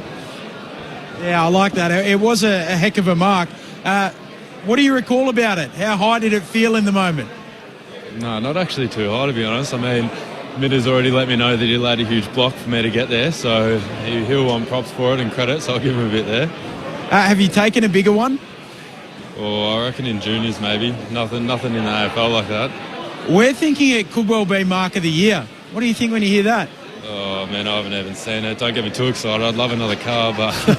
I think it's more likely a Weet-Bix subscription for a year these days. I'm not sure about the car. I think they've been that. Just your eye at the moment as well. It's a little bit red. Did you get scratched in the eye during the match? Mate, I'm thinking the same thing. I'm struggling to see out of it a bit. Don't remember anything, but I'm sure it'll be right. Fingers crossed. Are you out of contract at the end of this year? No, I'm not. Contracted for next year. I am contracted for next year. Yeah. Okay, you're contracted for next year. That's good to know. We're pleased with that. I'll send you upstairs. The boys up there have a few more questions. I'll just jump in quickly there, Kelsha. $50,000 cash and 2 million velocity points for the Mark of the Year winner. So I don't know if you got some destinations picked out. I mean, I was just booking a holiday last night, but you are getting me really excited, so I'm going to be a bit cut if I don't. So I'm expecting big things. Maybe you'll give it to me if I don't. Kelsha, Brett Delidio here, mate. Well done tonight. You're looking very comfortable, mate, the more games you get under your belt. I just want to know what you feel like is your best mix up there in that forward line, mate. There's obviously yourself and Mitchie Lewis is back. We see Big Marbs is back in the Scooby-Doos, and Jack Gunston's having one of his best years. So what do you feel like is your best mix up there? Oh, mate, honestly, I couldn't tell you. That's a bit of an awkward question, but, I mean, I'd love to have all 4 tools in there. We had the Rat Pack and the Mosquito, so maybe we'll switch it up a bit and get 4 of us in there causing havoc. Well, mate, I don't mind it. But you've got to be able to put pressure on for you big blokes. Is that's in your repertoire, and all those other boys, mate? You get them to buy into that as well? Oh, man, I can't speak for Jack Gunston. He's a bit old, but I'm sure me, Mitter and Charlie would love to lay a few tackles. No, I like it, mate. And what about having Will Day back out there, mate? I know he's had a long layoff with injuries, but great to see him get through unscathed, mate. I think he can really add an extra dimension to that midfield of yours. Yeah, he's unbelievable. I mean, just the lift that he gives all the boys coming in and playing. And first game back, and it was a tough night for him, but he performed, and it was amazing. Cal Shadir's with us on ABC Sport. Cal Matt Clinch upstairs. A 24-point win. Do you feel like the team is building in the right direction? You've got some big challenges to come in the next few weeks. Yeah, of course. I think we're getting better each week as we go, but that being said, there's a long way to the top, and I think there's so much more room for improvement, but we all have the belief that we're on the right track to that, so see what the rest of the season has in store for us. And it felt like your skipper was back towards somewhere near his best, 25 disposals. I think he took 11 marks tonight, that general across half-back. He was unbelievable, wasn't he? I mean, he was just plucking everything. His kicking was elite. Love playing with Sis when he's up and about like that, so yeah. Cal Shadir with us on ABC Sport. Cal, it's Corbin Middlemass here. I know I'm asking lots of questions about the mark. It's clearly, I just saw the AFL website. They've got Mark of the Deer as the headline on there at the moment, so there's lots of hype about it. Did you get a chance to watch the replay when you're actually out there? No, I was actually spewing a little bit. I didn't see the replay for that one. I was waiting for them to show it, but no, I haven't seen it, so I'll be straight onto it.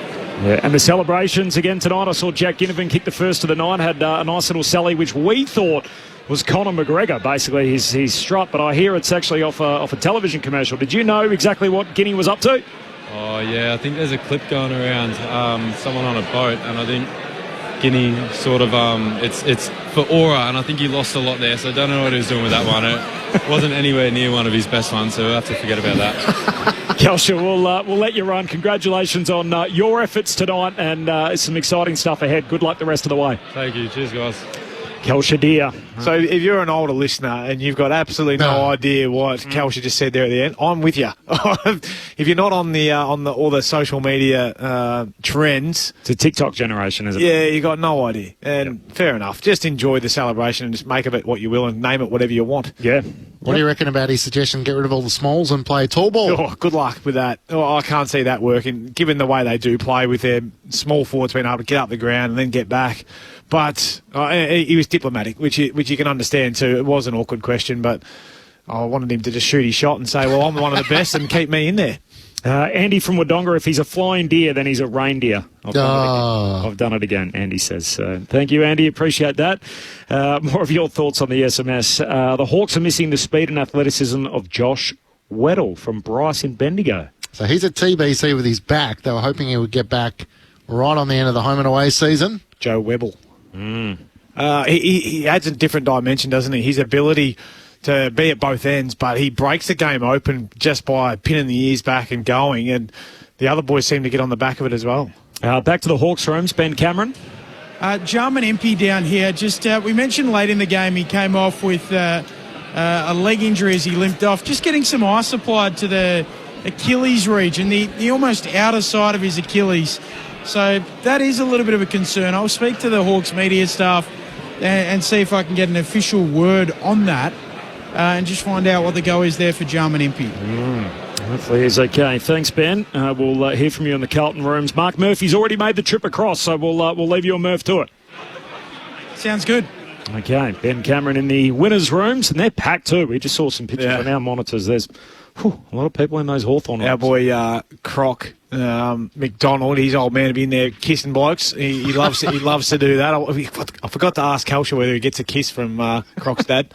Sounds like it. What a time in the Hawthorn rooms. They're living their best lives, aren't everyone's celebrating down there. They do it better than any other team in the league. So 24 points, the victory margin tonight for Hawthorn, in which they kicked 8 of the first 9 goals and really killed off the contest from that point on. Was there ever a moment thereafter where you thought, the Blues might win this? No. Never. Not one. No. 16 disposals and a goal for Sam Doherty in his farewell game. Mark Murphy and Ben Cameron coming up from the Blues rooms. Should we just hand it over to the lads and let them run the last half an hour of the broadcast? I think we should. I like it. Yep. We'll weave in a few of your thoughts as well on 0437 774 774. Off the mark. He can just take control. Mark Murphy. Yeah. I'm interested to see how he pads if no one comes down to help and give him a chop out. I think he'd be all right. He was always a pretty good little yapper out there on the field. Surely he still has some gravitas as a former Carlton captain when he goes up to the media manager and just says, "We're here for one man, please." Well, that's how he sold it to me, Clinchy. So he got ahead of the narrative, Murph. He said, look, I think I could go down the Blues rooms and we can get some reaction and maybe even we can chat to the man of the moment, of course, who's doing all the media rounds, but 4-goal win for the Hawks. Here, your thoughts, 0437 774 774. We've got a few headline writers in our listenership. Tim from Salisbury Downs in South Australia. He was Kelsh Air deer. Oh, yeah. I see what you're doing there. Rather than Kelshire, nice. It's like Kelsh Air.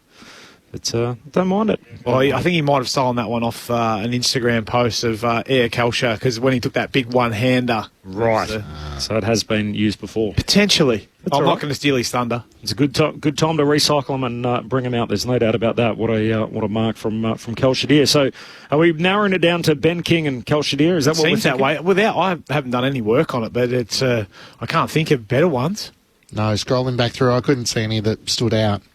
Yeah, hasn't been a deep class, but that was a really good hang. We missed a bit of Bobby Hill and Jeremy Howe and Jamie Elliott. Neither of them have had real contenders this season, but there's still 4 rounds to go after this weekend. So. Yeah, true. Harry Himmelberg's taken a couple of big ones. I've just, we just haven't had the big high marks. It's a bit of a dying art, isn't it? They're now 10-1 this year, the Hawks, playing against bottom 9 teams. So tick that box tonight and move on to next week. The question is, how do they go against the top 8 teams in the league, of which they play 3 in their next 4 games to conclude the season. Corp and Middlemass alongside Matt Clench and Brett Delidio. Ben Cameron's downstairs and Mark Murphy's allegedly made his way into the Carlton rooms, but he couldn't get lost on the way down there, could he? We'll see if Ben can find Murph, and we'll check in to see what's happening. I might say that next time we're on the got the Giants next week. We got them. I was like, I'm down to interview those straight in the car. I actually think we do. We do have the Giants next week. There you go. It could be a running thing. Let's go to the Carlton rooms. Ben Cameron's down there. The Hawks winners by 24 points as Sam Doherty farewells the game. What do you got for us, Ben? I finally found Murph, which is nice. Quite a festive mood down here, wouldn't you say, Murph? Obviously celebrating Jacob Wiedering. He's got a beautiful framed photo with his family members. Mark Murphy's dapping up Paddy Cripps as he walks past. Lots of the family members of Sam Doherty in here as well. And interesting to note, Murph, Charlie Curnow is being grilled by the print media at the moment. So he's speaking right now. Now, that is exclusive to the print media, so we can't stick the mic in, but I'm sure they're grilling him about his contract at the moment. Yeah, it's an all-in. It's sort of strange. I haven't really seen too much of that at all, really, in any sort of change rooms before. There's 4 of them around just all asking questions of Charlie Curnow. So interesting that the football club have put him up, obviously get on the front foot, answer some questions, but we may as well get the skipper to have a chat to us, I think. Yeah, certainly. That is the Piranha Club, isn't it, over there. Patrick Cripps has come over to have a yak to us with you, Murph, so you can stay involved in this. Paddy, it's been a big night for the club, no doubt about that. How do you reflect on it? Mate, it feels weird, to be fair. It's there's not too many times you sit back in footy and just have moments to reflect, but when obviously we're just trying, but more importantly, Doc's retiring. Like, we got to the club at the same time, so definitely makes you feel a bit older when you see a good mate go. But I've had a lot of good memories. Murph's probably the same. Like, we had a lot of good memories with Murph, and he sort of led the way, and we sort of followed in his footsteps. So it's sad to see him go, but at the same time, we've had some great times together. Is it a weird feeling, Cripper, when you're seeing a bloke that you played a lot of football with hanging them up? When he's speaking, does it make you think about your own sort of football mortality and how much longer you've got left in the game as well? Yeah, definitely. Yeah, that's and I'm sure you would have been through it, Murph. But it's I sat there in the meeting the other day and it felt like it was a dream that I didn't want to happen. If that makes sense, it's sort of like your day's coming, but when you see a close mate who's a similar age hang him up, you start to realise that you're not going to last forever. But I still feel like I've got a little bit left in the tank, but it's just not going to be with Doc anymore. But he's been a great mate, great sounding board for a lot of years, and we've been through a lot together. But some really good times, but also a few tough times, which only, I suppose, makes your relationship stronger. And whose thought was it to try and get Kate Simpson across to cheer him off with you? Was that something that was pre-planned, or did you go and speak to Simo on the boundary line after the game? Yeah, well, I was chatting to Doc throughout the week, and he said it'd be pretty cool if Simo did it, but he hadn't lined anything up, so I just went over to him and said, mate, I reckon you should come over. And you know what Simo's like, he always feels a bit awkward, but I credit to Sammy Mitchell, he ripped Simo's backpack off straight away, and Simo came over, and he was Doc's idol, he was Doc's mentor at the club, so it's a pretty cool moment. Like, I remember cheering you off, Murph, for your last game. It's nice when you get to, I suppose, for him, have your idol, cheer you off, that someone that I suppose inspired him. And just something about Sam Docherty that probably our listeners wouldn't know too much about. We've heard Newey speak to the audience prior to the game about that he's not the greatest bloke when you have a few beers, quite annoying, but is there something that stands out other than what everyone else sees out there on game day? Yeah, he's a serial pest, so he's got everyone fooled. But he's deep down, he's a very nice kind of family man, but once you dig a bit deeper, he's a shit stirrer and he's a pest, and that's why we love having a beer with him.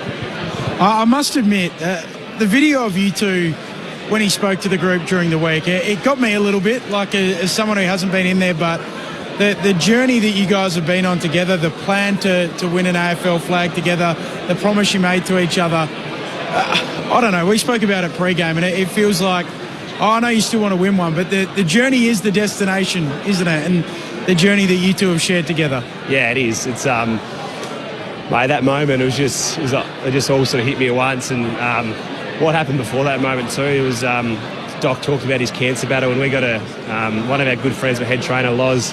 This is what makes footy clubs so special. If you watch his whole speech, so when he got diagnosed with cancer, she actually self-funded to do an oncology massage course so she could treat Doc why he had cancer, which got everyone, and then he threw straight to me, and then it just made me reflect on our journey. And yeah, it's like you said, mate. It's we will leave the game once, but the memories and the journey we've been on builds relationships that you won't be able to create in other places. So I'm lucky to to met him and have a really good relationship, and that's going to far outgrow footy once we're all done.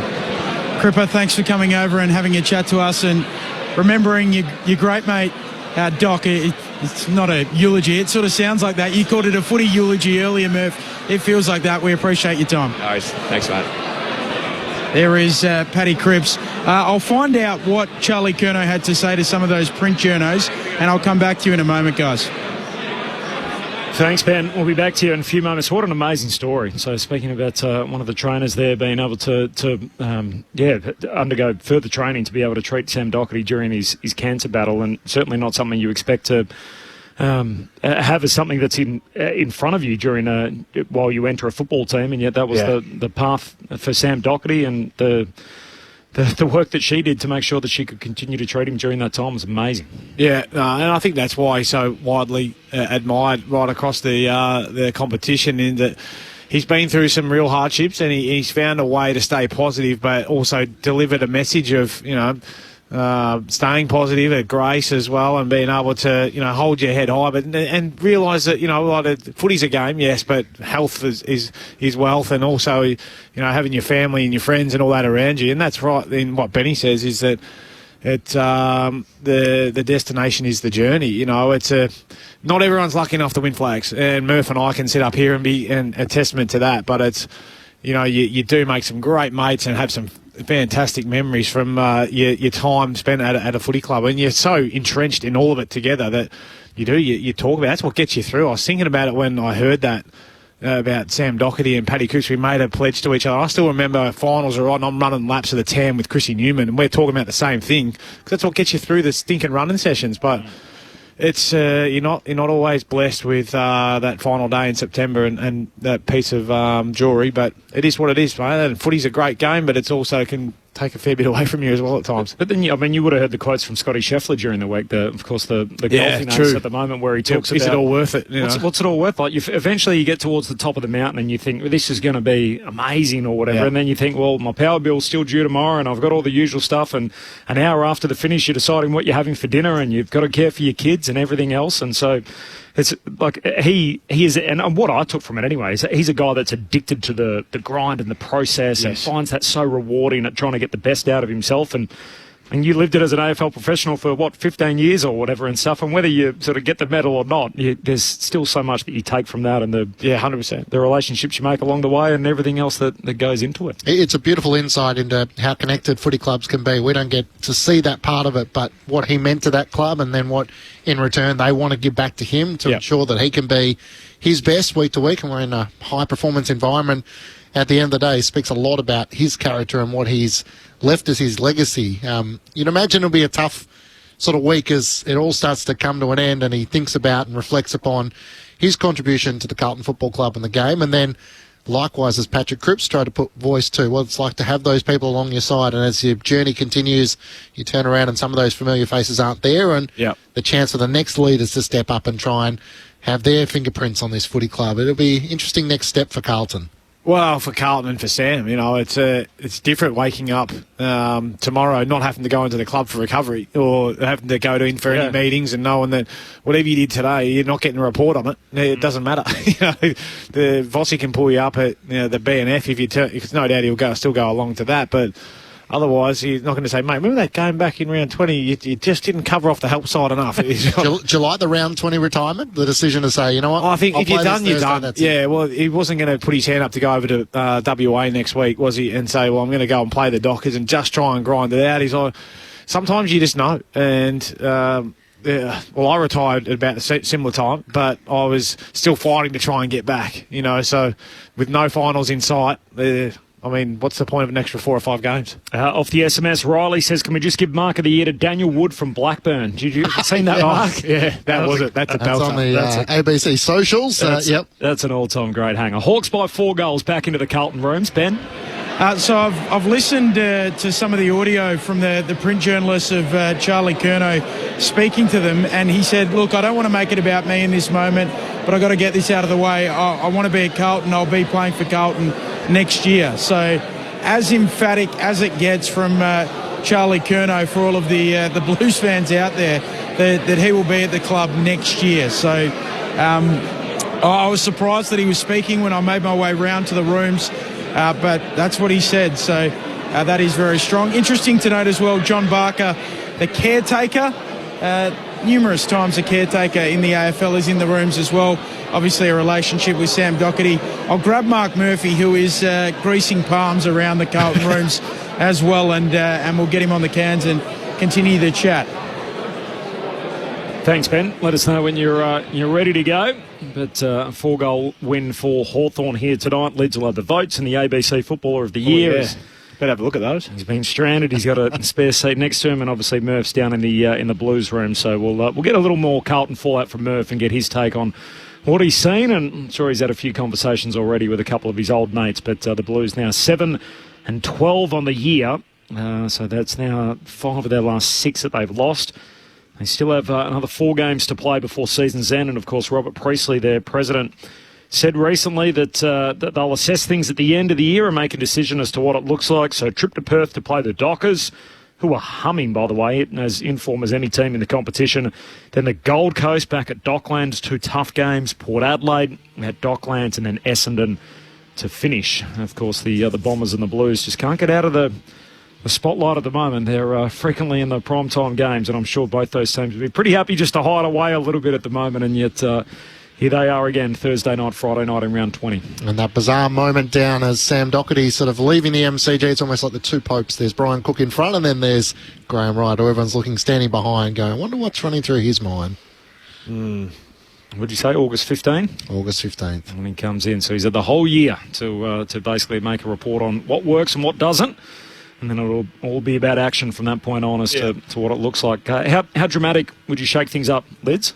I think I would be making a few changes. I'm not going to cast my opinion on ins and outs, but I'd be nervous if I was involved in a couple of departments there, I would have thought. I don't think he'll make too many calls on players as such. There'll be players that will move on, and well, obviously Tom DeConning's highly spoken about. Charlie Curnow's just knocked that on the head, so that's good news. But now that that's happened, the attention will go back to Harry Mackay, I suppose, or Sam Walsh, or someone else who's down there. So it's, but I would have thought there'd be a few nervous people around their job. Votes coming up in the ABC Footballer of the Year. The Hawks by 4 goals back into the Carlton rooms. Ben? You were just stepping it up with Charlie Curnow. Murph, what did you two speak about? Just having a chat about football and life, and he'll be here next year. So all Carlton fans will be resting easy tonight knowing he's sticking around. But, look, I think it's a weird environment here at the moment because he's saying goodbye to past great, had a current great in Jacob Wiedering, played his 200th game and said a lot of his well wishes to his family. Obviously, his family, I think, going through a few things at the moment, which is always tough. But it almost feels like the end of season feeling here a little bit. So it does. It absolutely does. It feels very celebratory. Yeah, which is nice. You don't want everyone to drag their bottom lip when you're saying, well, congratulations to Jacob Wiedering in one hand, and thanks for everything you've given to this footy club, to Sam Docherty. So great to see everyone's family and friends in here all sharing in those guys' careers, and now all the players will head off to the coach's room to hear from Michael Voss. What does it count for in a club when you have a season like the Blues have had, and then you have the ability tonight to celebrate a champion who's given everything for the club, like Sam Docherty and Jacob Wiedering as well, to build culture and carry that into next year? Oh, it's crucial. I think football clubs are built on culture and family and bring everyone together, and I think the more that this football club can try and do that and make sure that families and friends really feel a part of the journey is something that I think all the really great clubs at the moment are doing. You see the way in which Collingwood embraced their people and Hawthorn over the last couple of years. Brisbane Lions sticking out last year. Obviously they win the flag, but just the way in which they really galvanise. There's not just a playing group and a club, but they get all their family and friends and make it a really strong culture. So something that is good to see here down here at the moment. That there's a lot of family, a lot of friends, all enjoying each other's company and really supporting one another. Corba, I might kick it to you upstairs. Murph has the cans on. He's got the mic. If you've got any further questions or discussions surrounding the Blues from down here in the rooms. Just one, Murph, about obviously everything we're looking at, and we've got another 4 weeks to chop it up, obviously, from a Carlton point of view. But how significant do you think the change needs to be at season's end? Like, are we talking a few minor tweaks here and there, or are we talking sort of drastic list overhaul? Just from list, or you reckon just the whole club structure? Well, that's the other point, yeah. I mean, the football department, I imagine, will be under the microscope as much as the playing list. Yeah, well, I think the whole place would be under the microscope about, well, where can we get better and what levers do we need to pull on to try and go to. I mean, it's obviously the list needs adjusting, so I think everyone can understand that. It's about how far do you go with it. But I don't think it needs to be fully drastically changed and start that word that starts with an R. I think a few things need to change and really trying to attract some talent to come to the football club, and some talent who's experienced but still got a lot of years left in them. So how they're going to go about that's for Graham Wright and co to try and work out. Do you think it's repairable enough that they could bounce quickly? I think they can. Yeah, yep. I think they can, but they've got to get pretty creative, and they've got to be pretty bold in some of their decisions, I think, at season's end. And last one, what does Sam Docherty do now? So you know him pretty well. Does he stay in footy in some kind of capacity, or what's next for him? I think in time he will. I think he'll take some period of time now just to enjoy family and friends and just step back from football altogether. 6 years ago I would have said he was definitely an assistant coach in waiting. I think sometimes the way in which your football career finishes for various reasons, you need to step away for a short period of time just to try and recapture that love of the game a little bit. He's a smart football brain. He sees it very well. I think it's a matter of time before he steps into an assistant coach role somewhere, or whether that's development initially. But it wouldn't surprise me if he takes a year off and then comes back in. Yeah. What a story. We've been lucky to see him through so many different versions of his AFL career, in and out of injury, and of course his cancer battle that he's had on 2 different occasions. Murphy, enjoy the time there with so many of you good mates. Appreciate your time all night with us here on ABC Sport. Chat to you next week. Good on you, boys. Boys, just before I end it from down here as well, to a person down here, the Carlton players, the first thing they've commented on when they've seen Murph is his hair. Yeah, and the luscious locks he's going with at the moment, and the Brill cream through it. So yeah. That has been the common thread from every Blues player that he was teammates with down here in the room. Jack Silvani, Charlie Curnow, Paddy Cripps, they all went immediately to the hair of Mark Murphy at the moment. Yeah, old money dad style cut it is. How have you enjoyed How have you enjoyed the experience, Murph? Could you see the future for you being like this? Bit of roving post game? No, not particularly. No, I think Benny does such a great job. I think I'll leave it to him from now on. Well, I think we got the Giants next Thursday night. Lids has already nominated. He might come down and join you, Ben, in the Giants rooms next week. So Lids does love slapping them up with the past boys. Don't worry about that. So I'd like to insert myself, Mark. You know that. No, that bit of strut. We love that, though. Yeah, we might shoulders back. We might even get in the winners' rooms on one of these occasions. But great job, Murph. Ben, we'll see you back up here in a moment. Sounds good. Ben Cameron and Mark Murphy in the Carlton rooms. So that's a nice little way to round out in the Carlton rooms with our team split tonight on Thursday night footy. We get a bit of pushback from the media manager. Surely you just go, I'm a former Carlton captain. I run the show down here now. Yeah, I think that helps, doesn't it? When Paddy Cripps I won't be having that pull at the Giants.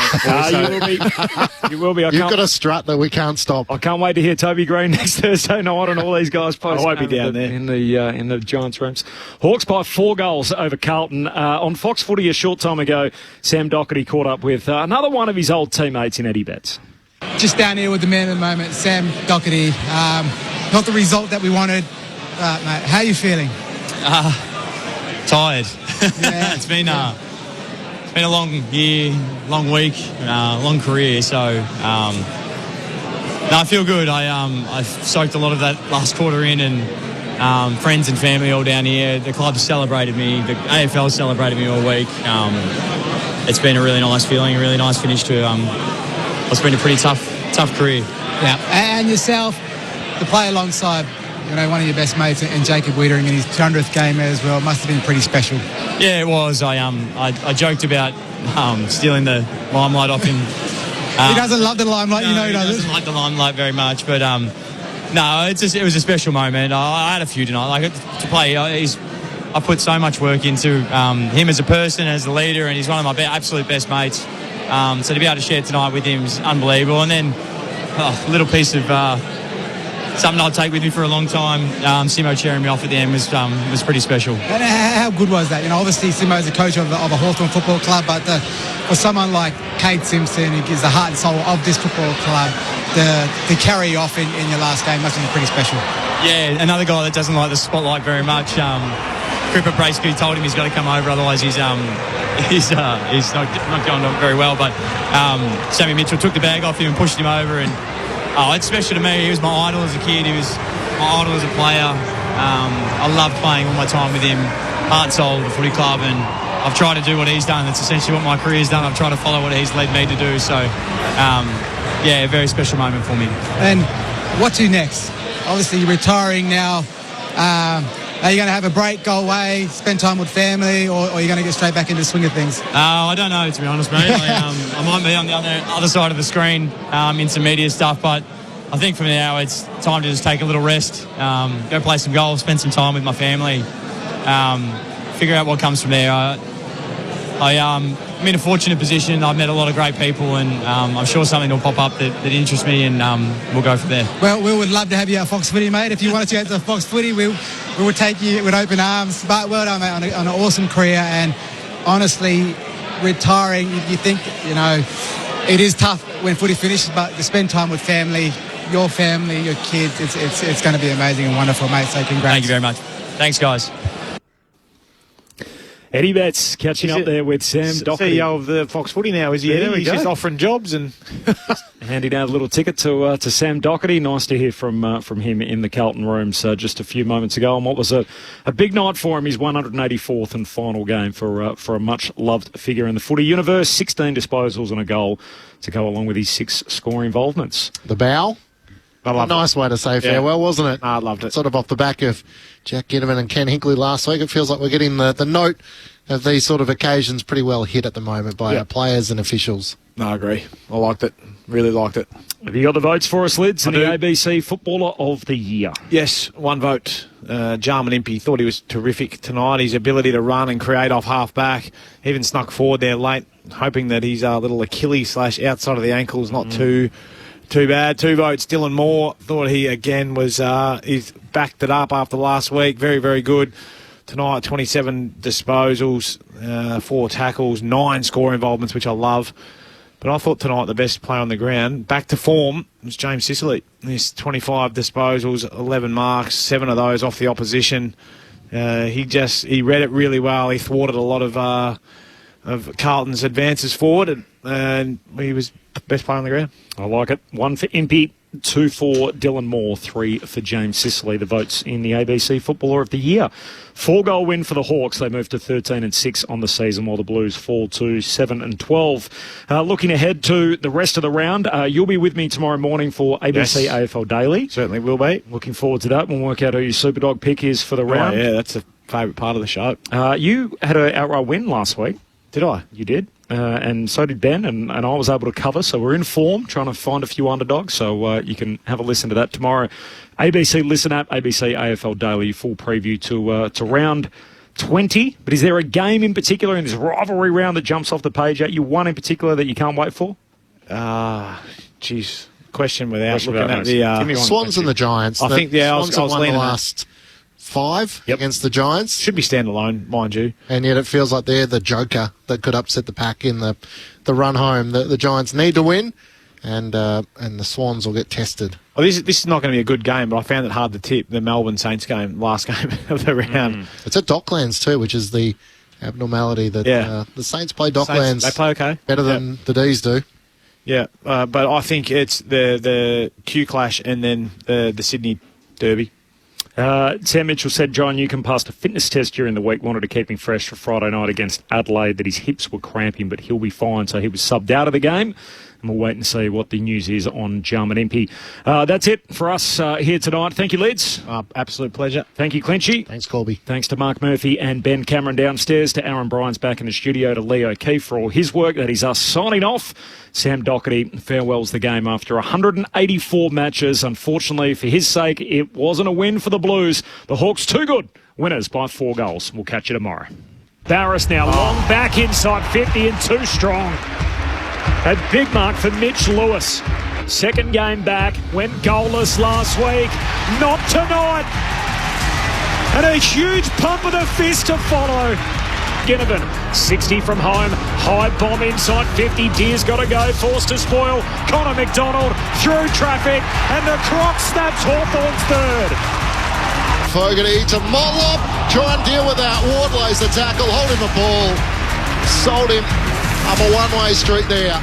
Josh Ward looking to continue the run for the Hawks, and that's 4 goals to start the match. Gunston has space, he marks just inside 50, out to the left. He won't quite have the journey! Kalshadir goes aerial and marks on the goal line almost. He is a threat and showing Sam Mitchell what he can bring to the table. 45-degree angle, metres out from goal. On the siren of quarter time, Kalshadir completes his work. Half pass to Mitch Lewis. They've got more out the back. Can they find him in the left forward pocket? Gets an awkward bounce, gathers it. Half pass over the top. Wants it in the open goal. Dribbles through another one for the Hawks. Moyer runs back onto his preferred left boot, snaps across the body right to the behind line, and a mark for Curnow. Should kick this. He's 8 metres out, snaps across the body, and he's got it. Carlton with their second. Curnow's in business. Gunston trying to get a run at it. He was held by Nick Haynes and the umpire spotted it. Jack Gunston, multiples on 12 occasions this year. He comes in looking for his second. Slightly right of centre, 35 metres out from goal. Gunston has a goal in the opening minute of the third quarter. Mackay's in a desperate position. Day knocks it on. Here's Gunston. Jack Gunston puts through his third. Zach Williams created something out of nothing there. He's out to the left, 55 metres out, tries to pierce a kick for Doherty, through hands. Here's Doherty, yes. On cue! A goal in his farewell game, and he takes a bow. Sending off the Carlton fans in absolute style. And Sam Doherty, universally loved and admired. And well played by Corey Durden, got the quick hand pass away, and Doherty finishes from about 10 metres out. And every Carlton player comes to him to celebrate. Handball away to Ward, punches a kick inside 50. Lewis marks in the corridor, 40 out. He's just doubled up. He's got 2. The seconds will tick out. And the siren sounds on Sam Doherty's AFL career. 184 games and out. But it's the Hawks who'll get to celebrate. They'd make it 6 wins in their past 7 games to firm up a spot in the top 8. We love our club and we play to win. Riding. Hi, I'm Corbin Middlemass. And I'm Ed Cowan. He played Test cricket for Australia. And Ed Cowan gets his